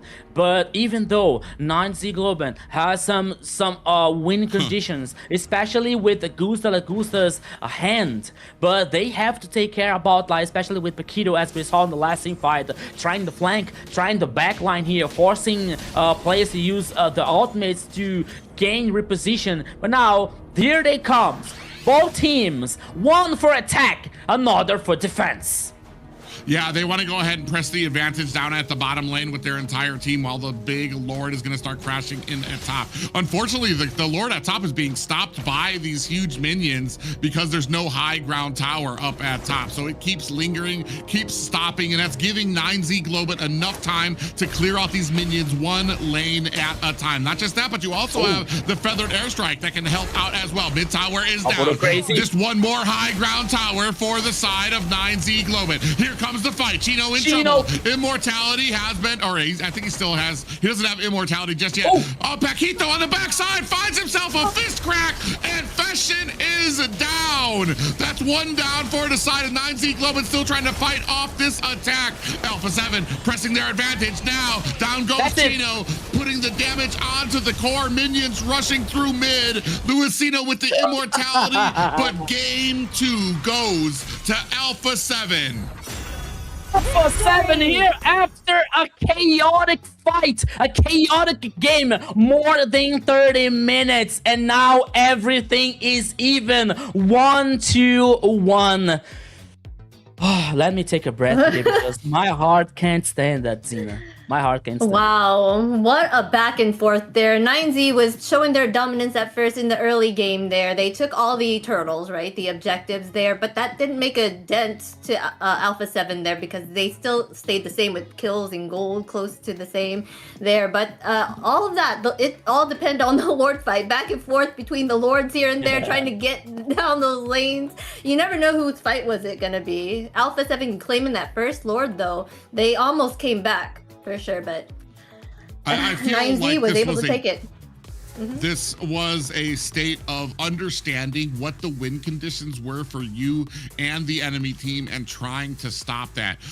This isn't going to be, I don't think he's going to get MVP, but Paquito, a big playmaker for those last 2 team fights, came all the way from across the map. Huge flanking to be able to get these huge 3-man fist cracks. That last fight, he was able to surprise Fashion on the Farja to get that fist crack and take down their biggest fear of the damage. And I feel like that's what's really sunk in a lot of the danger here, because for the first bit there, Chino was doing such a great job of going out there, baiting out their abilities while Fashion would rain down those feathered airstrikes and really chew up Alpha 7. After they realized that was the problem, they were a little less stringent on these fights. They really allowed Paquito to kind of get into position to really help them with some of these fights. Yeah, there was a great game here, more than 30 minutes in the second game here, with the advantage coming from both teams, like a roller coaster, you know, like 9Z Globant. They started with they started with a very interesting early game here. Guarantee the 3 turtles, guarantee more of the kills, you know, while Alpha 7 was working more in a macro game, guaranteeing like taking down the turret, like gain the map domination. But that was a point here when 9Z Global had the resilience to, okay, we have to find the right choices, the right chances here to get a very advantage team fights here to guarantee the Lords, especially with Louisinho here, with the Fredring stealing Lords, guarantee the another ones here to let 9Z Globant fight more comfortable. But even though Alpha 7 always aggressive, and thanks to Paquito with like 2 or 3 flanks that guarantee the kill for Alpha 7 after like 30 minutes. There was the time that we saw the base with a 25% of the HP here for Alpha 7. There was almost a victory for 9Z Globant. But once again here, Alpha 7 had the resilience, guaranteeing everything even. So far 1-1 here in this best of 3.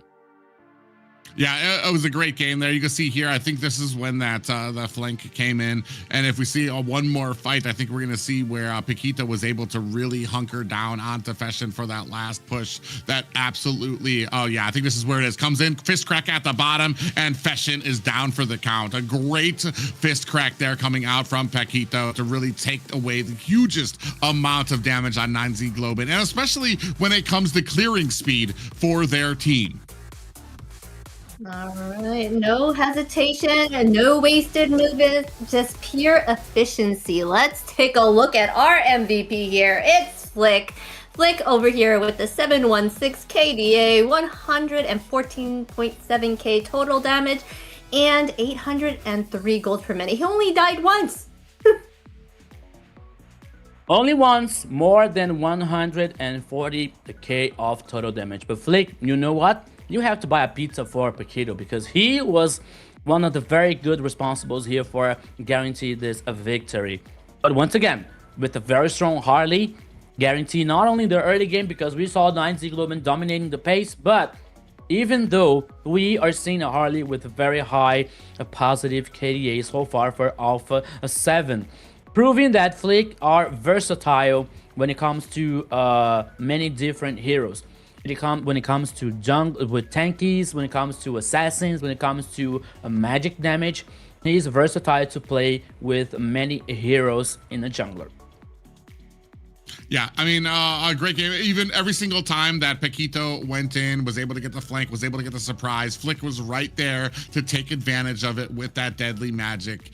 And really, yeah, see, even here, he was able to kind of get that last hit onto the Farja to be able to secure this game-winning push for Alpha 7. So great job there by Flick. And really proving, like you said, he's got a great pool when it comes to these junglers. He's very versatile. So, I mean, I'm kind of wondering where you go from here, because they tried to ban out a lot of those big picks from him, and still able to come back with the Harley that I thought he might be kind of struggling a little bit with. Well, Harley is a meta character right now, so the way he can go in and out and able to avoid being taken down is pretty good at this moment. But yeah, 9Z tried to ban out all of his heroes and didn't. That apparently is not working for them. You think they're gonna go with a different strategy here? Maybe they're gonna start banning out just the meta heroes in general. The fact that they let out a Harley, I'm not sure.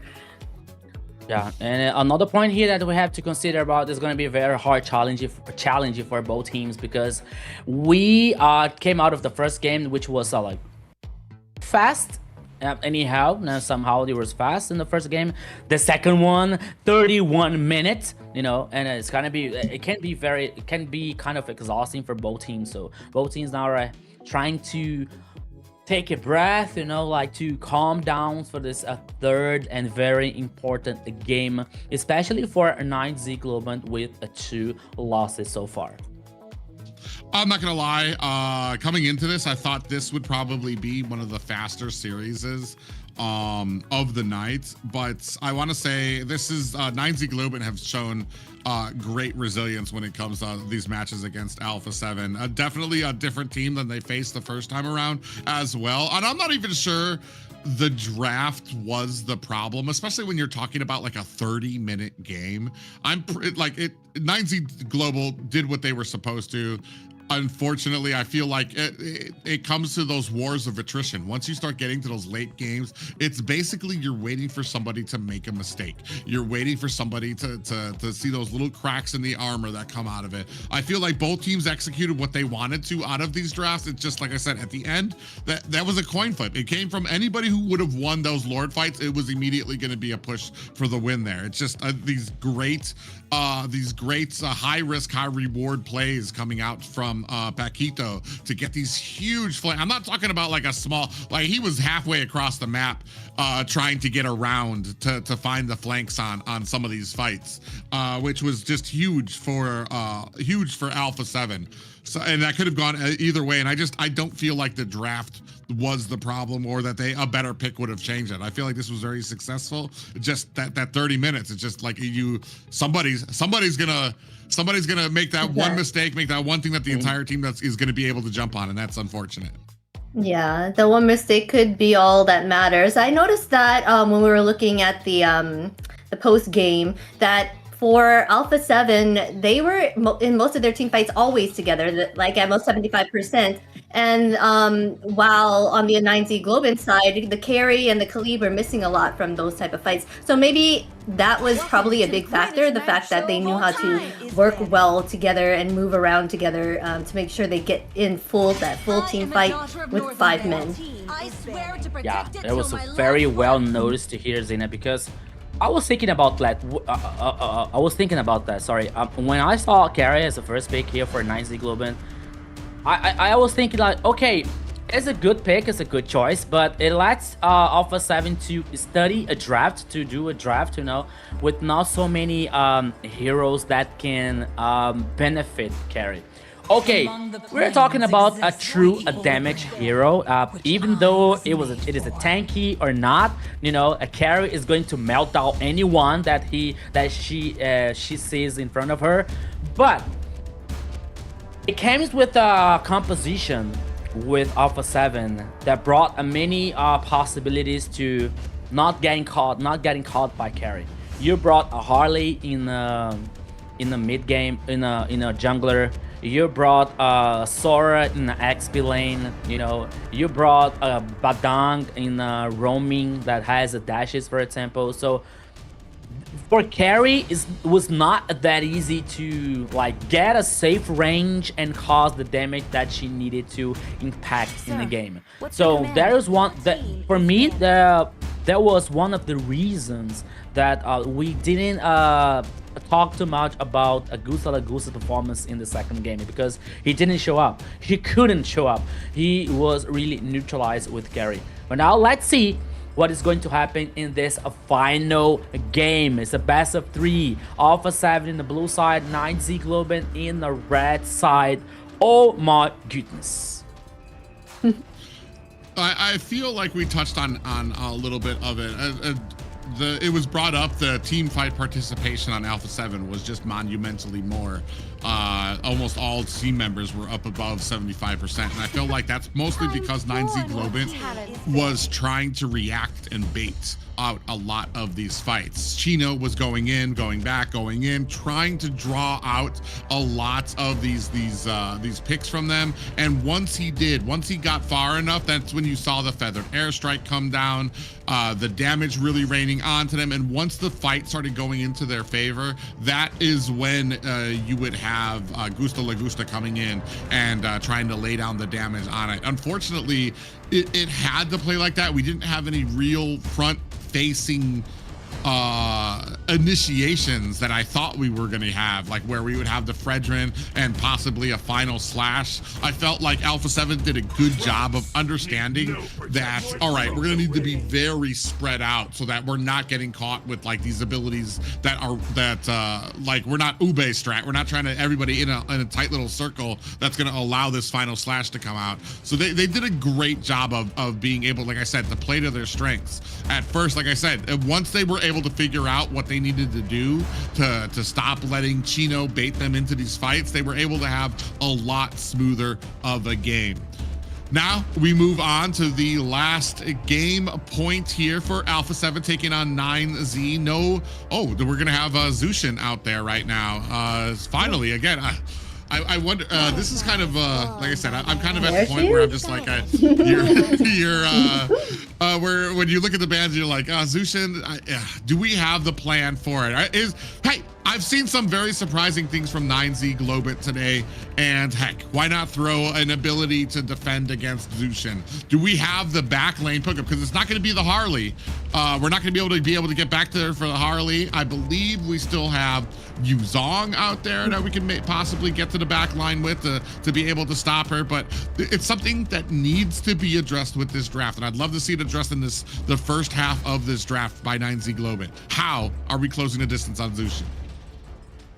Yeah, Zushin is unstoppable. Well, she's stoppable, but she's a force to deal with for sure. Something you kind of don't want to go against for the fact that her CC is amazing and the fact she can stay far away and not be reached. So they're going ahead and picking up that Marcel and Suyu here on the side of 9Z, as well as a Phobius here and a Leo on the side of Alpha 7. Yeah, once again here Marcel in 9Z's Globant hand.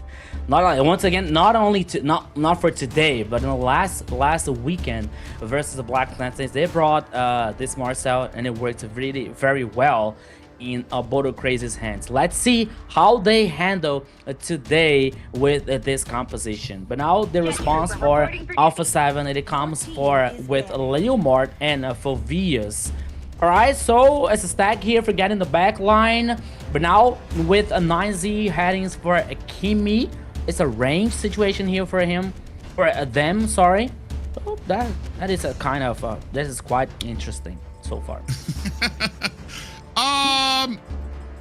Okay, we go with the Kimi pickup here. I'm just a little nervous because you're gonna have a very lot of backline dive with the Phobius. Leomord can close the distance. I guess I understand because if you're looking for something in the mid that does have a little bit of disengage, maybe personally, maybe a Lunux could have come out there, but you don't really have the tankiness that you're looking that Linux really counters out as well.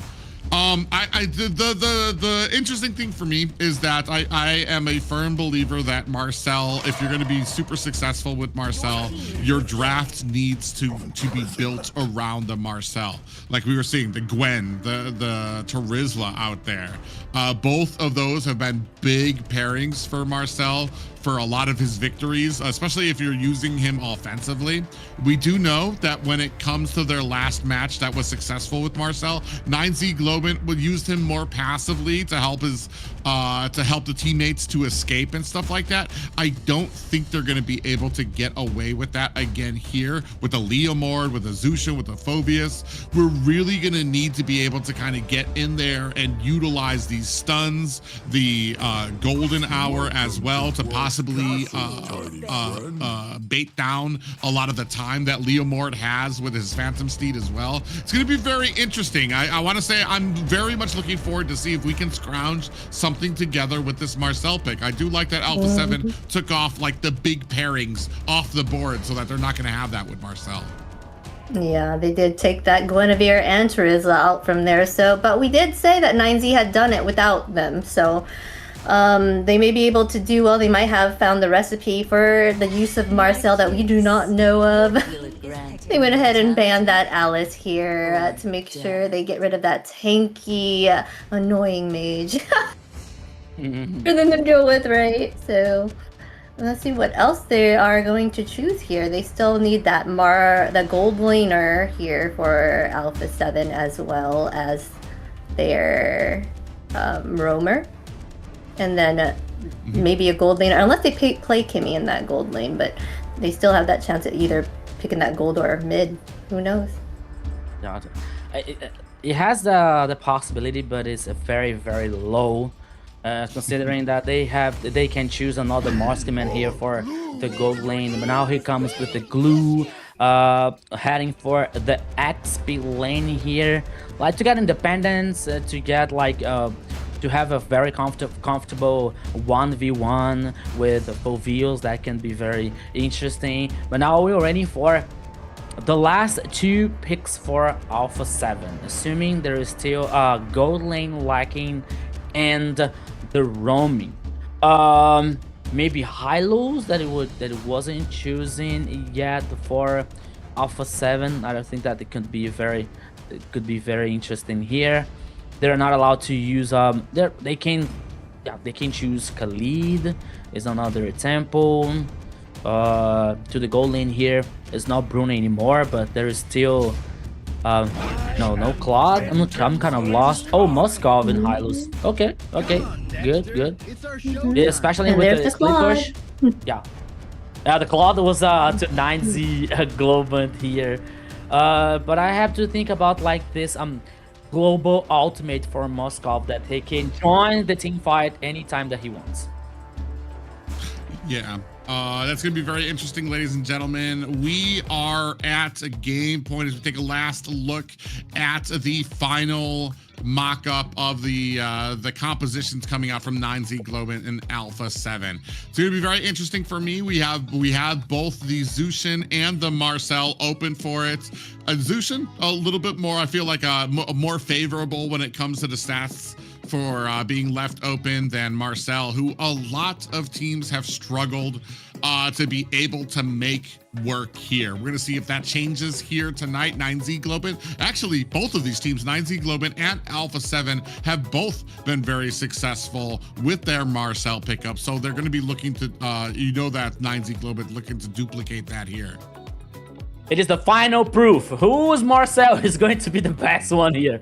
It's for Alpha 7 or a 9Z Globant. But guys, let's go. Once again, welcome to the Land of Dawn. This is the last game, the final game of this best of 3. 9Z Globant versus Alpha 7. It's now or never, my friend Private. Yeah, this is one of the more interesting games. I was not expecting to be like the real nail biter, the really close one. Both of these teams seem very evenly matched. The Marcel pickup is going to be very interesting, just because, like I said, it's been one of those things that have been ups and downs for a lot of team members, especially on the side of Alpha 7, where we do have the Zushin already, which is more often than not is very successful when it is picked up here. You see a lot of big a lot of pushing coming out from the side of Alpha 7 to already make themselves a nuisance, make sure that they are constantly putting this pressure onto 9Z Globant. Yeah, I have a feeling here that 9Z Globant is going to play more reactive in this game, especially with the Marcel pick here, the Marcel situation that is working very well for disengage than engage here. And we're seeing Alpha 7 with Fovius, with Leomord, they like to play aggressive, but now a 2v1 here in the mid lane, but Frost Lanever is able to gain mobility, is able to play safe with Zunshin. She has his mobility, but now in the top lane he comes a party because Paquito now is forced to head back in the base. No, he's still in the top side here. But now Luizinho is just trying to steal the beetle. Oh, the lizard, sorry. Yeah. Yeah, you can already have 3 members here. This is just, I mean, Frostline Eve by himself is able to hold off 3 members at mid. He even gets a little bit of a push and damage on the Fashion there as well. Bequito on the back end. Chino looking for that split. Out comes the Phantom Steed. Flick able to find himself a kill onto the Lord. Frostline Eve finds a kill as well. That's going to be 1 in the pocket and a turtle for Alpha 7. That is the global presence from Moscow that I was talking about. With the ultimate, he was able to join the team fight, guarantee the first turtle, guarantee the first kill for Alpha 7. 9Z Globant. Okay, trying to play safe, trying to play reactive. Is this the best idea for their composition? I'm not sure. I feel like, especially when you've got Frost Lane Eve, when you've got such early game. Oh, actually, Alberto Crazy in trouble. Out comes the glorious pathway from Paquito. Alberto Crazy is able to find himself an escape. If you've got such a great early game, as does Alpha 7, I feel like the worst thing you can do as 9Z Globant is to kind of play passively. Is it to kind of sit back and let things happen. You kind of just need to keep farming up. The problem is you don't want to mix that into taking unnecessary fights. When you have the golden hour is out, you see there, freezing Paquito down, Alberto Crazy. That's a very interesting choice of use for that ultimate. There's like, I almost kind of feel like it was a little bit of a waste of his ultimate there. Now, like there wasn't a point where I thought, oh, this is actually they're gonna get the kill on this or what have you. So very interesting there coming out from 9Z Globant. Yeah, so now here almost 4 minutes. The first turret was guaranteed by Alpha 7. Now waiting for the second one. 17 seconds left. Both teams are working on the mid lane here to cause pressure to clean the minion waves. But now we can have a 3v3 situation in the river. Yeah, now you see Alberto Crazy. Oh, actually gets caught there. We do have a nice little ultimate coming out there from Fashion on that Kimmy. The rest of Alpha 7 getting in a good position to stave off this turtle. Good job by Paquito and Hesu to go ahead and zone out Alberto Crazy and the rest of 9Z Globant, who are not going to be contesting this turtle. Oh, you see SOD does come out on the top lane all the way. Oh, Alberto Crazy. A little bit of an engagement comes out here from the side of Chino and Paquito fighting off in this purple. I believe that buff, I can't tell who actually got that buff, but I want to say 9Z Globant, they're not able to get these objectives. They're not even fighting for it. Oh, we do have a golden hour coming out to freeze up Hesu. And like I said, right now, I'm just not feeling the usefulness of some of these ultimates coming out from Alberto Crazy. We're not really out of the laning phase, and I feel like once we get into a lot of these team fights, that will become a little bit more evident is how well he can use a lot of these golden hours. 5-minute mark, still 1-0 in favor of Alpha 7. Yeah, and the fact is, it is all that Alpha 7 wanted to, all that Alpha 7 preferred to play aggressive, play forward. As we're seeing the gold lead here, almost 2k for Alpha 7. Okay, just one kill in Frost Laneve's hand, but the gold lead here and the confidence for Alpha 7 to like play, not only caring about like the response for 9Z Globant, they engage that can come out from the other side, because we don't have, because you're playing with a Glue, you're playing with a Marcel. Okay, they have the golden hour, they have this crowd control. But for engage, we are seeing so far that it's not working. But oops, here it comes.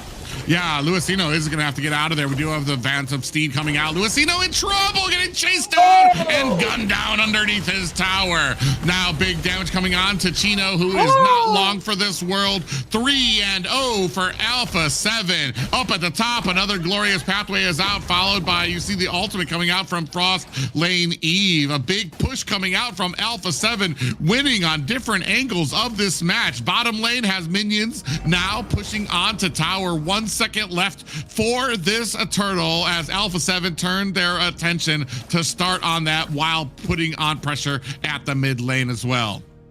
Working with the goals, working with the objectives here with the macro. Also 3 turtles for Alpha 7. The first turret in the top side and in the bottom side here for the Alpha 7 team.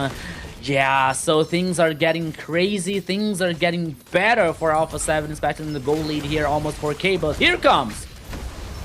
Yeah, big pressure mounting up at mid. You do see the Chino getting pushed up there. Phantom Steed is out and pushed. Chino all the way back into Alpha 7, and that's going to be a kill for them, plus the mid-high, or the mid-first tier 1 tower as well. That's going to be all the tier 1s taken up and opening up this jungle of 9Z Globant, who have been unable to find an answer just yet. Yeah, so now there's no the line, the first line of turret here for 9Z Globant. Abur Crazy.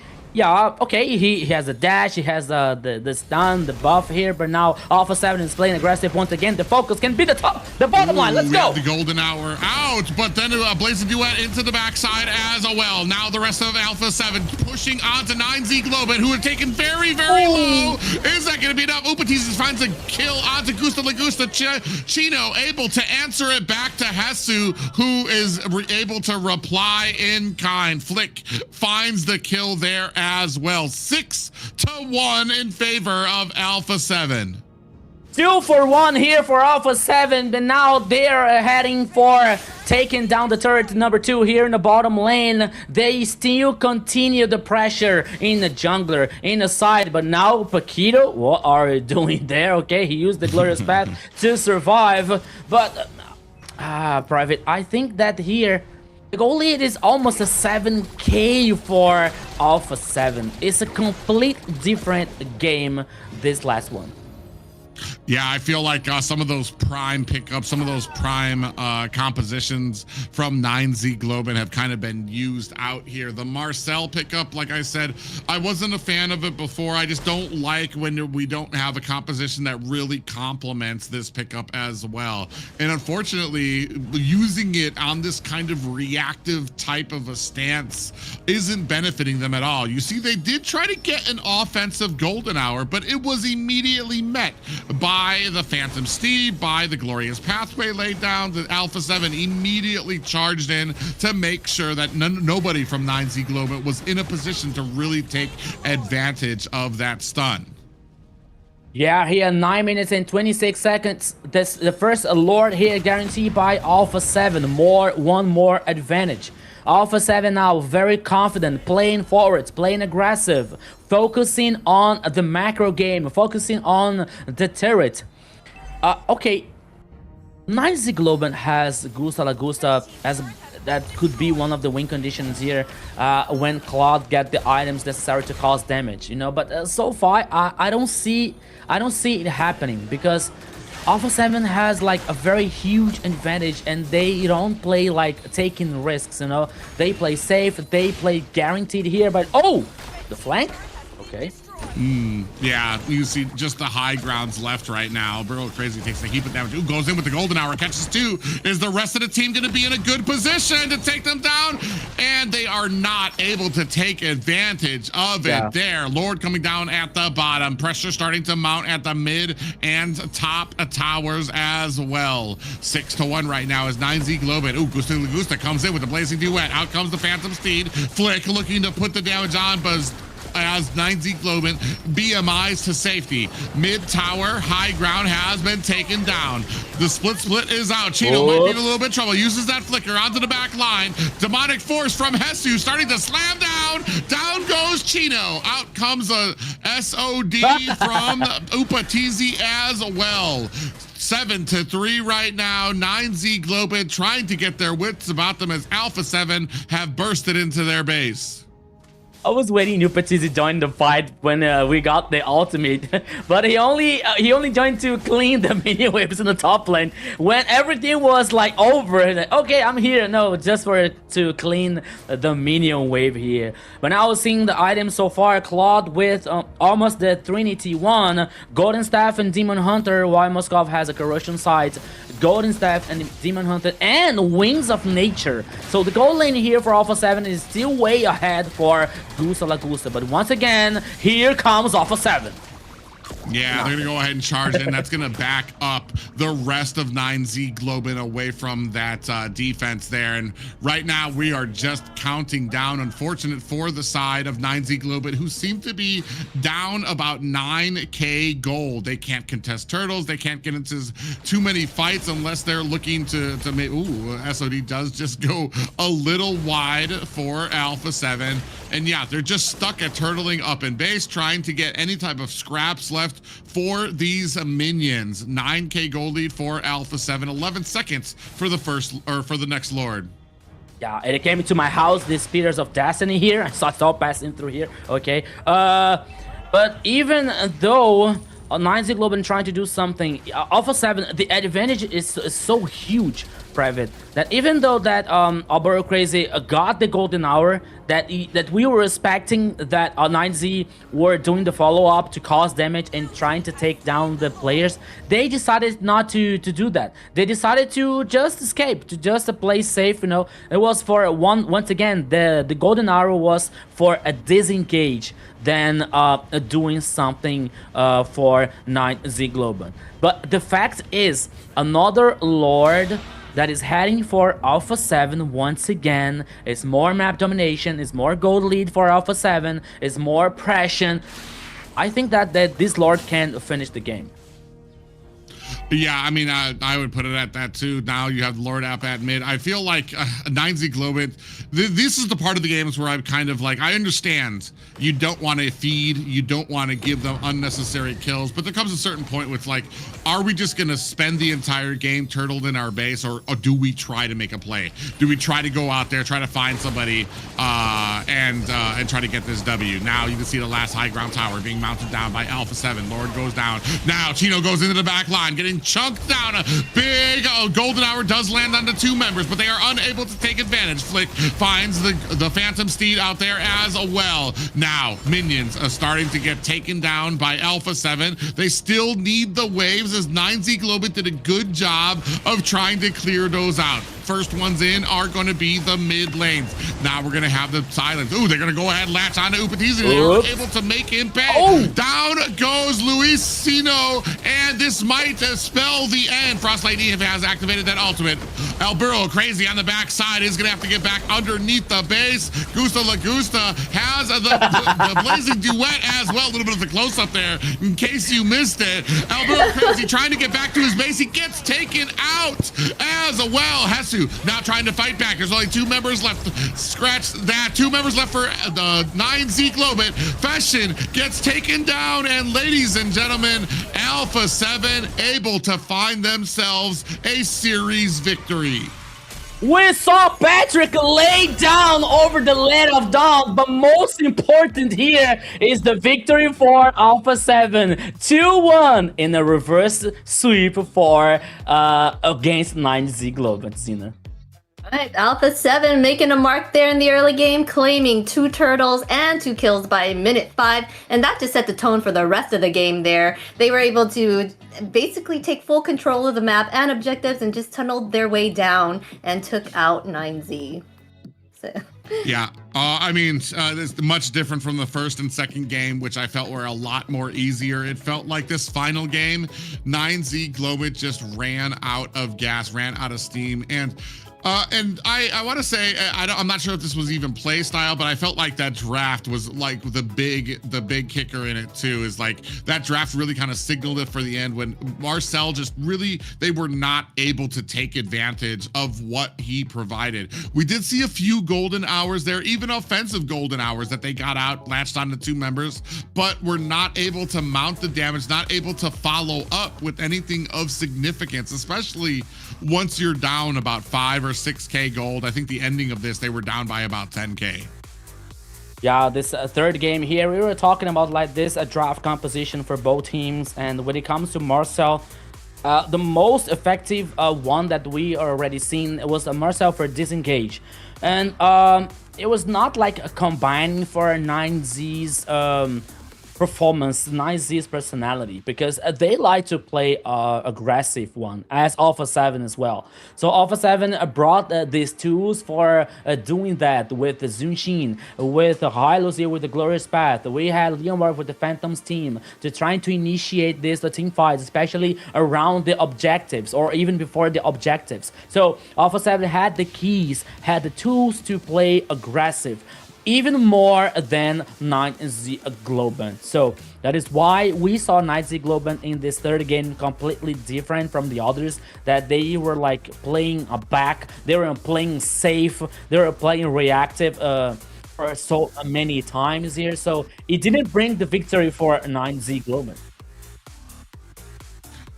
Yeah, as we take a look at some of these plays out here too. I mean, right from the get-go, even the SOD coming in to help out with the teammates from the first fight going in. You could already tell the domination happening and the problems that they were having with a lot of these rotations, getting caught out. Luisino there, you see taken out by Flick, and then eventually the double team onto Chino to finish the job, bringing them to a 3-0 game there.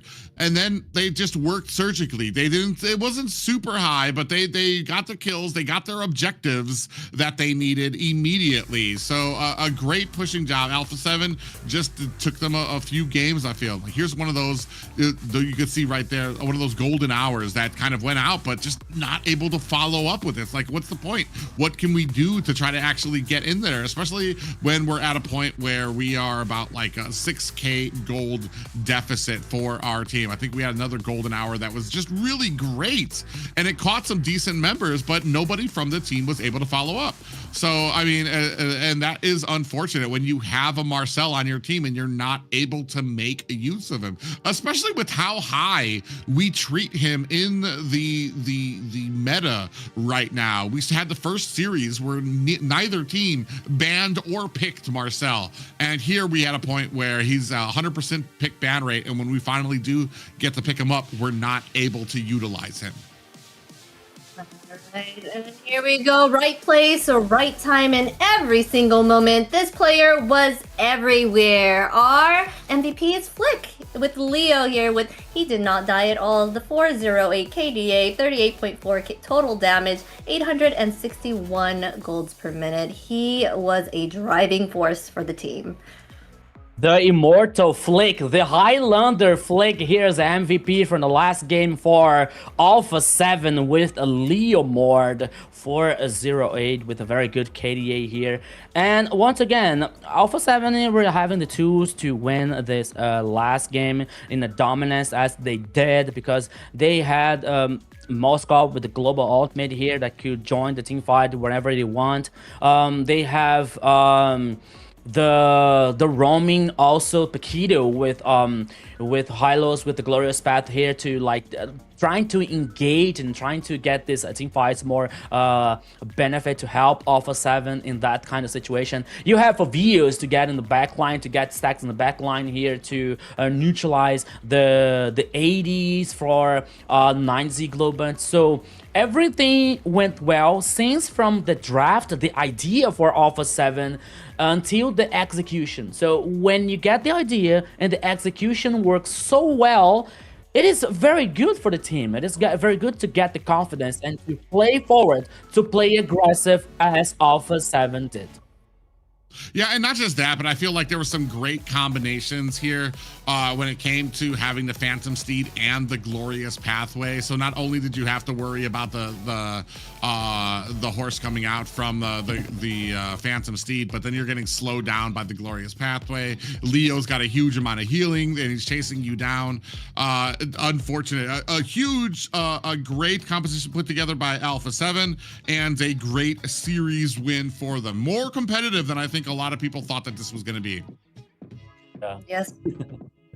For sure, they were doing an amazing job there. Just the fact that the Flick was able to be there for his team and actually, you know, take it like, I wonder if he was the one making all those calls, right? To be like, all right, guys, we're gonna go here, we're gonna go there, we're gonna make sure we tunnel vision here, make sure we don't let them ever get their footing, right? Yeah. It was like Western here, but 2 horses in the land of dawn, you know? Right. It's Hylos and I got this. Leo Mort. It was like the cavalry for Alpha 7 heading for the victory so far. And it helped. It worked with 2 Alpha 7 so far.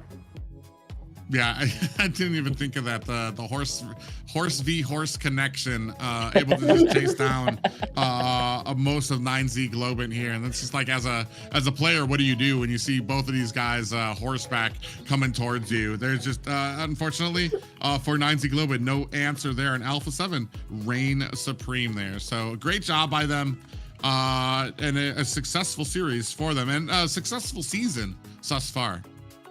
All right, guys, let's go talk to them real quick. We actually have somebody on the line here to talk to us from the team. There it is. And it's Hello, Hasu. Yeah, Flick is different, right? Oh God, it said then why would they put Flicker? Guys, this is Hasu. Anyways, this is wrong Hasu. name. Sorry. Dumb-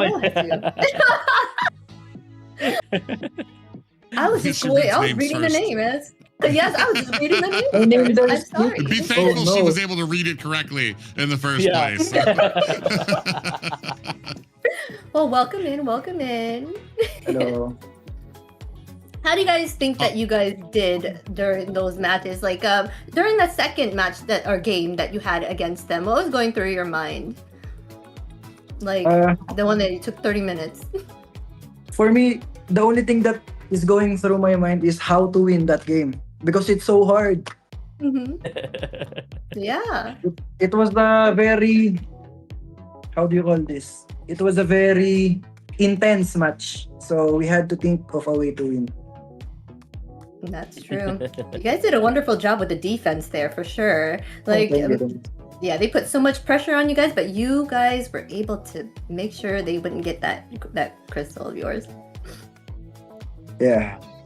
So, Yeah, I mean, okay, Go go ahead. no, go ahead. no.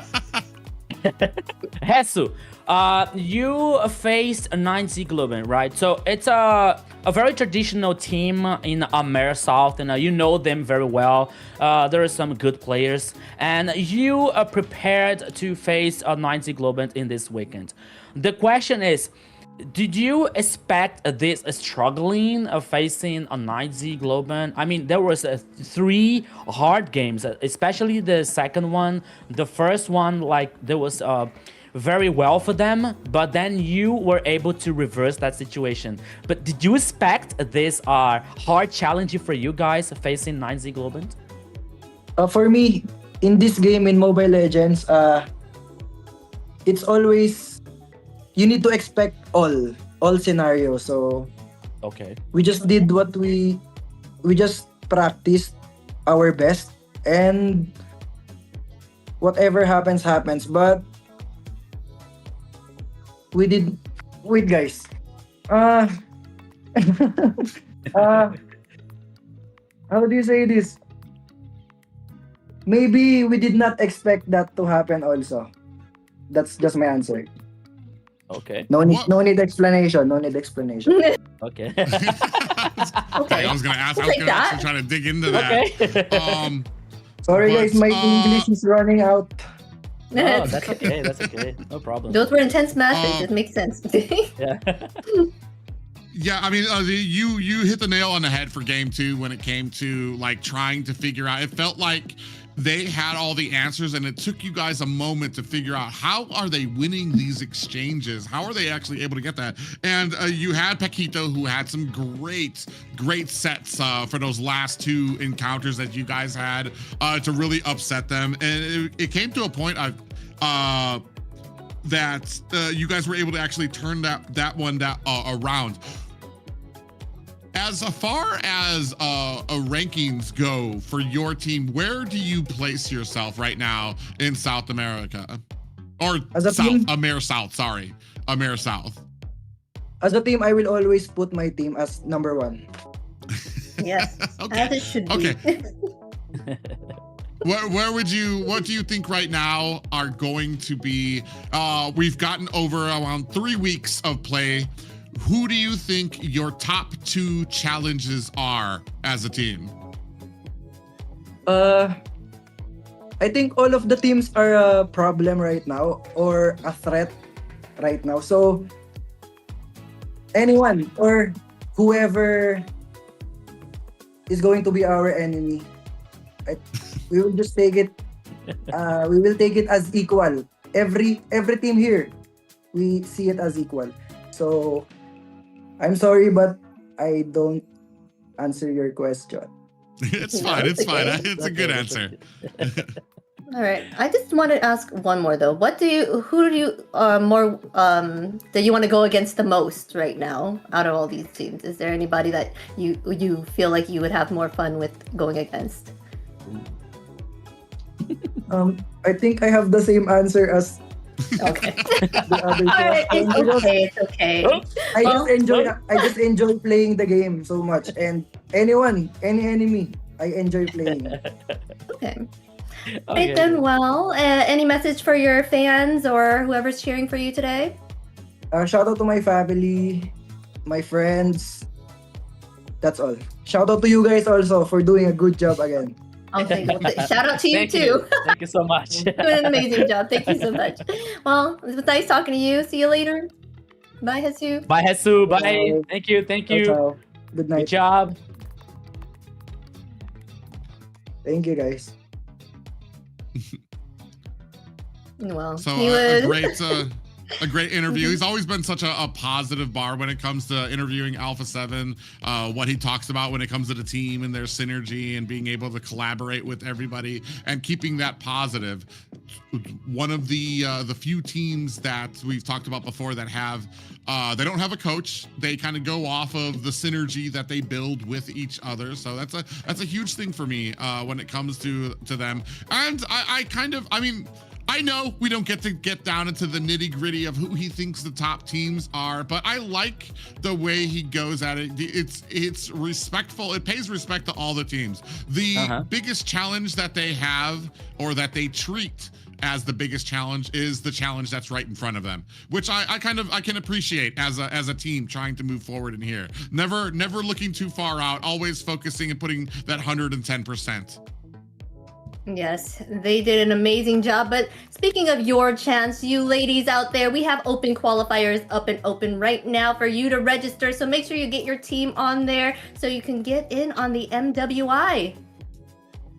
Yeah, like we said, you might have it came as a surprise last season when North America actually came in second place. You guys might have what it takes. You never know what kind of challenges or what you could bring to a team, and now's your chance as the female star to be able to bring that to the qualifiers and to MWI as well. Yeah, like Layla said, time to shine. Time to shine. And speaking of shining, we want to give a little shout out to our sponsor, runestone.gg. Light up your esports here with them. They can provide you some real-time data just for you to up your game. Yeah, information, data. If you're trying to improve in the game, go with a company that shares your passion and fun for gaming. runestone.gg. Yeah, thank you, Runestone. Once again, one of our partners here to make this happen on AMER South so far. Yes, and we do want to say it. Welcome to those that are from the Philippines and Indonesia. Welcome to watching us. I know that you guys are watching us from far, and we thank you for that. Oh, and also for our viewers, we got those diamond drops. Make sure you get in on it. Stay in the chat, be active, and you'll get a higher chance at getting these diamonds so you can get those lovely skins that you see out there on the shops. Yeah, Mobile Legends continues to impress with all the different skins and events that we have for the different collaborations that are coming out. Each skin more beautiful than the last as well. Yes, and thank you guys for hanging on. We are going to take a quick break before our next match set, so we will see you in a little bit.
Listen up, warriors. The Frozen Sea Showdown is here. 8 Brancos, 2 sides. Ready your hooks. Well, the rules? Real simple. Hook 'em over, then bash 'em. Or hook 'em back and stash 'em. Remember, kills will make you stronger. More kills, bigger targets, so swing those hooks. More kills, better hook, so wipe off their looks. Crabs in the river, hook 'em. Reel 'em in for new skills. Stun. Magnet. Reflect. Chests in the cave, hook 'em. Reel 'em in for new skills. Team heal. Team...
Welcome back, guys, to MCT AMER South. We are down 2 of those matches, but we still have more chaos to come. We have this best of 5 coming up right next.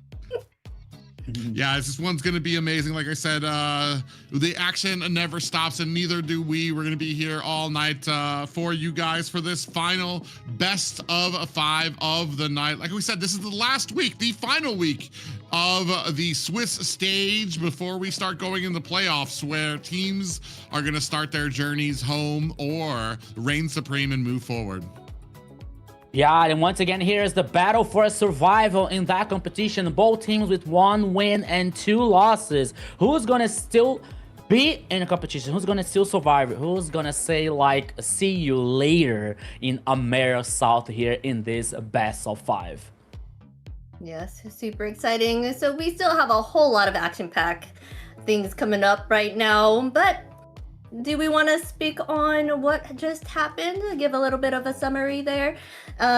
We had Alpha 7 going against 9Z Globant, and we did not expect 9Z to do as well as they did, even though they did lose against Alpha 7 right at the very end with that reverse sweep. They put up a fight.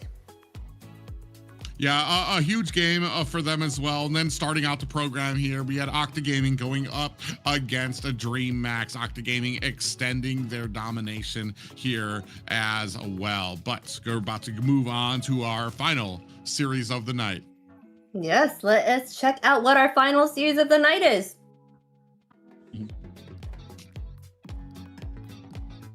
We got Infinity's lineup right here. The EXP lane Rusi, Jungle ZZ, mid lane Lionel, gold lane Zablax, and Fanboy on that roam. Yeah, big interesting things here. Infinity, they're, like we said, they're still 1 and 2 right now. Big things that have been pointed out before. Fanboy has been pretty dominant. He has a pretty wide berth of different roams that he plays. Some useful, or some a little bit more useful than the others. His chip has been uncanny. Unfortunately, sometimes we can dip a little bit too far outside of the meta, as we've seen out here as well. All right, and now here we have previously called Influence Rage. They are now Titan Esports. We'll have on the EXP lane Arctic, Jungle Jotun, mid lane Syndrak, gold lane Fury, and our roam will be Steffi. Yeah, there comes like the lineup from Titan Esports now. The old Influence Rage here with the same situation for Infinity with 1 win and 2 losses. The only win here is it was for versus 9Z Globant. They lost the first game to Entity 7 in 1-2. and versus Dreammax 1-2 either. So the only victory is versus Knight Z Globant here, so 2-0.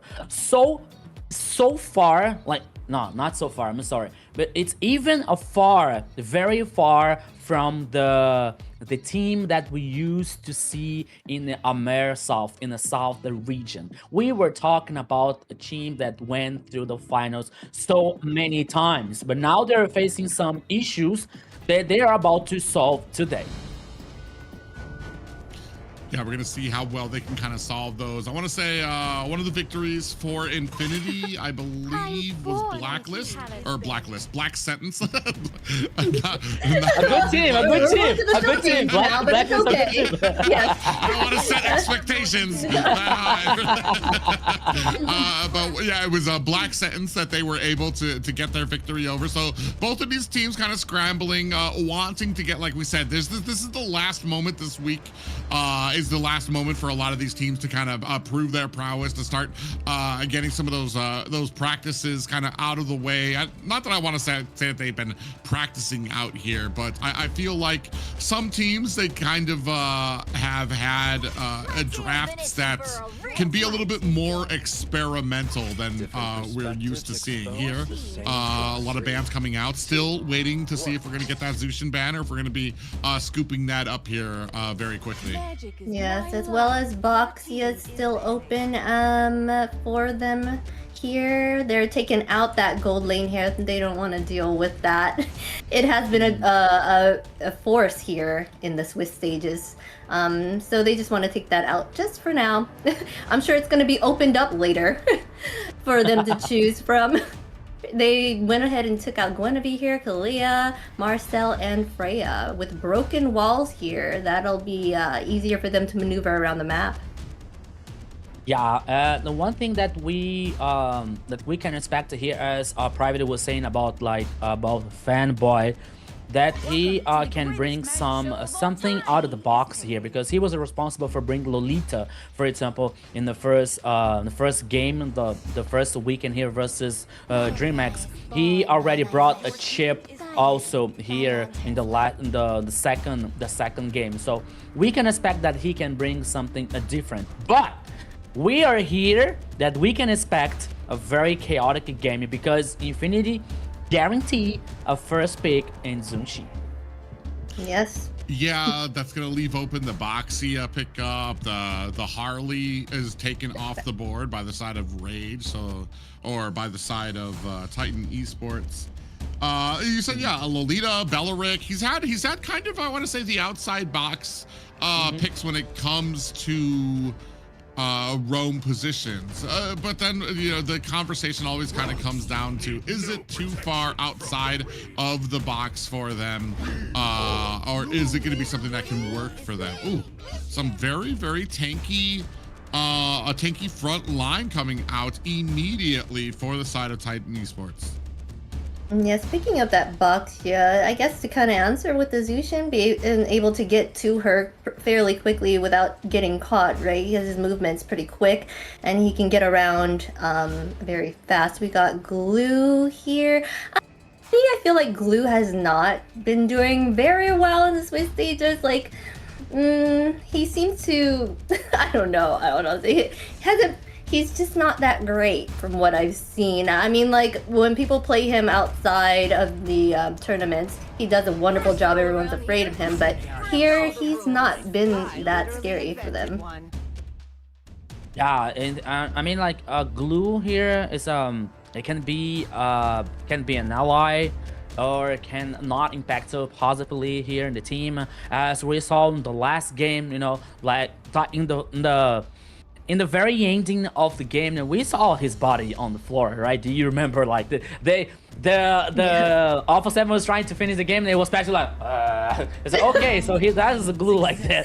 The camera focused on the Glue, on Patrick laying down on the floor. But jokes aside, Glue, if you find a very solid composition, he can work well, especially to being independent on the XP lane to get a 1v1 comfortable, you know, like not compromise the team's performance. So he can be one very important ally if the draft fit very well with Glue in that composition. But now we are at Infinity once again. A fanboy bringing Chip in the roaming. Actually, yeah. For me, I think I've seen this before too. Infinity were able to kind of use the chip to really like hunker down and surprise Boxia in the jungle.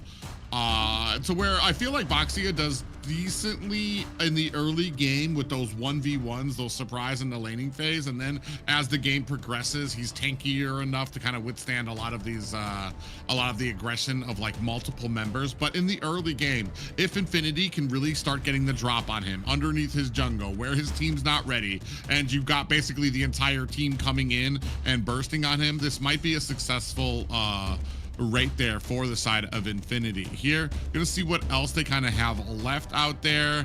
The Eve, I just right now I don't feel like there is an answer to get back to the Zushin.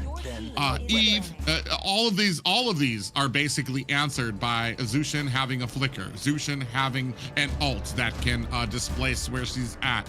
And I kind of am wondering, what are we going to be able to be as aggressive as we want on the Titan Esports Club side?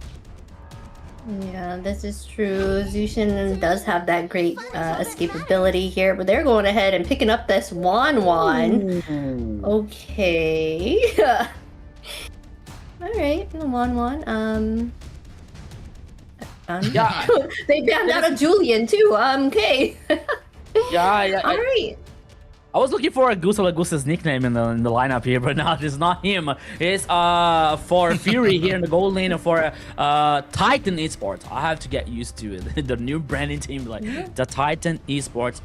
But I think that is going to be very interesting here, because with our ultimate here, the guy's invulnerable for a little time here, like versus the lantern from Zushin can stack in the crowd control, or even like Chip to get some kind of an engage, especially with the rest of the crew. So can be one very good response. But now talking about like interesting things, we're seeing the Barretts here in Infinity's composition with Lapu Lapu private.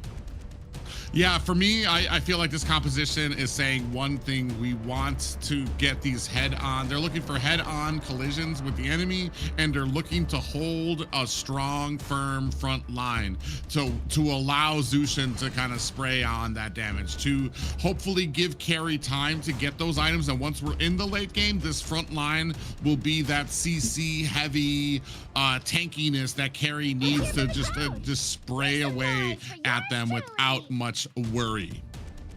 It's looking like maybe they're trying, like you said, trying to find that answer for that Zushin. They're trying to think if CC can jump back there and probably slow her down enough and dish out that damage for her to kind of get to her. But we shall see if this will work.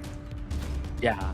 The idea is very interesting here if the composition works very well, especially with the execution. Barrett's heading in the jungler here versus Boxer. Two tankies here. And now Barrett has the ability with ultimate to isolate one enemy here, for example, to throw him in the rest of the crew, or a fanboy here with the chips to call the rest of the crew here in a possible team fire, in a possible engage using the portal. So there are so many options here to Infinity to create in this game that Titan Esports has to take care about that. Yeah, that is really interesting thing here too. I feel like there's a lot of interesting things on the side of Infinity. I do like that we have 3 possibilities on the side of Titan Esports here to try to get to that back line. But ladies and gentlemen, if you stayed with us, thank you so much thus far. As we move on to our final series of the night, it is Titan Esports Club taking on Infinity. Both teams vying for their positions in this best of 5 series. It's the battle for survival. It's the battle here for life or death to both teams. Let's go, everybody. Welcome to the land of dawn. Titan Esports versus Infinity. Yeah, you can see, I want to say, kind of even when it comes to both of their jungling speed. I see a decent amount of damage already laying on to Steph, looking for that Litho Wanderer. Hotun's going to go ahead and scoop that up quickly. There's a lot of different factors and boxes that need to be checked for both of these teams to be successful.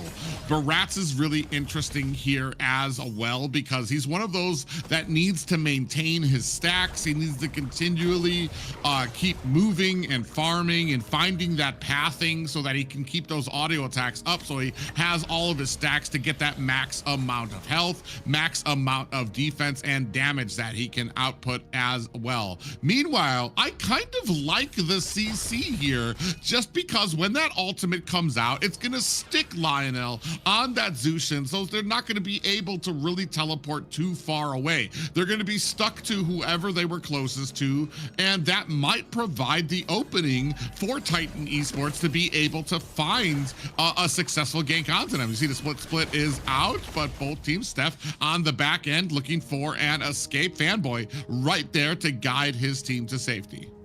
We saw the Titan Esports, they did not want to fight in that situation because we saw Hotun fighting guaranteeing the beetle in the jungle. But now the turtle, here comes. Yeah, Steph actually takes a heap of damage down. Down comes the real world manipulation from Syndrak. Is that going to be enough? ZZ gets taken down. Hotun takes down the turtle. Now trying to turn it around. 2 down for the side of Infinity. Unanswered on the side of Titan Esports Club. 2-0 for Titan Esports plus the turtle here. It's the perfect combo for the team. Infinity trying to find an angle, trying to fight something, but all that they found is kills, is the death. And the turtle against here. But okay. Almost 3 minutes here. The early game comes for a Titan Esports so far, but let's see what is going to happen. Yeah, 2-0 right now for the side of Titan as the rest of Infinity looking to kind of get on. Oh, actually another gank onto Lionel, who's going to have to use that ultimate defensively. Feel like Titan is doing a great job of being able to get to that back line, get to Lionel to really surprise them off as well. No kills on Lionel just yet, but that already speaks mounds for their ability to get to that back line and to surprise the Zushin pick.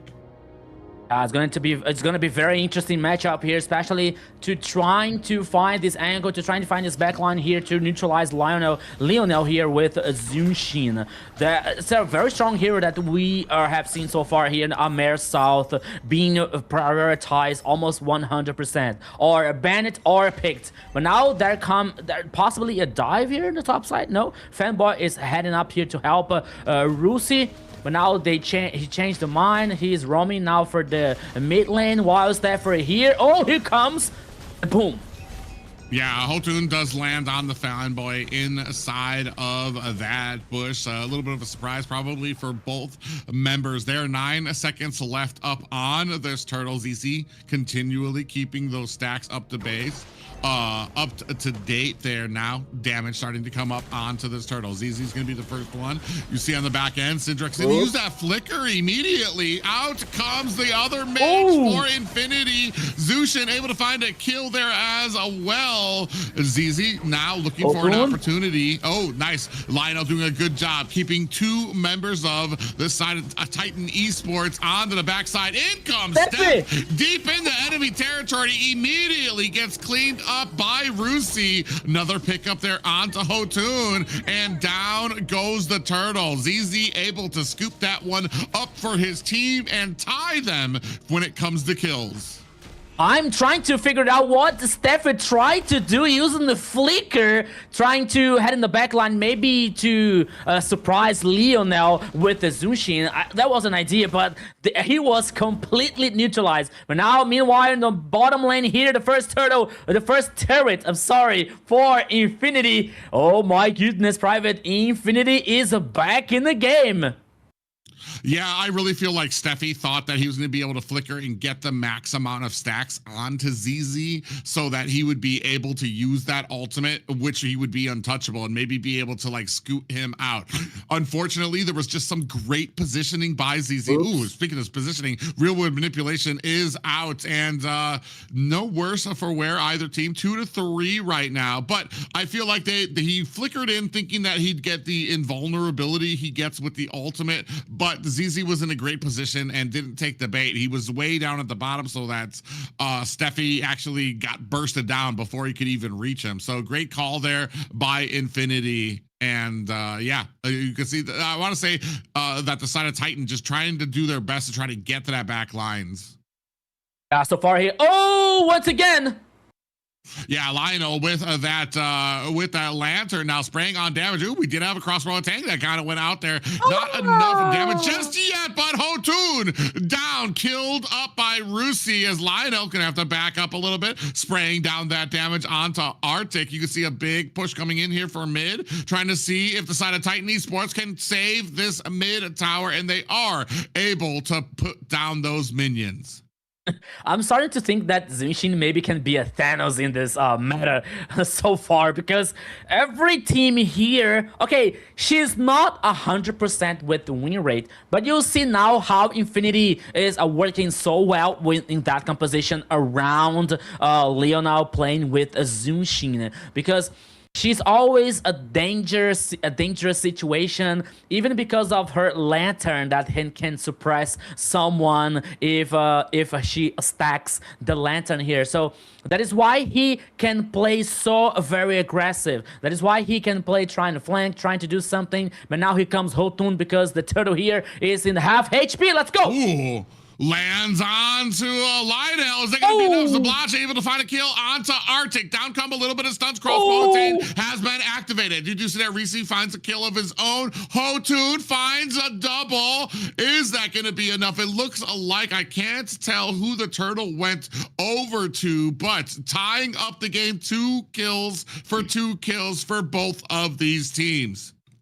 I think that the turtle went to Titan Esports here, considering they have 2 turtles here. I'm so sorry about that, I have to be honest. But I was checking out on Zablox, because he was 1v1 in the top side that guarantee 1 more kill. That could be that could be better for Infinity if they didn't lose the team fight around the turtle. But as we can see here, the items so far, we're seeing the corrosion side and the golden staff in Carrie's hand, heading now for probably the demon hunter, while 1-1 have the winds, the voice of the wind, the corrosion site also here, heading for the 3rd one, maybe also to the demon hunter so far. But the game is so even here, my friend Private. Okay, the map advantage goes for Infinity, because they already taken down the turret in the top side and in the bottom lane also. But the goal lead here is even for both teams, just a little bit ahead for Infinity. And now Fanboy always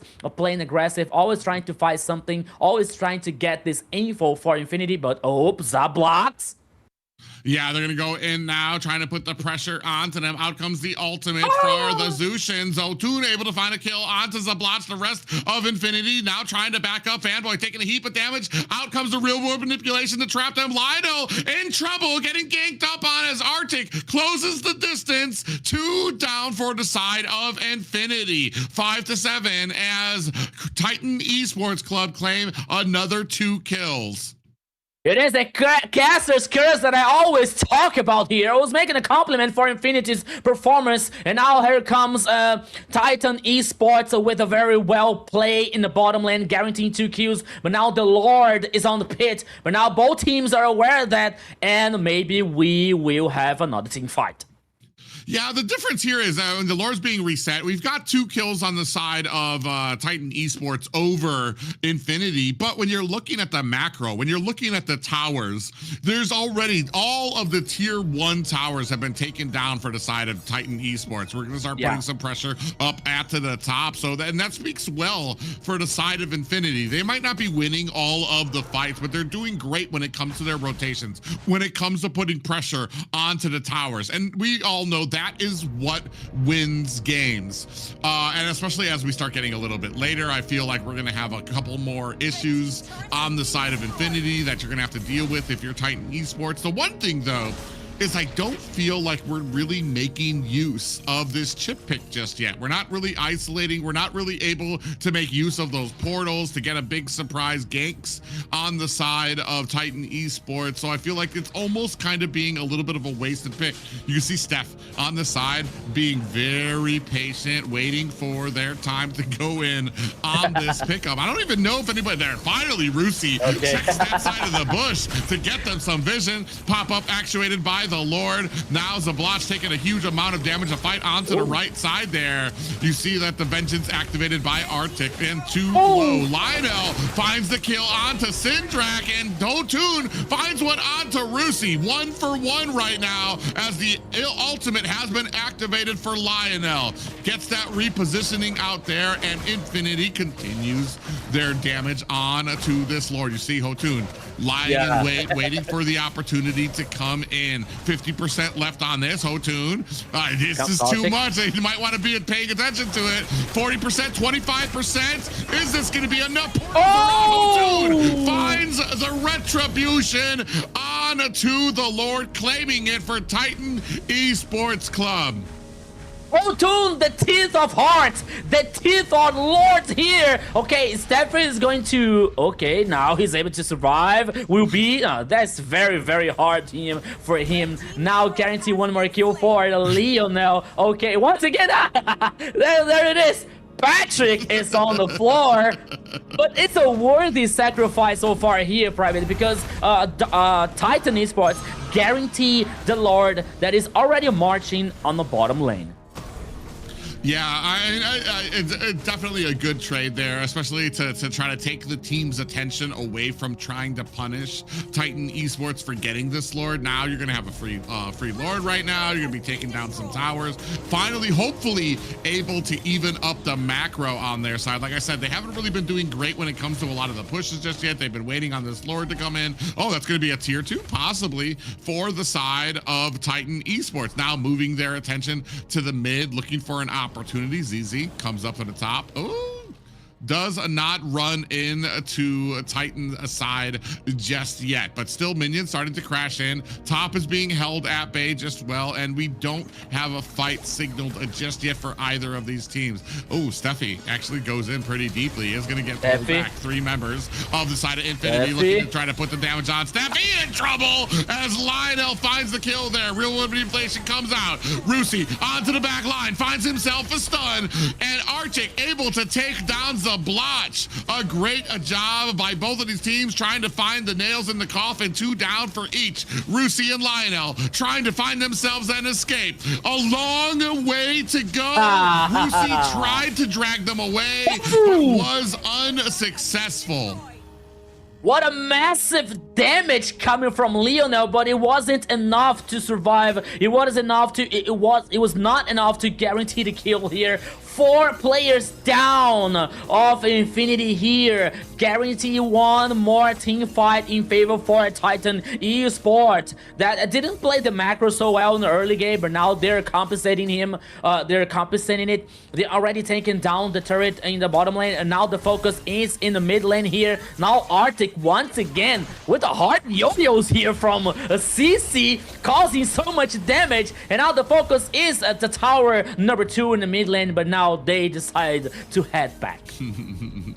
I was about to ask, you ever gotten hit in the head with a yo-yo? Those things are not soft. And when you got Arctic and CC just throwing hundreds of them at you per second, it's gonna leave some lasting damage. Here, right now, the team formerly known as Influence Rage, Titan Esports Club, having a dominant game right now. It's still pretty even when it comes to the gold, but finally able to kind of crack back at Infinity, who is still doing a good job job of keeping up the macro. They've only got, I mean, they're both sitting at +1 to their high grounds. I want to say there's a few more on the side of Infinity, so I think they're sitting a little bit more comfortable. But right now, they're Infinity having a lot of trouble when it comes to some of these team fights. We're starting to get out of the laning phase. Macro up at top for Rusi, who's going to be able to claim himself the final tier 2 tower on the side of Influence Rage. Zablotch is kind of going a little close, gets popped up there.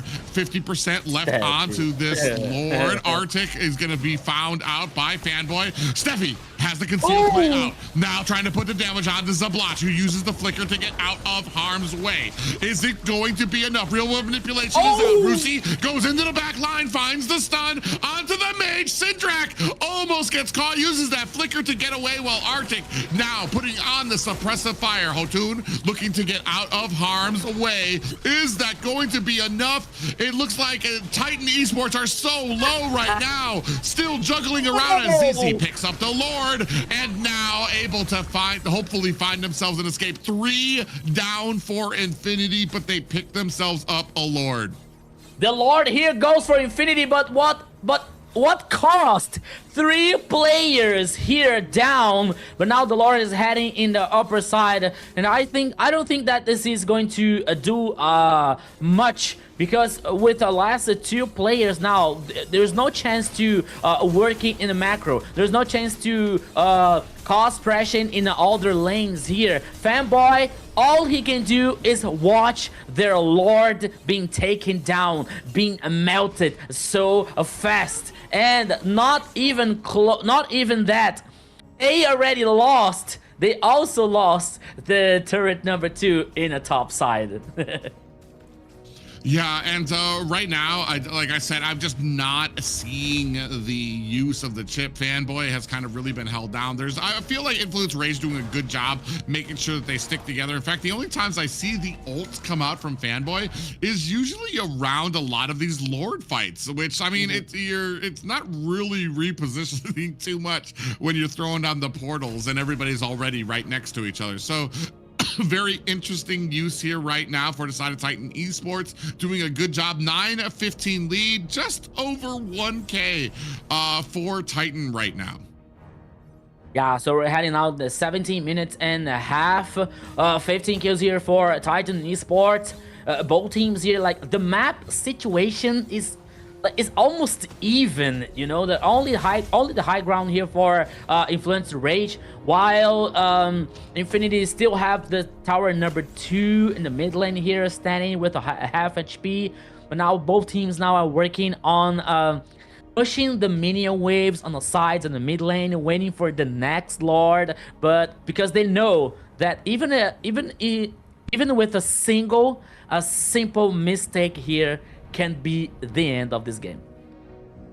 Yeah, we've seen it before when it comes to when we start getting late game, especially with a Zushin on the enemy team. You really are kind of waiting to get to that super late game so that you can get the power you need to be able to burst her down in the back. And especially for a pick like a Wanwan that needs sometimes. Fury's sitting at 3-0-8 right now. So doing a good job despite Wanwan kind of falling out of favor when it comes to the meta right now. The only problem for me is the kit of Wanwan. When you use that crossbow at Tang, 90% of the time what you're getting your stacks on is going to be a tank or something heavier, somebody that's trying to get a lot of that damage, trying to tank a lot of that damage on the front line. And that's where I feel like Wanwan can kind of falter, because that's where the crossbow at Tang is going to be actually heading onto, is going to be the first person who's actuating onto you. Now Lord is up. Looks like the side of Titan Esports are looking to find themselves a good positioning to get. Oh, we have a little gank at the bottom lane. Is that going to be enough to take down Arctic? A big surprise for the side of Infinity, who are able to find the max out there. Is it going to be enough? Portal's coming back. Now they're coming in on to the side of Titan Esports. Big pop-up comes out from the Lord. The rest of Titan Esports are trying to back up. Lionel taking a huge amount of damage. They're going around. Here comes the real world manipulation. Is it going to be enough. Down goes ZZ.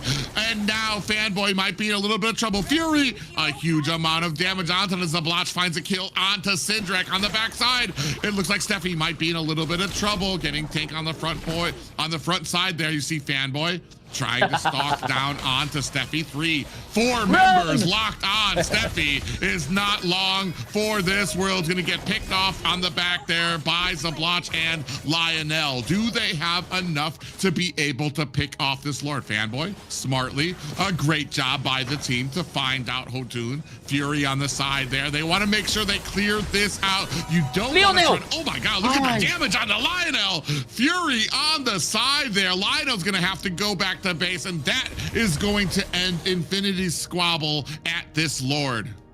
It all went through it. Both teams here like came from the even because Stefan was taken down, but he bought so much time for Titan Esports here, not letting the Lord getting guaranteed by Infinity. Now the Lord once again, Infinity is securing the Lord, no fighting back for Titan Esports. Okay, now the gank in the bottom lane to neutralize Arctic, it worked very well. They guarantee super minions in the bottom lane here. Now the Lord for Infinity.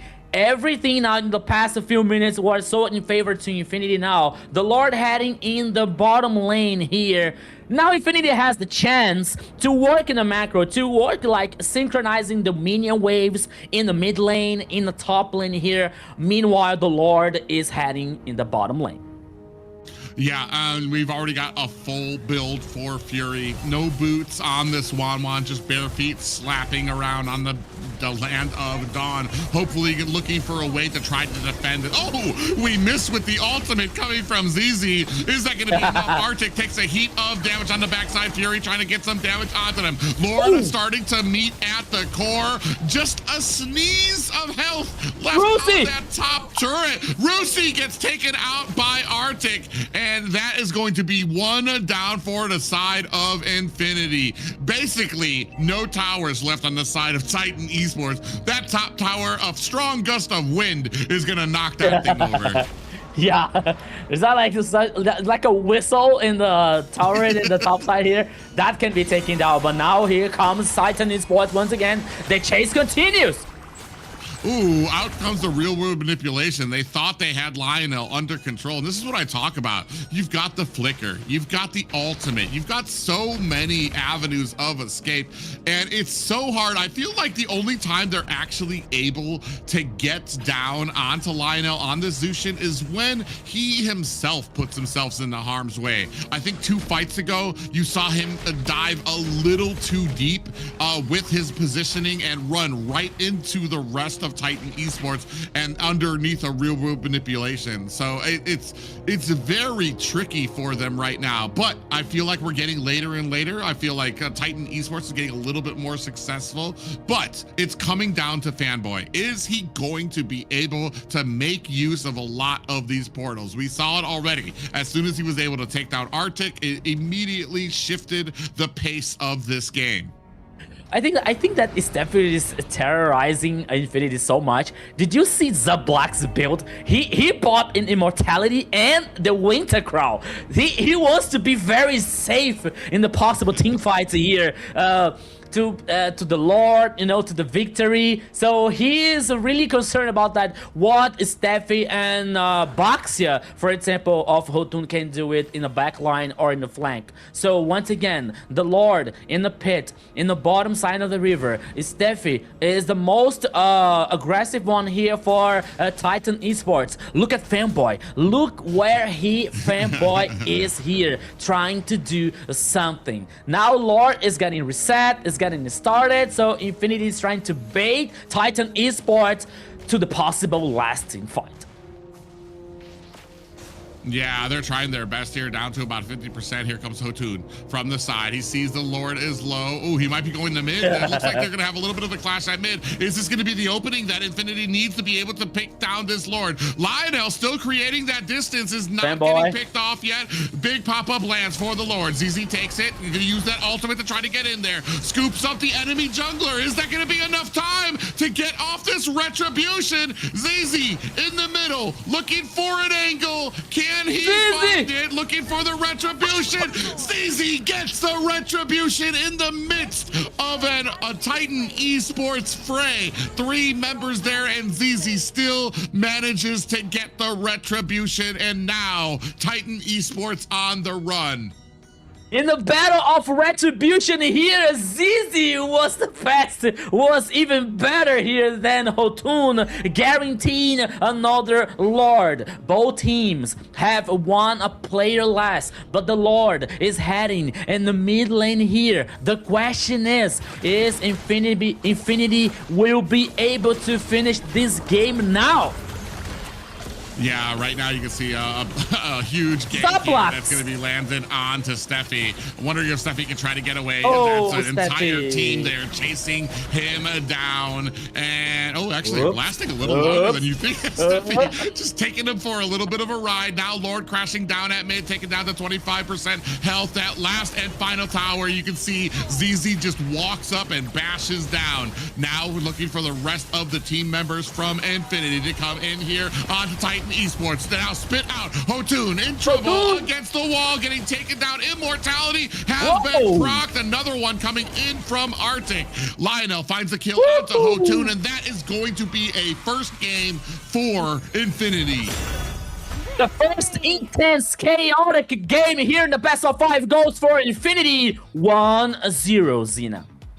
Yes, what a match that was. We had Titan Esports going in and getting their first 2 kills, but answered back by Infinity there. They kept it even the entire match right then and there, but then that macro at the end towards that 3rd Lord by Infinity was them trying to do that backdoor, had them going for a run there. Titan was not able to do much there at that point. And that's just kind of the power of a lot of those. I want to say it could have been rested all up on Zushin and them not being able to close the distance, but I felt like a Fanboy did a great job being able to find the angles that they needed to get onto Arctic. Also, ZZ on that was able to kind of be able to get the great retribution to get the Lord in the midst of like 2 or 3 different members from Titan Esports underneath that Lord pit, still able to find the retribution. And I feel like that is what kind of rallied the team to that game-winning push. Yeah, so it comes the victory for Infinity here. Like, as we were talking about, like, how this game were extending and some performance that we were talking about, especially with Fanboy, for example, with a chip choice that in the early game, in the mid lane, there was not so effective, but by the time that the game was passing, by the time that the minutes were passing in the game, Fanboy was like, trying to find and trying to create some alternatives for Infinity here to get some advantage. And I think that the turning point was the gank in the bottom lane that they surprised. I think that it was the gold laner for Titan Esports. They took down the player, and then they guaranteed the super minions, and there was even a time enough for they heading back for the Lord to find a fight for the Lord. So by this time, I think that Titan Esports was like just a little bit concerned about what Fanboy was about to do, was about to start with this chip, you know. So there was one of the points, there was one of the reasons that like I felt that Titan Esports was trying to every time to find something to respond making this creativity a box from a Fanboy here, that it didn't work for Titan Esports. But the first game was really intense. Yes, it was an intense game. for sure. Yeah, a lot of action that came out. Like I said, I was a little bit critiquey in the early bits of it because we didn't have too many ganks coming out from Chip, especially Fanboy, who I was already singing praises for because his Chip has been outstanding. One of the big pluses that we've been getting from Infinity. It just took him time to be able to find the opportunities that he needed to be able to kind of stick onto Arctic as well. As the matches progressed on there, that I felt like I think you're right. I think the turning point for Infinity was definitely the gank onto Arctic, and that just gave them the momentum. Then when that second fight came out though, just being able, ZZ underneath, I think it was Hotun was there, I think Arctic was there, they both tried the best that they could to stop ZZ, who was still able to get the retribution. So a great job there by Infinity, by ZZ to kind of have the patience that he needed. Mhm. Yeah. Yes, for sure. There did an amazing job. Just Lionel on the Zushin. You were saying that she's a force to be reckoned with, that Zushin, and she was this time around as well. She traveled real well around with Fanboy there, making sure that they were in most of the team fights together to make sure they give that CC for the team to come in and get those wins. All right, so right here, some players follow the pace, but this one is set. I just said Lionel taking that MVP with 824 KDA, 81.5 total damage, and 689 golds per minute. Oh, Zushin, prio ban, we all say. Yeah, we can all say that Lionel is a very good mid laner, one of the best that we have in AMER South. But it also shows the power of Zushin so far in the meta, you know, because we're seeing almost 100% of prioritizing here to be banned, to be picked, you know. And in this first game here, he was the responsible for guarantee the victory for Infinity. And we are talking about global ban. We're seeing so many people in the chat like, okay, better ban cheap. Oh, this machine will be come again. But no, guys, we are talking about global ban. So Infinity is not allowed to repeat these heroes in this match anymore. But Titan Esports can pick these heroes, you know, because that's what a global ban is. The dynamic, the creativity here for the draft, it is still happening. But still talking about Lionel here with the Zushin, with a very Zushin. It's like it's almost unfair here to play with this mage because she has mobility, she has damage, she has like this crowd control when the lantern is stacked. So it's very difficult to play against a Zushin, not only because of the meta, not only because of the buffs that she got, you know, but with the whole pack of ability that she has, it's not that easy to fight against. My challenge is finding a Zushin that doesn't get MVP. It's like I consider her so OP. It's just like, all right, do we really need to mention that? Okay, of course they got MVP on their team as well. It's just one of those picks that is very strong, and it's almost like I almost feel like I'm biased when I'm trying to understand the game at the end and trying to understand where the winning conditions came from, because it's like, of course it was the Zushin putting on all this suppressive damage and the CC. We all know that it's basically a standard when a Zushin's out there, but what else did the team do that was successful? Because we all know Zushin was going to do great on it.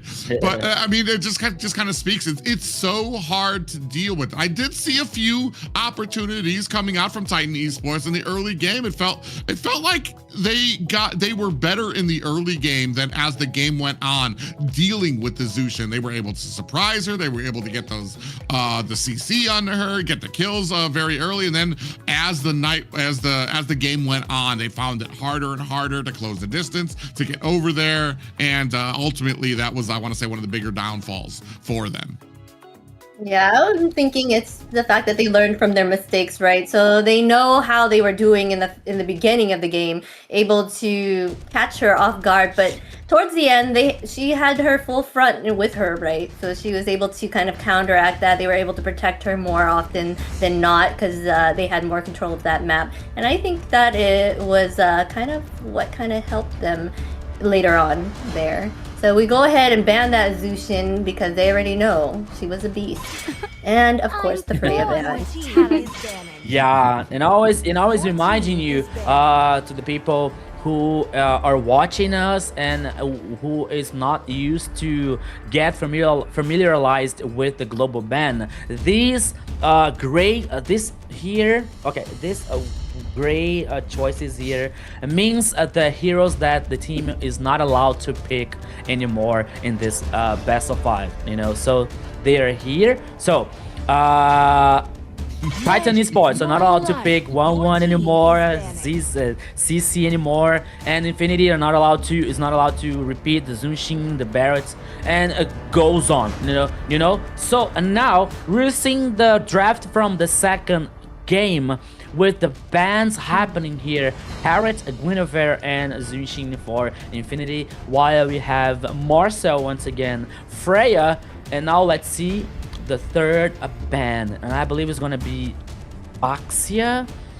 Not to let Infinity here play with this jungler in the first pick can be a very good choice.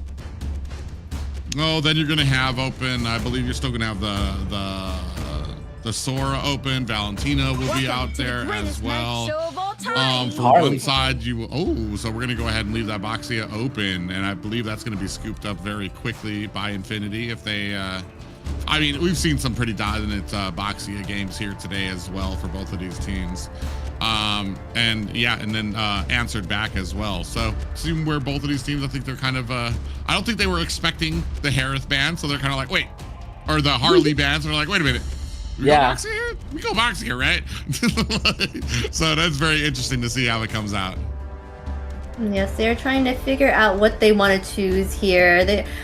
I said they went ahead and banned out a gold laner, one of the higher ones themselves. So I was thinking they could have picked that up for themselves, but at the same time, I guess they wanted to go with something else more priority, like the Baxia here, and did not want to give that Harith to the Titan Esports. Yeah. I thought that Infinity was about to cook Baxia just a little bit more because Titan Esports is not allowed to repeat Baxia in this best of 5. So I think that they could cook. No, let him cook this Baxia. But no, they didn't think. I think that they didn't think about it as the first pick here for Infinity. But now let's see the response for Titan Esports so far. As a private was saying, we have Valentina open, we have Sora open here. That could be a very interesting duo. There's Sora and Valentina for avoiding trouble, but not even close what I said here because he comes with Show and Zetian. Well, yeah, I'm not gonna lie. I definitely would not have predicted the Zetian and Show as the next pick coming out from Titan Esports. Okay. I don't know. Usually, Cho's been kind of making his way back in here a bit. We saw him in the first series, I believe. I think if I mentioned it back then, it was like 40% win rate. People were just having trouble. I feel he's one of those, like a Fanny, that you have to be masterfully good at the show to make him even be like significant and have a significant impact on your match, much less being able to angle your way of the dragon kicks in a way that was really benefiting your team. This is going to be very interesting. I even hesitate to say that the first series we saw Cho made the impact, like the game difference impact in that match. I feel like maybe, and I feel like that game just went so well that literally you could have had an Angela out there, and I think the team still would have won. That's just how dominant it was. but I want to say we'll see how well this choke can kind of come in. I do like it against some of these picks, especially because of how strong Bruno can be. And maybe if we can kind of get to that back line, isolate him down, we'll be able to shut him down indefinitely. Yeah, I'm kind of surprised that they ended up picking the carry when they already had chosen a Bruno, so they could have, you know, made the most of it and picked something else, you know, like that they need here, like a jungle or a good roamer or something. But okay, they went ahead and banned the Soyu and the Lilia here, trying to make sure they take out some mages off the board. But they forgot that the Valentina is still open, I'm sure. I don't know if Infinity does not play Valentina or something, so I agree with you, Zina, with the carry situation here, but I think that Titan decided to guarantee carry here because because there might be the situation that Infinity could ban a carry, you know, in the 3 and 4 banning phase. So they decided to guarantee carry here because even though that could not work with the idea of the composition, but we are talking about carry. We're talking about a very strong late game. We're talking about true damage, melting down tanky. So I think that Titan could not let this a chance pass here to guarantee this a very strong gold lane marksman here. But now heading to the picks phase once again, Alice goes for Titan Esports here, heading for the XP lane. And now let's see the two last choices for Infinity. Assuming there is still XP and mid lane lacking. Kagura! Oh, nice. And okay, now the XP lane, who's gonna be? Lapu, is it still open? No, they already used the Lapu. Terizla is banned. Who else? CC? Maybe? It'd be... I'm not sure that we've seen enough CCs out here to kind of put her at that No. priority. Famous. So I guess the question at mid is what we can do against the Zushin to try to get a decent amount of that burst damage. Especially we're kind of looking at a big CC when it comes to Minotaur, a big wide berth when it comes to that Minoan Fury. This is a very interesting draft for both of these teams because I'm kind of trying to figure out where some of these picks are going to shine. Cho, I mean, as soon as there's such a big berth on the Minoan Fury that I feel like Cho's gonna have trouble getting inside against the Bruno, against the Kagura, who can just use her umbrella to get away from them as well. Thamus will be very interesting too. They can go ahead and shut him down, get the way of the dragon kick onto him to stop him from doing auto attacks, to stop him from getting the regen that he needs to survive. So very interesting picks on both sides. Yeah, very interesting here. Now the last choice for Leomord in jungle here for Hotun's hand. But now bringing the Leomord, it means that the sides here has to be as strong as they were working on. Alice on the XP lane, carry in a gold lane here. So Fury has to take care about, like, with any try of Infinity trying to neutralize this carry in the early and mid game here to avoid her items, to avoid her damage, because they brought a lot of tankies here. They brought a Tamus, they brought Baxa, they brought Minotaur here. So it's a party for a carry. So they have to take care about it. But they also have mobility with Baxa, with the Kagura, also Bruno here, especially in the early game, that can impact very positively for Infinity. But this answer we are about to see right now, because, ladies and gentlemen, guys, folks, welcome to the Land of Dawn, to the second game here, Infinity versus Titan Esports. Let's go private.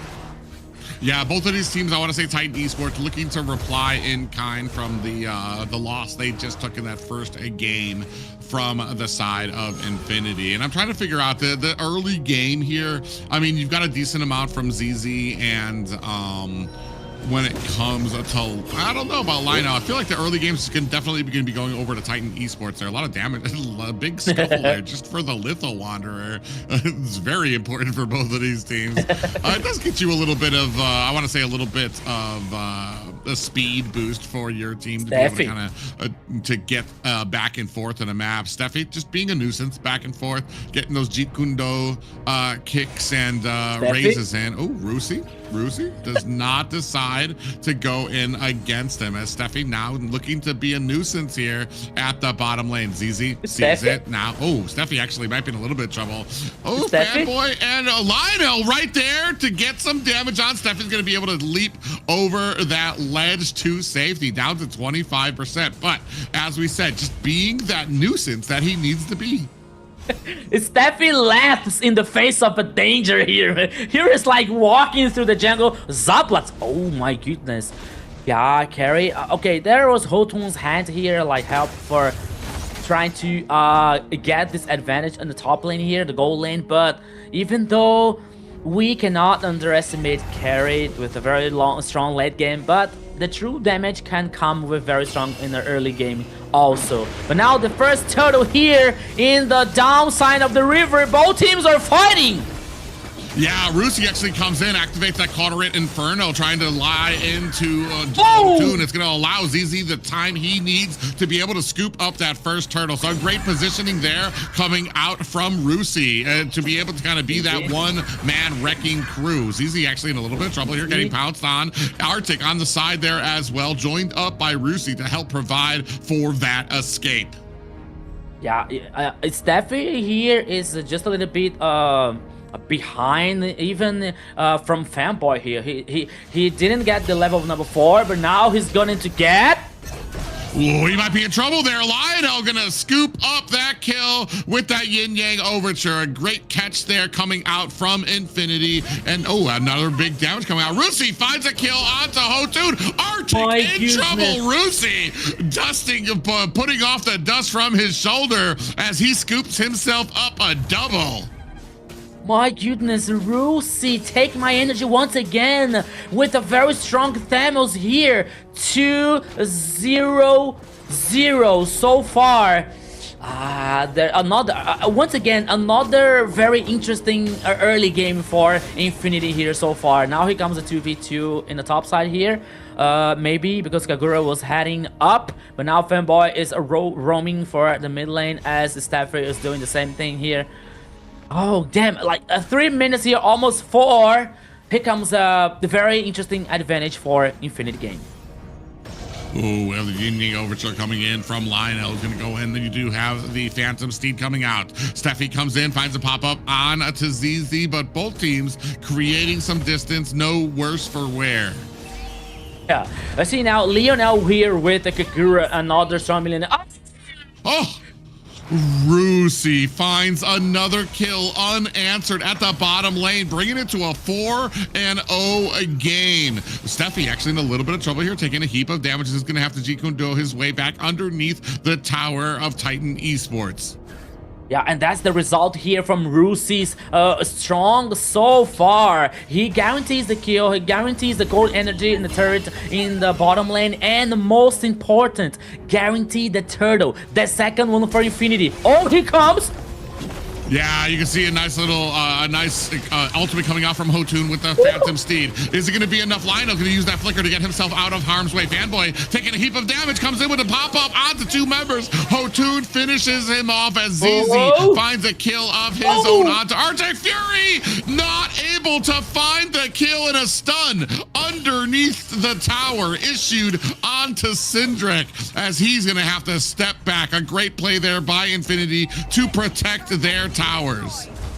He used the flick to try to get the kill, but it wasn't enough. And Syndra didn't have the ultimate here. That could be very good. But now once again, Yeah, another Phantom Steed comes out with Arctic having the Throne of Ruin out, or the Doom Waltz trying to spray on that damage. Rusi's gonna have to create a little bit of distance now, not able to absorb all the health that he wants. Steffi in a good position, looking for the hit onto Zablach, who's gonna be trying to issue out soccer balls. Steffi takes some more damage. Fanboy on the side from the back. ZZ coming in underneath the tower. He just notices Arctic was right there. A good read coming out from Titan Esports as well. Looks like Infinity want to go ahead and get some damage onto these lane minions to cut up this lane.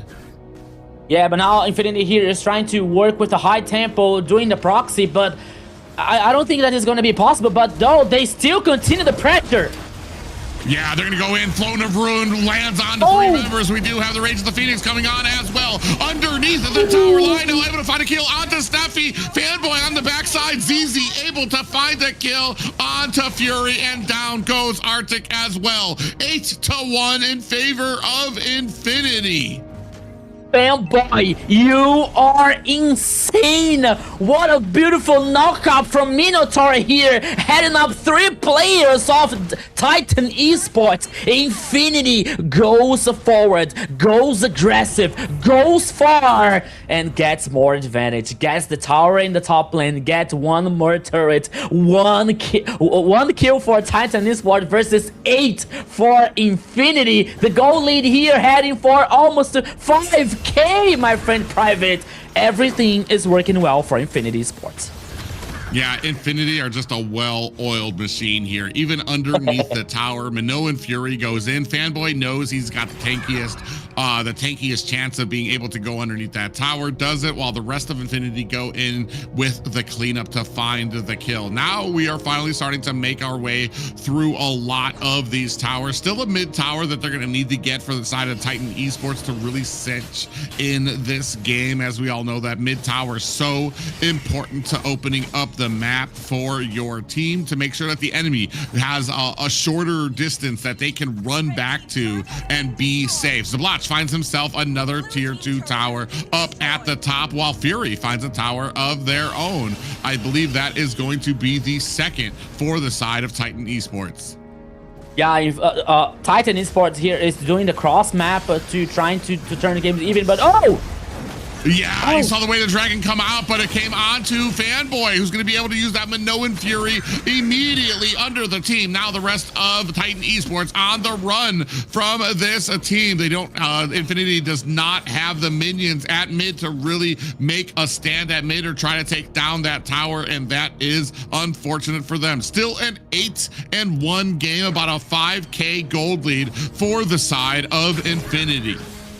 Yeah, it was a very fast initiation here for both teams, but no one was taken down. And the tower number 1 in the mid lane is still standing for Titan Esports. But the fact is, 5 seconds for the first Lord. Fury guaranteeing a golden staff for carry. Another items for the Trinity, but Steffi! In the mid lane, he was able to survive using the umbrella from Lionel here. It's another interesting situation for both teams because the Lord is already on the pit.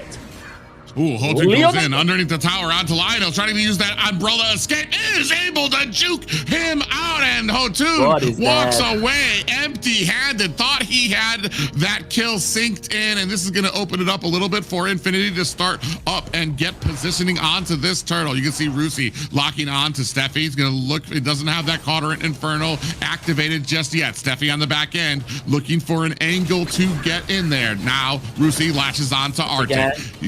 Still waiting for an opportunity at the back end. You can see Steffi doing his best, trying to get in there. We do have the Rage of the Phoenix coming out. ZZ still able to pick up the Lord. Lionel finds a kill onto Steffi. And ladies and gentlemen, that is going to be another 2 kills for the side of Infinity and a Lord for their side as well.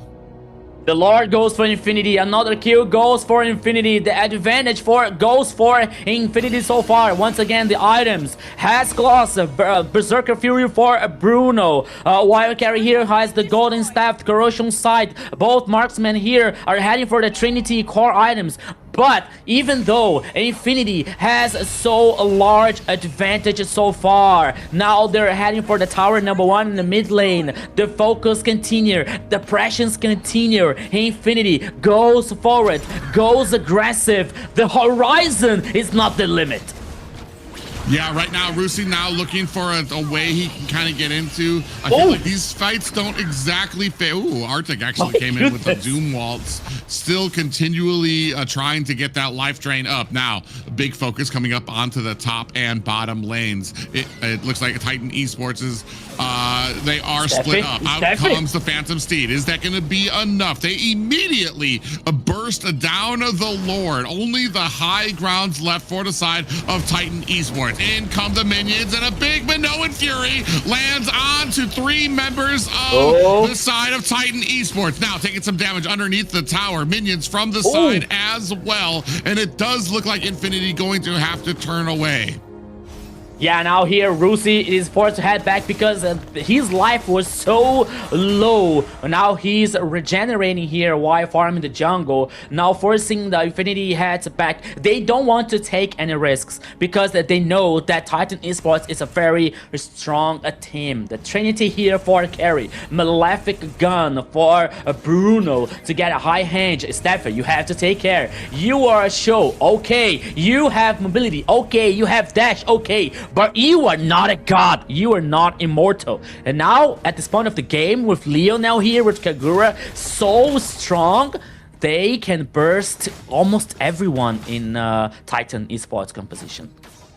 I want to say, looking at the stats, it looked like Rusi's about 3K ahead of Arctic right now, which is just crazy, especially on a Thamus. I feel like Thamus is almost doing a little bit of a better job trying to get into the line, activating that Cauterin Inferno. Ooh, Steffi getting chased down now. Does get caught a little bit there from Azizi, who decides not to press the advantage. Doesn't really want that fight just yet. Oh, 4 members here. Hotun takes an umbrella to the face for his efforts. They're going to go ahead and clear out that mid lane. Yeah, but now here 5 seconds remaining for the next Lord. It is a big wave on the bottom lane that Zablak is going to farm. Oh, it's a beautiful farm here for Zablak. So many minions in the bottom lane here. He can buy another items, but now both teams are dancing around this Lord. Here comes the Phantom's team once again. Hotun trying to find something. Let's go. Yeah, Rusi gonna come in the middle of this phrase and latch on to Hotun, who takes a heap of damage, and Rusi able to find the kill. We do have the Throne of Rune coming out, but Zablach able to find the kill onto Arctic. The rest of Titan Esports on the run as Infinity immediately turn their attention to the Lord. Steffi, not one to go down without a fight, wants to be as annoying as possible. Now, the damage coming onto this Lord, and that's gonna be a clean pickup for ZZ. It was like seeing the devil in your face, looking at this Thanos here from Rusi. Did you see the damage that he caused over Hotun? It was unbelievable so far for Infinity. 11 kills versus only 1 for Titan Esports. Radiant armor, ice dominance for Alice here, but it doesn't care too much. It doesn't even matter too much because the advantage for Infinity, it's so big, it is so large so far that they just go through it. They just play forward. They just go ahead. Yeah, we're at about a 10K gold lead for Infinity. Phantom Steed comes out again for Titan Esports, trying to protect the top high ground tower. That's down now as well. Arctic with the Doom Waltz, now looking for the damage. Comes in on the back line, but ZZ finds an immediate kill back there. Lord now swinging away at the core. Titan Esports doing the best they can to protect it. Auto attacks going off, and that is going to be game 2 for the side of Infinity. Game 2 here goes for Infinity. What a massacre. What a stop here for Infinity over Titan Esports, Zina. Yes, what a massacre that was. Infinity goes into the 5-minute mark with 5 kills, and they just kept going with that, keeping strong, showing their supremacy over the whole map, 9-1 by the 12-minute mark later on, right? And so they just kept on going. They were able to punish them and show them who was boss in that round for sure. Yeah, I mean, a great game there, having the combination of the Boxia, having the combination of the Thamus in there, absolutely making use. You'd almost want to know like what made Alice so fearsome with how that game was played, because they absolutely were able to shut the Alice pick down, to the point that even when they had their backs against the wall for the side of Titan Esports, they weren't able to stop any of these pushes. A great setting potential coming from the Minoan Fury underneath the towers to back up the enemy team away from that. So just a great job overall by all of the players of Infinity. Yeah, so it comes a situation now for Titan Esports, Xena and Private. That is comes a little bit complicated now. I have to be like, okay, just a little bit, not to say that it's a very huge complicated, because it is already 2-0 for Infinity, and now we're attacking the stats here. 13 kills versus only 1 in Hotun's hands for Infinity Esports. 2-0. Lionel here with Kagura, another astonishing performance. But what can we say about Rusi and this Thanos? Another XP lane here with a very solid performance, especially in the early game, that the Thanos guarantee a double kill, guarantee pressure. He took the tower in the bottom lane so fast, and now he was able to roaming to help the rest of the teams. And we can talk about Fanboy with Minotaur using the ultimate to knocking up 3 players all the time here versus Titan Esports. Once again, Infinity, the synergy, the execution of the composition. Here, we are seeing now the double kill for Rusi in the minute number 3. That could guarantee a farming items for him so far to roaming and help the situation. Now I see Fury using the flick, trying to kill over Zaplax, but it wasn't enough, and Syndra didn't have the ultimate here to trying to take down. But Infinity working sometimes in a high tempo here to take advantage of these situations, especially when Titan was trying to respawn in the other side of the map with the cross map here, taking down the towers. But even though Infinity didn't hesitate for a moment to take the actions to dominate the pace, to dominate here the intentions, the actions, not only for team fights, but also for objectives. 3 turtles. I don't remember a Lord heading for Titan Esports in this second game. So it was a full dominance for Infinity since the first minute here so far. Guaranteed 2-0 for Infinity Esports. Yeah, I feel like on one side, you're already kind of up against the grain when you're facing a Boxia as an Alice, because Boxia's whole kit basically is a one big anti-heal. But you mix that in with a Thamus pickup too, who's got just an amazing 1v1 potential. It's going to be a ruined game for you. And here we go. This player didn't wait for opportunities. They created them. Your MVP is Rusi. Artemis with 404 KDA, 44.3k total damage, and 717 gold per minute. What a force he was during that match. Yeah, I don't remember any Thanos phrase right now, but what I can imagine is like, I am strong, or something like that, because we're talking about Thanos, right? So once again, Rusi here showing in a high performance with XP laners heroes, so now with the Thanos, not only because of the kills, not only because of the damage that he was causing, we saw a team fight in the mid lane that he deleted Hotun, he finished Hotun with a very high damage, but also to help the team with this macro game, because in the early game, he was able to take the tower down in the bottom lane, and after that, he was roaming, he was trying to help the team every time, especially to guarantee the objectives. So that's why Rusi worked so well, he played so well in this second game here so far to help Infinity guarantee the second victory. Yeah, an amazing game there too. Especially, I want to say it was the first turtle fight where Rusi was able to kind of come in and zone out the enemy team, which answered a lot of questions for me when it came to the playstyle of this Thamus, who can usually have a little bit of trouble when it comes to getting kited out by the enemy. But he just put such an immense amount of pressure on the Alice from the opening minute. And then, yes, able to zone out both the Alice and then zone out Hotun as well, which allowed for that first free turtle to get picked up by Infinity. And that already told you how this game was going to go, how that Thamus was going to be played as this just working wall to protect their teammates when they're trying to go for some of these objectives. Yes, and he was a wall for sure. That Alice did not have time to even recover from it. She wasn't doing very well looking at her deaths during that last match. But it could be a different story this time around. Their communication was just on point, Infinity. They did a wonderful job being able to get their damage dealers to get that full-on bursty damage they needed to keep snowballing the other team.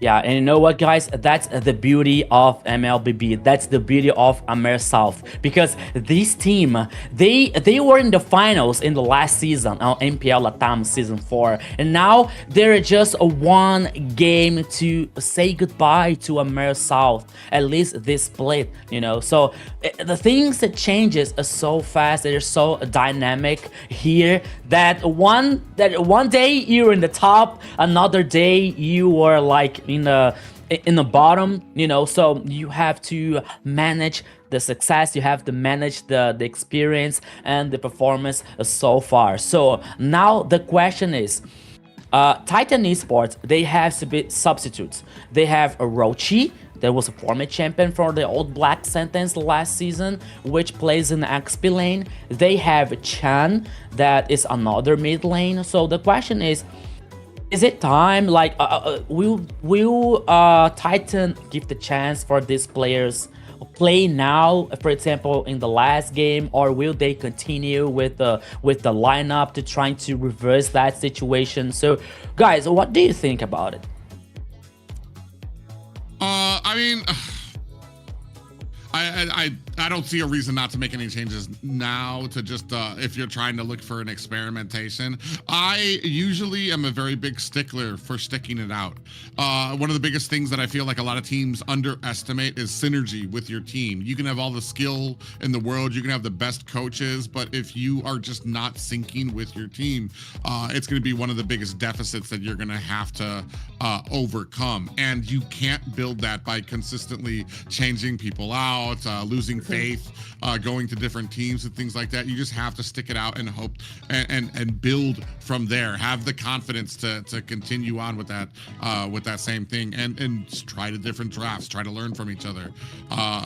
That's always been my biggest thing when it comes to draft, and rather than trying to change things out at the last moment. I've seen nothing but like utter horror from the beginning of like changing out, whether somebody can't make it for a game and you end up having to adjust your jungler to the XP lane and the roam to the marksman, and you have to make all these different changes that end up just completely throwing your composition or your players out of whack. So but I'm not a coach for teams and stuff like that, so I leave that decision to those guys.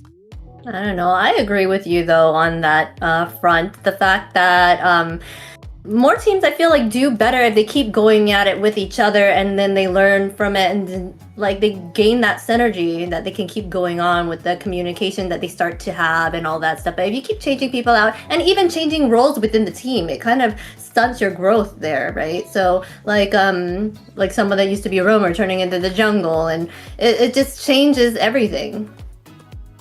Yeah, it's at least now for Titan Esports, they have a very hard situation so far. 2-0 for Infinity. Now we are waiting for the third draft here, because there's so many things that we can see about, that we can talk about, like about Titan Esports performance, about Infinity's performance, about what Fanboy can bring in this third game, for example, that he used to bring something different, you know, not so far from the meta, you know, but a Balearic, a Minotaur, a ship, you know. So maybe he can bring something unusual once again here to surprise the enemy. So everything we can look and we can talk about for this third games, folks.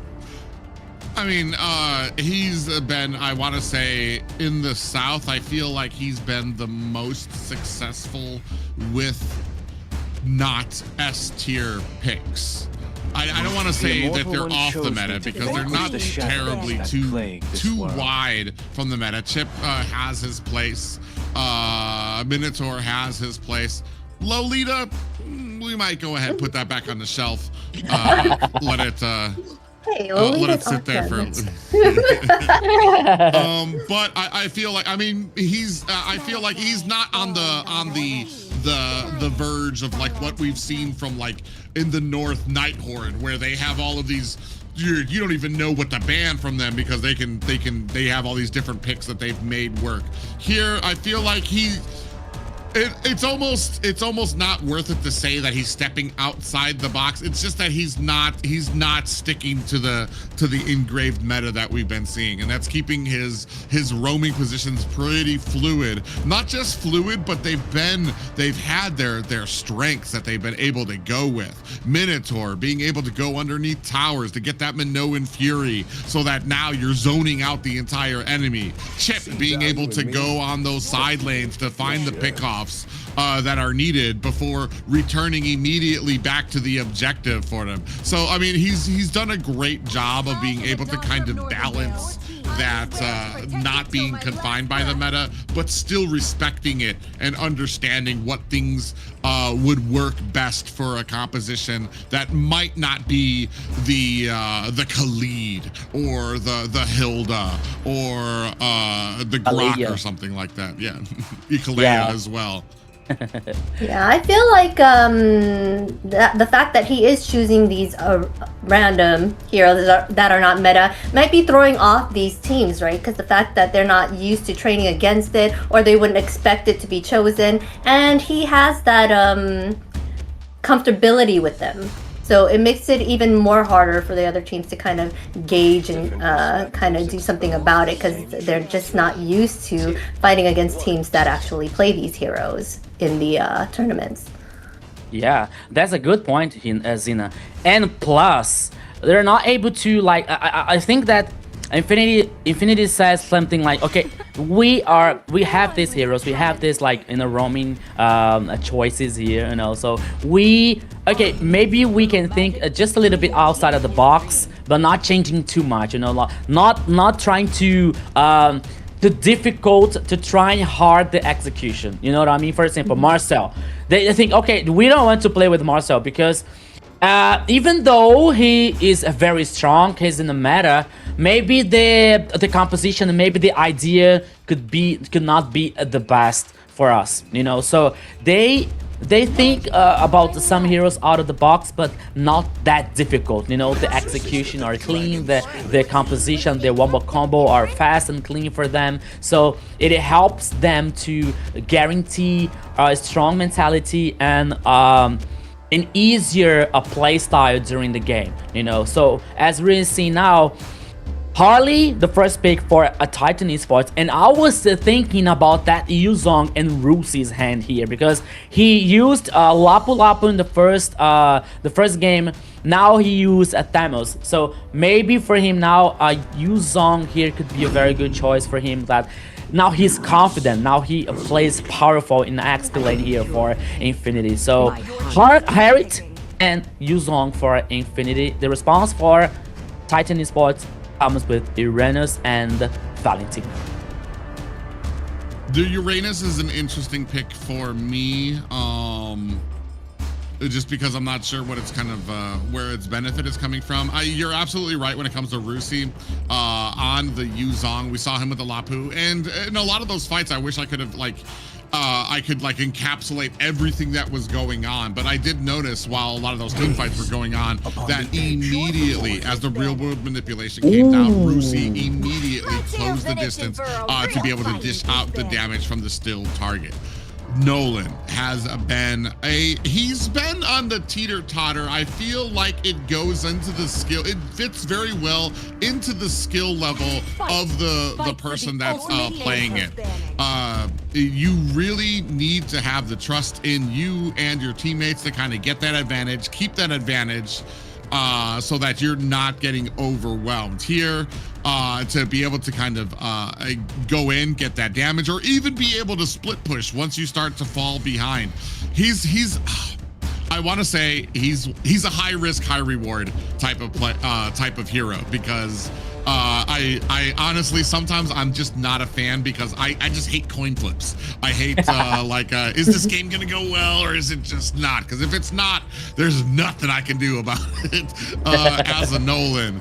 I mean, if you got the skill level for it, we'll see how well it kind of goes into it.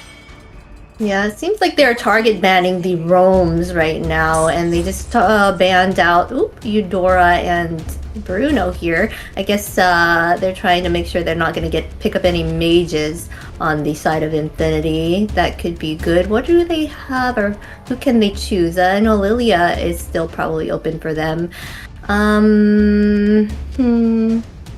Yeah, maybe Lilia, maybe... I don't think that Ivy could fit in that composition here as a static mage, you know, like trying to help with the follow-up of the damage here for Infinity when they have Nolan with a hybrid. Yeah, okay, I was thinking about Belleric too, so a fanboy brought also, yes, he brought also this Belleric before, so now he's another so once again a Belleric here being in the Land of Dawn. The response here for Titan Esports comes with Badang and Granger. Granger versus Harriet. It will depend a lot more with the skill shot, you know. Harriet is so much easier to play. I don't think this is a good idea, to be honest.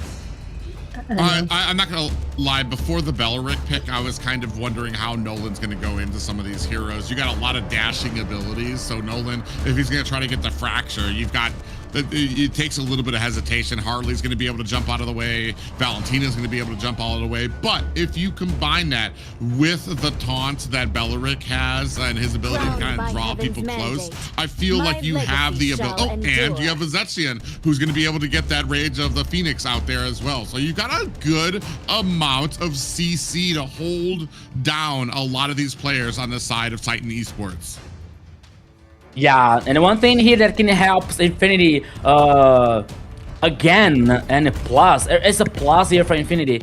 It's always that I always used to say that Zetian here and her buff that turns like the nerf the magic resistance here. So Zetian's and each ability that she casts, that she uses, it is turn the magic resistance of the enemy weaken. So Harriet can come with the damage, with the ultimate, and with the dash from the second one. So it can be very interesting for Infinity here with a team fight. You know, with a 2-time team fight here for them, and Nolan comes to finish the enemy, comes to take a pick off, for example, before an objective. So that could be very interesting for Infinity.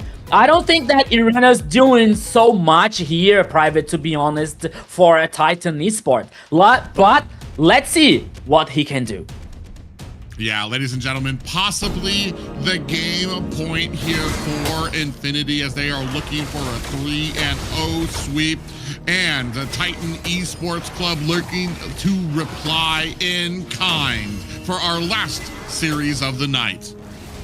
Yeah, so ladies and gentlemen, once again, welcome to the Land of Dawn. This could be the last game of the night. Titan Esports versus Infinity. That is also 2-0 to Infinity so far in this best of 5. It's the battle for survival. It's the battle for the competition. One is gonna still survive, one is gonna still take a breath, another one is gonna say goodbye. Private, let's go. Yeah, I have to agree with you when I'm trying to figure out where Uranus shines here. and what he can be doing. I do like the Bedang pickup just because it just depends on how fast Steffi is going to be able to react to ZZ coming in. Are you going to be able to get some of those dashes in to stop Steffi, or are you just going to be just like a second too late to be able to trap him? Steffi already invading, getting enemy jungle in here as well, as we see the most boring XP fight in the world, as these two just slap each other back with their regenning abilities. Yeah, you're right. But now here in the mid lane, both teams are concerned about like causing this pressure, you know, like controlling the minion waves. But oops, fanboy. Ooh, yeah, it hurts, 50%. fanboy. It hurts.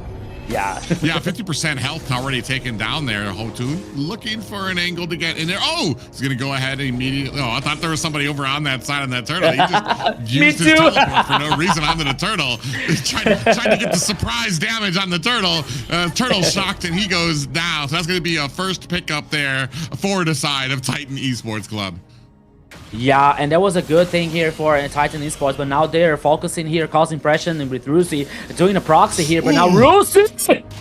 Oh, he gets the dragon and able to use that black dragon to get out of harm's way of the deadly magic. A great gank there from Hotun, but quick thinking by Rusi is going to help him to find himself an escape. No worse for wear. Both teams are still sitting at 0.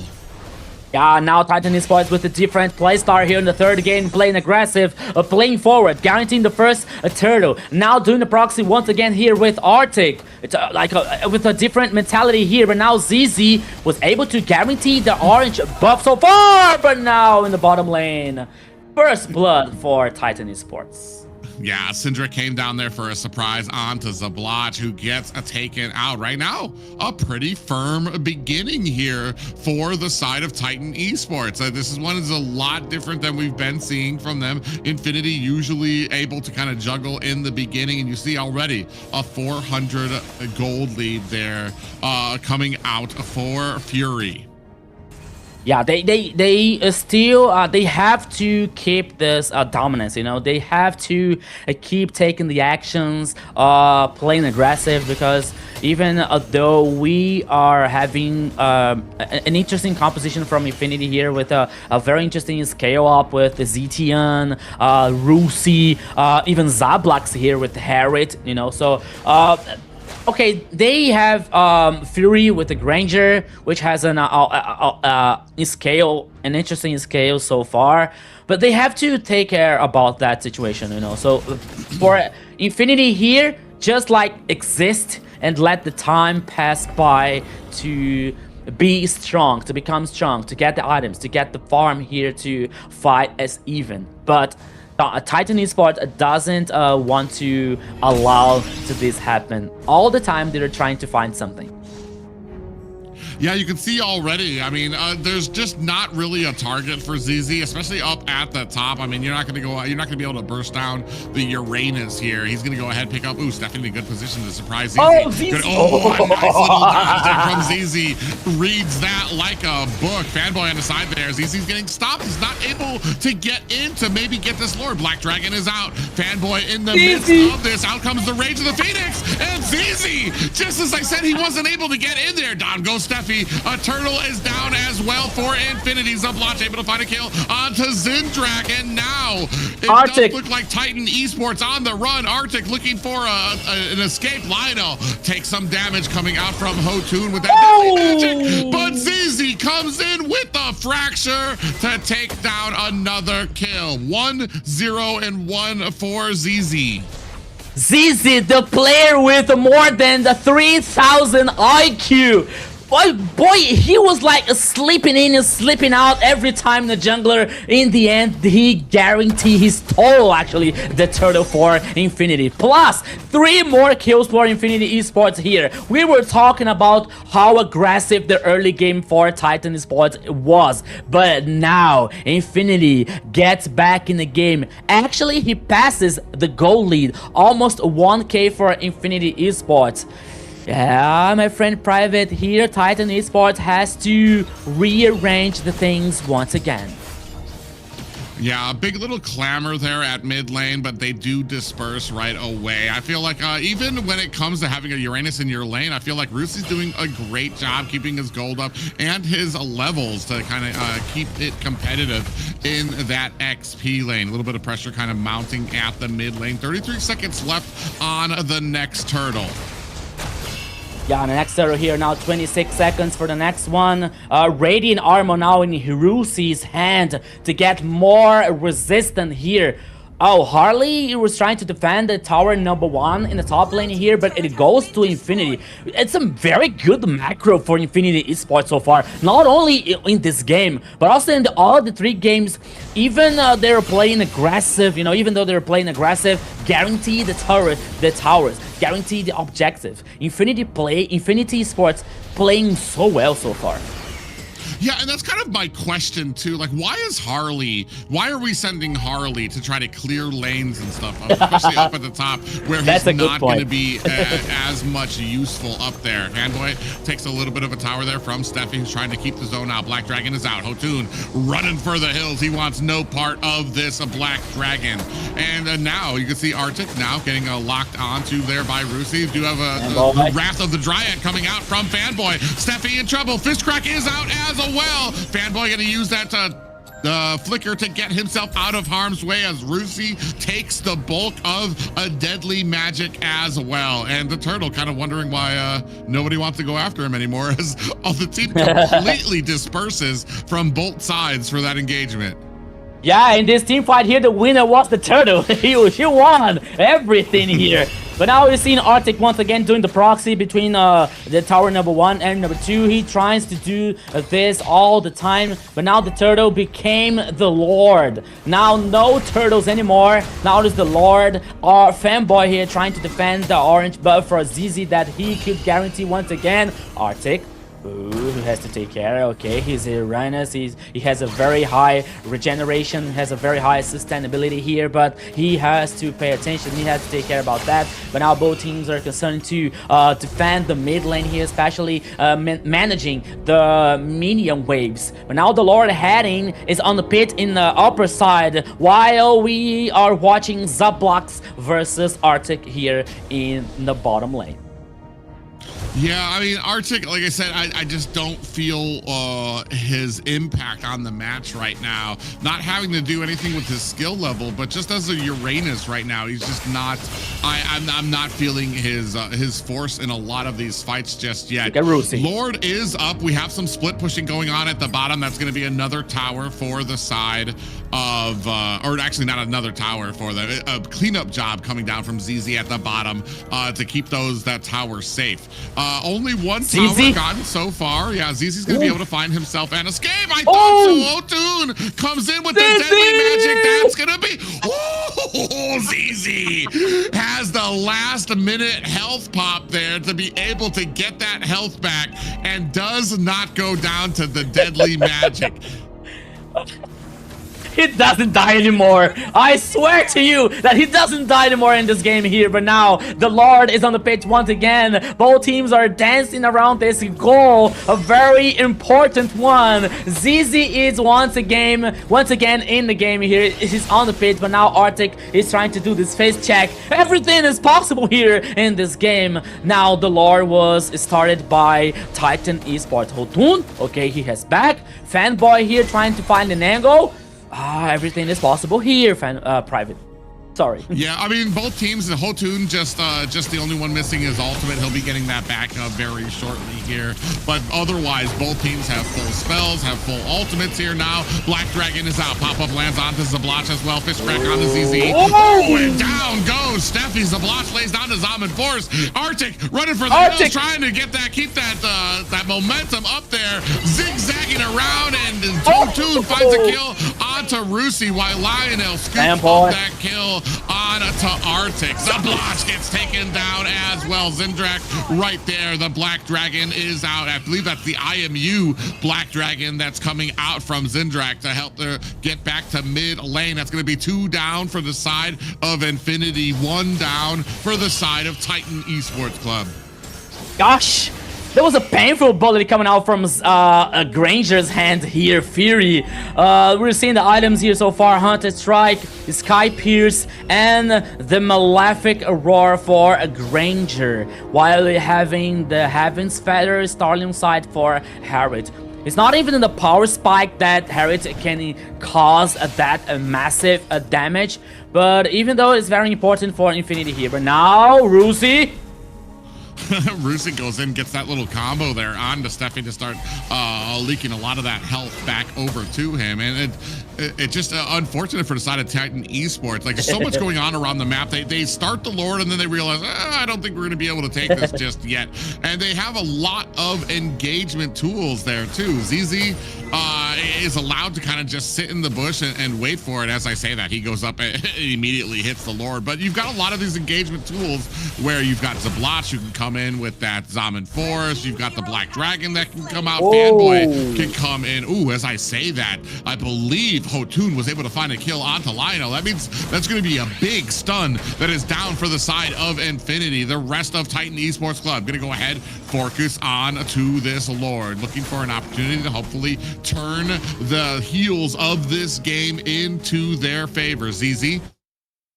Nobody checking that bush just yet. 50% left onto this Lord. ZZ gonna come down, looking for the chase. Does not find it. Lord has been reset yet again by Titan Esports Club. I think that, oops, once again here, Arctic, what are you doing there? Oh! Ooh, it does look like Fury finds the kill onto Rusi. Infinity members are starting to drop, especially, due to the damage coming out from Fury. I think we said he's got the Hunter Strike, he's got the Sky Piercer, he's got Malefic Roar as well. Arctic, oh my God, able to walk away with under 1% of health left, able to heal that back. Now he's going to be part of this fight. Meanwhile, Fury just blasting away on this Lord, while Infinity having trouble finding their footing, finding a way to get into here. Steffi takes a heap of damage. Lord down to 50%. Arctic on the front end. Zaman Force laid down, and down goes the Lord. Hotun able to find the retribution there as well. Down goes Arctic. ZZ finds the kill there to pay them back, but one kill for the Lord is a value for the side of Titan Esports. Once again here, a worthy sacrifice for Titan Esports. They guaranteed the Lord that is already marching on the bottom lane here. It's a very interesting advantage, but now Infinity immediately is heading for the bottom lane here to avoid the Lord heading in this side. Yeah, it helps a lot here for Infinity. Now Titan Esports, it is taking the chance to take down at least the tower in the top side, but they still continue. Only Rusi here to defend this tower. Yeah, that's kind of crazy. They are able to take down the Lord, find a tower of their own, but up at the top, you can see Titan Esports just blasting away, already down to the high ground towers. Just like that, almost flipped this entire game on its side. As Titan Esports do start to get a little bit of a narrow lead, they have the macro up on the side of Infinity, as well as the fact that it seems like Infinity have not been able to find an answer when it comes to these objectives and being able to close the distance. Yeah, but now there's one more tower here for Titan Esports. Only the high ground here left for Infinity. They're trying to find someone here in the mid lane, but Titan Esports plays safe. They head back. Only Steffi, it is the most aggressive one here, trying to find this info for Titan Esports. But once again, ZZ, oh my goodness, it's taking so much damage. Yeah, ZZ took a face full of that Rhapsody coming out from Fury. And I mean, he has just been carrying this game with that suppressive fire that he can dish out right now. He's been able to take down Rusi. He's becoming a threat to ZZ every single time he wants to come in. We're just waiting. I mean, it kind of comes down to how well Zablotch can maybe kind of come in and put down the damage. Are we going to be able to pair it up? Are we going to stop losing members before some of these fights? Lionel got picked off. I remember Rusi got picked off. We need to be enforcing our types of fights, because right now it seems like we're on the back foot and we keep reacting if we are Infinity right now. CZ, oops, okay. I thought there was like chasing Steffi, but he changed his mind. But now once again, Infinity trying to defend the minion wave that he's heading every side here. Hotun, we have to take care. You are Harley, you have teleportation, but you are not immortal. But now he heads back once again here. Titan Esports has this interesting advantage so far in the gold lead. 3K goes for Titan Esports. Another Lord here in the upper side once again. Immediately is started by Titan Esports, and apparently we won't fight a fight back. We won't have a fight back, or do we have? Yes, here it comes. Yeah, we have the rage coming out. ZZ able to find a kill onto Steffi. The dominant force had already been laid out, but it does look like they have to turn away. Deadly Magic does land on the Rusi. Hotun on the backside, getting chased out as well. You can see Fury waiting, trying to count his cards. The blast, Zablach with that Death Sonata as well. Dominant force has been laid down. ZZ working on this Lord, looking to try to put the finishing touches. Finds the retribution. Now the rest of Infinity running for the hills, trying to find themselves a disengagement here so that it doesn't cost them too much. Fury puts the finishing touches onto Rusi, throwing Death Sonatas onto the backside of a Fanboy. Only one player down here for Infinity, a very worthy sacrifice once again for Infinity Esports. But now the Lord is in their favor. Once again here, the gold lead in items, the whole beard here for a Granger, the soft healing, and the Blade of Despair. You can expect so much damage coming from this Granger, but now once again, ooh, Fanboy. Fanboy took a lot of damage. The Zaman Force has been laid down. Arctic on the front line. Now he's starting to pay off a lot of that tankiness on the front line to kind of keep the rest of Infinity at bay. He's got a lot of that regen. He's got a lot of survivability. So he'll be able to tank a lot of those shots, especially coming out from Zablach right now on that Harith. And that is, Fanboy in the middle of 3 members. Goes in, finds himself a Wrath of Dryad onto 2 members. Steffi punches him into the wall. The backside, Arctic gets taken out by Zablach. A Lord charges in. No way. The bottom lane tower. Titan No Esports way. Club trying to fend off this Lord, but Infinity do not look like they want to continue. They're going to take the safe route. They're going to back up, try to put some pressure onto this tier 2 tower at mid. And that's going to be another tower for the side of Infinity. So trying to match it out. Dominant Force laid down. Minions now crawling at the mid-high ground tower base. Rage of the Phoenix comes out. Zablach in trouble. Does get taken out by the deadly magic of Hotun. That comes the greedy. That comes when you are too greedy here, my friend Private. Once again here, checking out the items. Almost everyone here full build so far. Infinity Glyph, the Magic Crystal here for Harriet. So 8 kills here, but the difference is they guarantee super minions in the bottom lane here for Infinity. You know, like at this point of the game, the gold lead, it doesn't matter so much because everyone is almost a full build. Now what matters is the play style, is the ideas, is the creativity here to find someone lost, trying to find the angle, trying to find a flank or a backline here, especially with Rusi here with the Black Dragon. That could be very interesting here, especially for zoning players from Titan Esports. So everything here is possible. The game is even for both teams, and Titan Esports has the pressure because they have to win this game.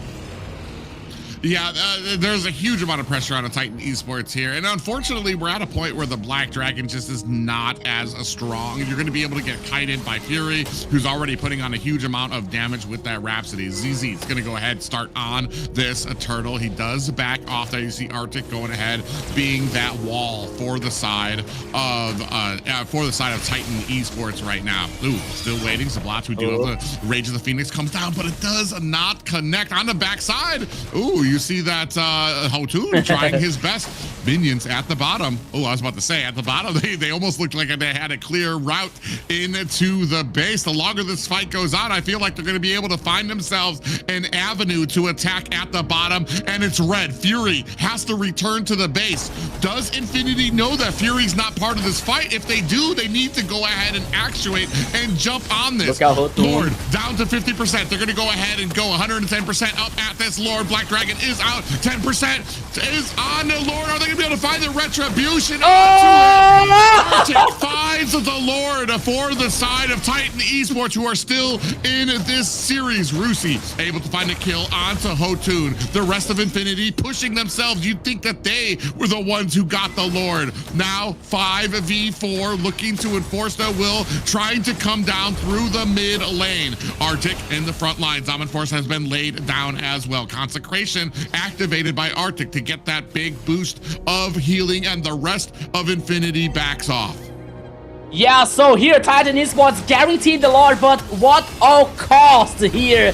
Taking out Hotun. Oh, Arctic once again, but Fanboy can be lost. But now he still survive. The Lord heading in the top side, but immediately Infinity Esports here trying to avoid this Lord marching so far for this base. But ZZ, what are you doing? Caught and blasted by Fury. Zablotch able to come in and take down Steffi. Black Dragon has been executed out there by Rusi. Arctic on the backside, taking a whole lot of damage coming out from Lionel and Rusi. Fury on the side dashes in, looking to put some suppressive fire on there with the angle of that Rhapsody. ZZ is down. I was just about to say, too, ZZ's getting so close to this fight, so close to this Lord. He's going to be taken out. Minions at the bottom fighting for their lives. The big group of them coming out from Infinity, trying to push out these super minions from the side of Titan Esports. Lord now up at the top, actually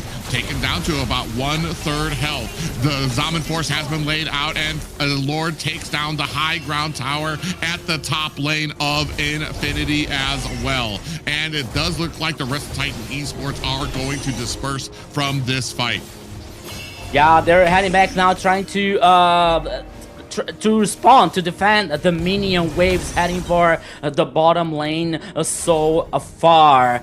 As I said before, at this point of the game here, the gold lead, the build, everyone is a full build here. Everyone, like some of them selling the boots as Granger, for example, to guarantee another items here, to guarantee more damage, to cause more damage here in the next team fight. But the fact is, 10 seconds left for the next Lord. Titan Esports trying to dominate the map here, trying to surprise the enemy, trying to find someone lost, while especially Zablax in the top lane here, trying to cause depression to the minion waves, to push the minion waves so far from the base, the super minions. But now Titan Esports once again started the Lord. Yeah, but this is going to be a 24-minute Lord. It's going to be a little bit more tankier. It's going to allow some time for Infinity to come and close the distance. The rest of Rusi now on the backside. Rusi takes a whole lot of damage. Zablotch able to find a kill onto Hotun. That is a retribution down for the side of Titan Esports. Arctic Immortality has been procced, and finally Winter Crown. has a Winter Crown, but ZZ right there to dish out the damage. Now they know that Granger Fury is going to be trying to take out this mid tower. They immediately go to secure and take out the minions there as well. Not going to allow Fury the opportunity he wants to be able to get the back door. Now pure focus on the side of Infinity as they lock on to this Lord. ZZ needs to be very careful about his positioning. Steffi is right there. Zaman Force laid out. Now putting the pressure on. The cooldowns down. Steffi comes in, finds himself a fist crack, and taking a lot of damage. Immortality has been procced. Now ZZ looking for the angle. Rusi comes in with that Black Dragon. That's going to be a Lord for the side. What is Fury doing? Infinity. Fury trying to put on the damage onto Fanboy, who's coming in, chasing him down. Is it going to be enough? Immortality has been procced, and Zablotch finds the kill onto Fury, who was looking for the back door. Yeah, but now the situation here gets very hard for Titan Esports, Private, because it is 2 players down. The Lord heading in the bottom lane, and the team of Infinity Esports, pushing the minion waves here. That could be the end of the game. Yeah, you have your big physical damage down right now. Fury Ramson is Riot coming down. Diamond Force on the back end too as well. Zizi takes down Hutan. We do have the Fury of the Phoenix coming down. Zabloch finds a kill onto Arctic, now pushing their way into core for a clean sweep. Influence Rage with the series victory. Take my energy, take my money, Infinity Esports! 3-0 over Titan Esports. What a match. What a victory, Xena. What a match. That was a sweep for Infinity there. Titan was trying to put up a fight, but it was all for naught at the end. Hotan kind of did a lot of missteps there that kind of threw it, but at the same time, they put up a fight at the end, and here we are. Infinity is taking that sweep. Oh man, I feel like there was a call that was made on the side of Titan Esports. I feel like the team fights were going in their favor. They had a lot of these objective fights, but there was a call that was made to either have your Granger out there to try to get the split push, and unfortunately that made a lot of the fights unfavorable on the side of Titan Esports there. And unfortunately, again, Infinity able to walk away with a very great victory. Yeah, it's a very great victory once again for Infinity here. 16 kills over only 8 for Titan Esports. You're really seeing here like ZZ with the Nolan playing very well. Even the Zablax here with A35. The Fanboy here with Valeric once again. And you know what?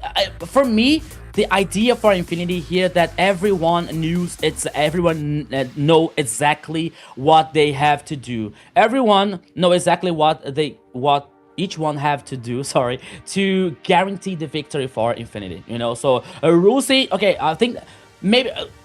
Not maybe, but Rusi is not even concerned about like KDA, you know, only use the Black Dragon, for example, to trying to zone the players out, even though the Granger is very strong with all the items with the full build here, causing so much damage. But even though Rusi goes forward, Rusi goes aggressive here to try to neutralize the players from Titan Esports. Another one is every time someone was trying to neutralize, especially Hotuns here with Harley, he was trying to find a flank, he was trying to burst someone, especially Leonel, for example. But the idea was good, but not even every time that he could do it, you know. So it didn't work bringing this Harley here, especially in the very late game that he already seen here. So Infinity once again bringing a good victory and a clean 3-0 sweep.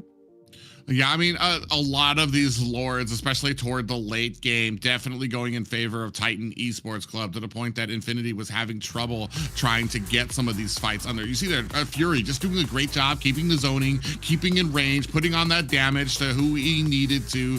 And I believe, yeah, this is still one of the a good fights for them. I believe this is where Arctic got caught, and you see the Granger kind of split off from that fight, tried to go on his own, and unfortunately, I mean, at this point, I don't want to blame the Granger for that, because he already had 2 players down. So he's trying to make the most of it. He's trying to go to the backside to try to get the clear there. Unfortunately, at that point, Infinity already had the advantage, already had the kills that they needed, and it was a wrap for Infinity. Right, and we are going to see who our MVP is. We have Fanboy here with that Belric. Okay, the Belric with the 1013 KDA, 51.5k total damage, and 562 golds per minute. You can take him down. He was just too tanky for him. He made sure he was in most of those well, the majority. He was there, making sure his team was safe and being that front line for him. Yeah, I gotta be honest here. I was expecting Zablax to be MVP here with the Harriet. I believe that he was like 8-3 something in the KDA, but now we're seeing Fanboy here, which he was crucial for this victory for Infinity Esports with this Balearic once again. Once again here bringing a Balearic, and almost sure that he was victorious. That it means a lot for a Fanboy here, bringing this not so different romance of the meta, but always to get him so confident so far. But here the fact is, Infinity from the last season that their performance was like in the on average, you know, they were in the middle of the table, but now I can feel that Infinity after this victory, I can feel that Infinity can reach more, like reach the top, you know, like fly so high. I mean, a great job. I feel like both Belleric and the Zeshian pickup really melded well into this composition, allowed Zablotch on the Harith to kind of come through with the Zaman Force, allowed ZZ the time he needed to come in and dish out the damage. That was one of the things, like I said, as soon as the draft was happening, I'm like, what? We've got some mobile heroes on this side. Who's going to be holding them down? Who's going to be CCing them? And with those final two pickups, they absolutely rounded out this composition for something that absolutely complemented it. So a great job to the drafting, great job to the team when it came to the execution as well. Yes, they did a wonderful job there, and Fanboy was choosing a lot of oddball roams that isn't usually chosen in that meta. He did an amazing job as a roam. I give him like MVP for all the matches, I would say. He was there making sure that his team was able to do what they needed to do just to get that win and secure it for them.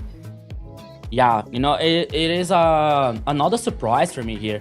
You remember, guys, that the way we were talking about before the broadcast started, like, okay, this could be like the longest day in Amerisoft so far, because the first match, Octa versus Dreammax, two teams with a very high performance, you know, 2 victories so far, 3-0 for Octa Gaming. Okay, let's say the second match, Alpha 7 versus I forgot the 9Z Globant. 9Z Globant. Yeah, there was we expected 3 games. Okay, we watched the 3 games. We brought the 3 games here. But now, once again, Infinity versus Titan Esports. Both teams in a very complicated situations. You know, we can see that Infinity lost for Dreammax in the first game and lost versus Alpha 7. You know, like two hard teams. And Titan Esports here, they only won versus a Globant. You know, so there are 2 teams here that came with a similar performance, a similar situation. I was expecting at least like 4 or 5 games, but it came in with 3 games here, full dominance of Infinity. I want to say too that last game a lot closer. I feel like when it comes to the levels of these teams, to try at least for Titan Esports to kind of try to match Infinity at their level. A lot of these games that we've had here tonight, it's just been a theme of how well certain teams are taking when it comes to the season, when it comes to the Swiss stage, how well that they're starting to advance. It's not usually about what you start with here in these opening weeks. It's about like how you start learning, how you adapt. We've seen it all the times when certain teams that maybe didn't do great during the Swiss stage, once it starts getting the pressure on them, once it starts getting to the playoffs, for some reason they turn into this completely different team. We've seen a little bit that with the last series we saw as well. So I mean, a great game, and I love seeing the effort put in there. Unfortunately, here for Titan Esports, I feel like the sweep does not do justice for how close that second or that third game was and how well that they were doing with it. It's just Infinity. The ability to stay consistent matters, and they were just consistently dominant here through this last series. Yes, and their drafting, they just did an amazing job of, like you said, melding well together the Belric and the Zintian to give that control factor to the team from afar. For Zintian, she could be anywhere in the map, drop down her ultimate, and there you go. Belric, for sure, he was really up front there. Infinity has been doing an amazing job on these last matches. I can't wait to see what they bring for future.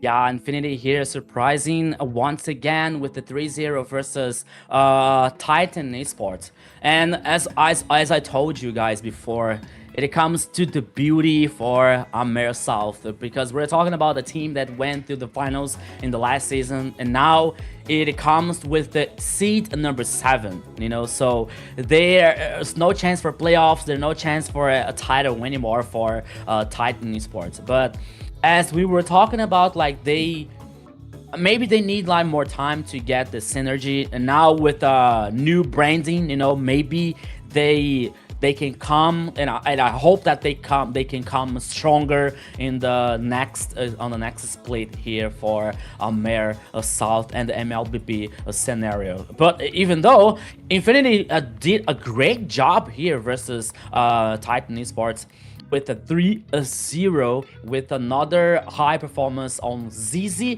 bringing in Nolan, for example, or Fanboy bringing Valeric, bringing Chip, like this. Not so different from the meta, but even though an unusual draft.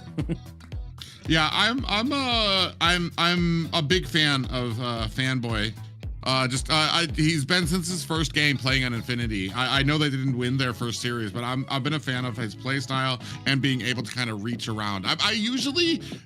I'm usually very highly critical of people who go outside the meta for some of their picks, but Fanboy has just been so consistently a step above the team when it comes to his presence as a roam and what he brings with these other picks, that I can't help but be in favor of all of his picks and what he understands. Will it start holding up though as we start moving into the playoffs? We've yet to see. I'm hoping it does. We're going to see as the matchups kind of continue, because that's always been my biggest complaint, my biggest fear when it comes to some of these people who kind of reach around to get some of these lesser known pickups, is does it hold up to the meta? Will it hold up against some of these consistent roams that we have seen? And we'll end up seeing that next week when we start the playoffs. But man, consistent as ever, and a great facility for his team thus far. Yes. I just want to say to our viewers, remember to like, comment, share the stream for tomorrow as well, so everyone can come and watch. We want to make sure that this gets out and North America grows, and that everybody can see what America South is all about, America North is all about. Make sure to get those in, right?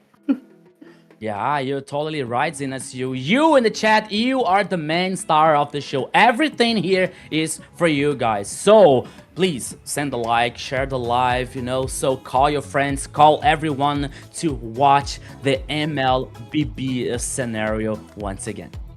All right, and make sure you go check us out at MLBB Esports. Be part of our community. We're everywhere on Kick, Twitch, X, TikTok, Facebook, YouTube. I'm gonna say it out of order this time because I keep having to say it in order. We're everywhere. Check us out.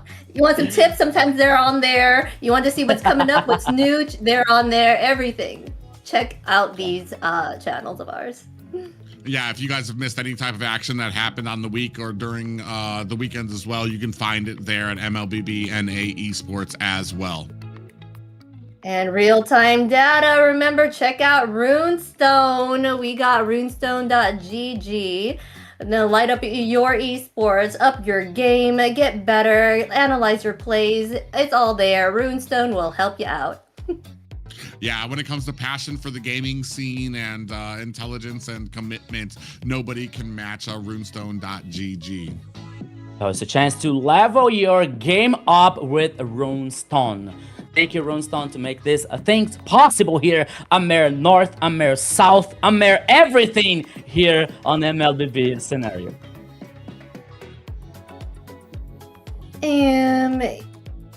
Yeah. All right, and remember, guys, we do have the open qualifiers right now for you ladies out there. The MWI is open registrations right now, starting today. Get your team on the board, make your register, get your squad in there. You ladies can also be up in these tournaments and do a wonderful job. Yeah, the men have had their time to shine when it comes to the competition here in Mobile Legends, and we know that there are a bunch of ladies looking to get their hands dirty when it comes to the competition in Mobile Legends. Now would be your opportunity when it comes to the qualifiers and possibly a seat for the live event of MWI. Yeah, and we all know there's a lot of ladies who's actually a pro in MLBB scenario, so it is your time. I'm just kidding. To shine. Oh, why not? Here's a pro here. Okay, yeah. Yeah. I love the game. I play it a lot, even for hours. 10 plus sometimes. But you know what? This question is for me. This question is for me. Do you know how to play MLBB? I like.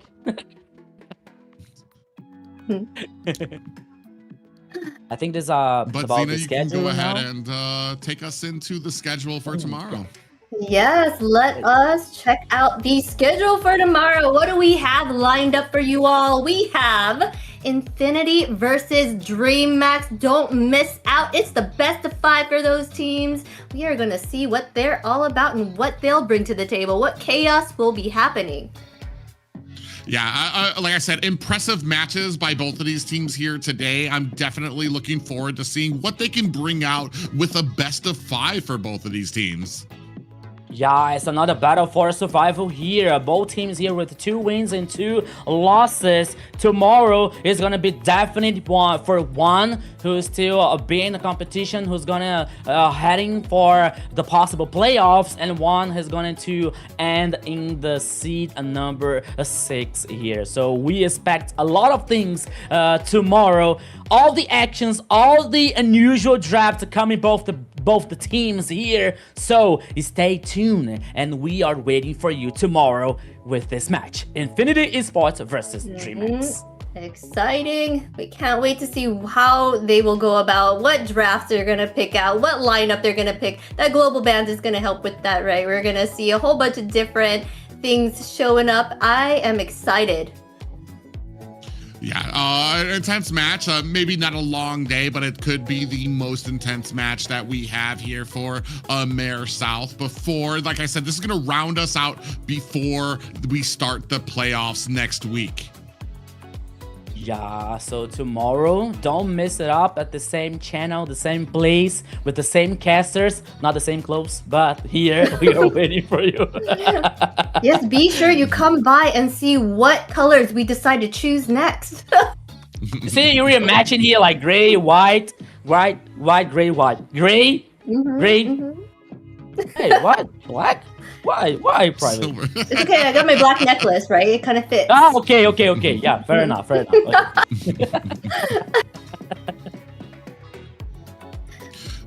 But ladies and gentlemen, it has been an honor here for the 3rd week of the AMER South, MCT AMER South, to bring you guys all the action. An absolute honor to cast aside Zena, Lily, and Rico as well. Yes, and it's an honor to cast alongside you guys too. We're just getting started, so make sure you stay tuned and stick around for the Swiss stage for tomorrow's matchups. Remember, we'll be here and see you then.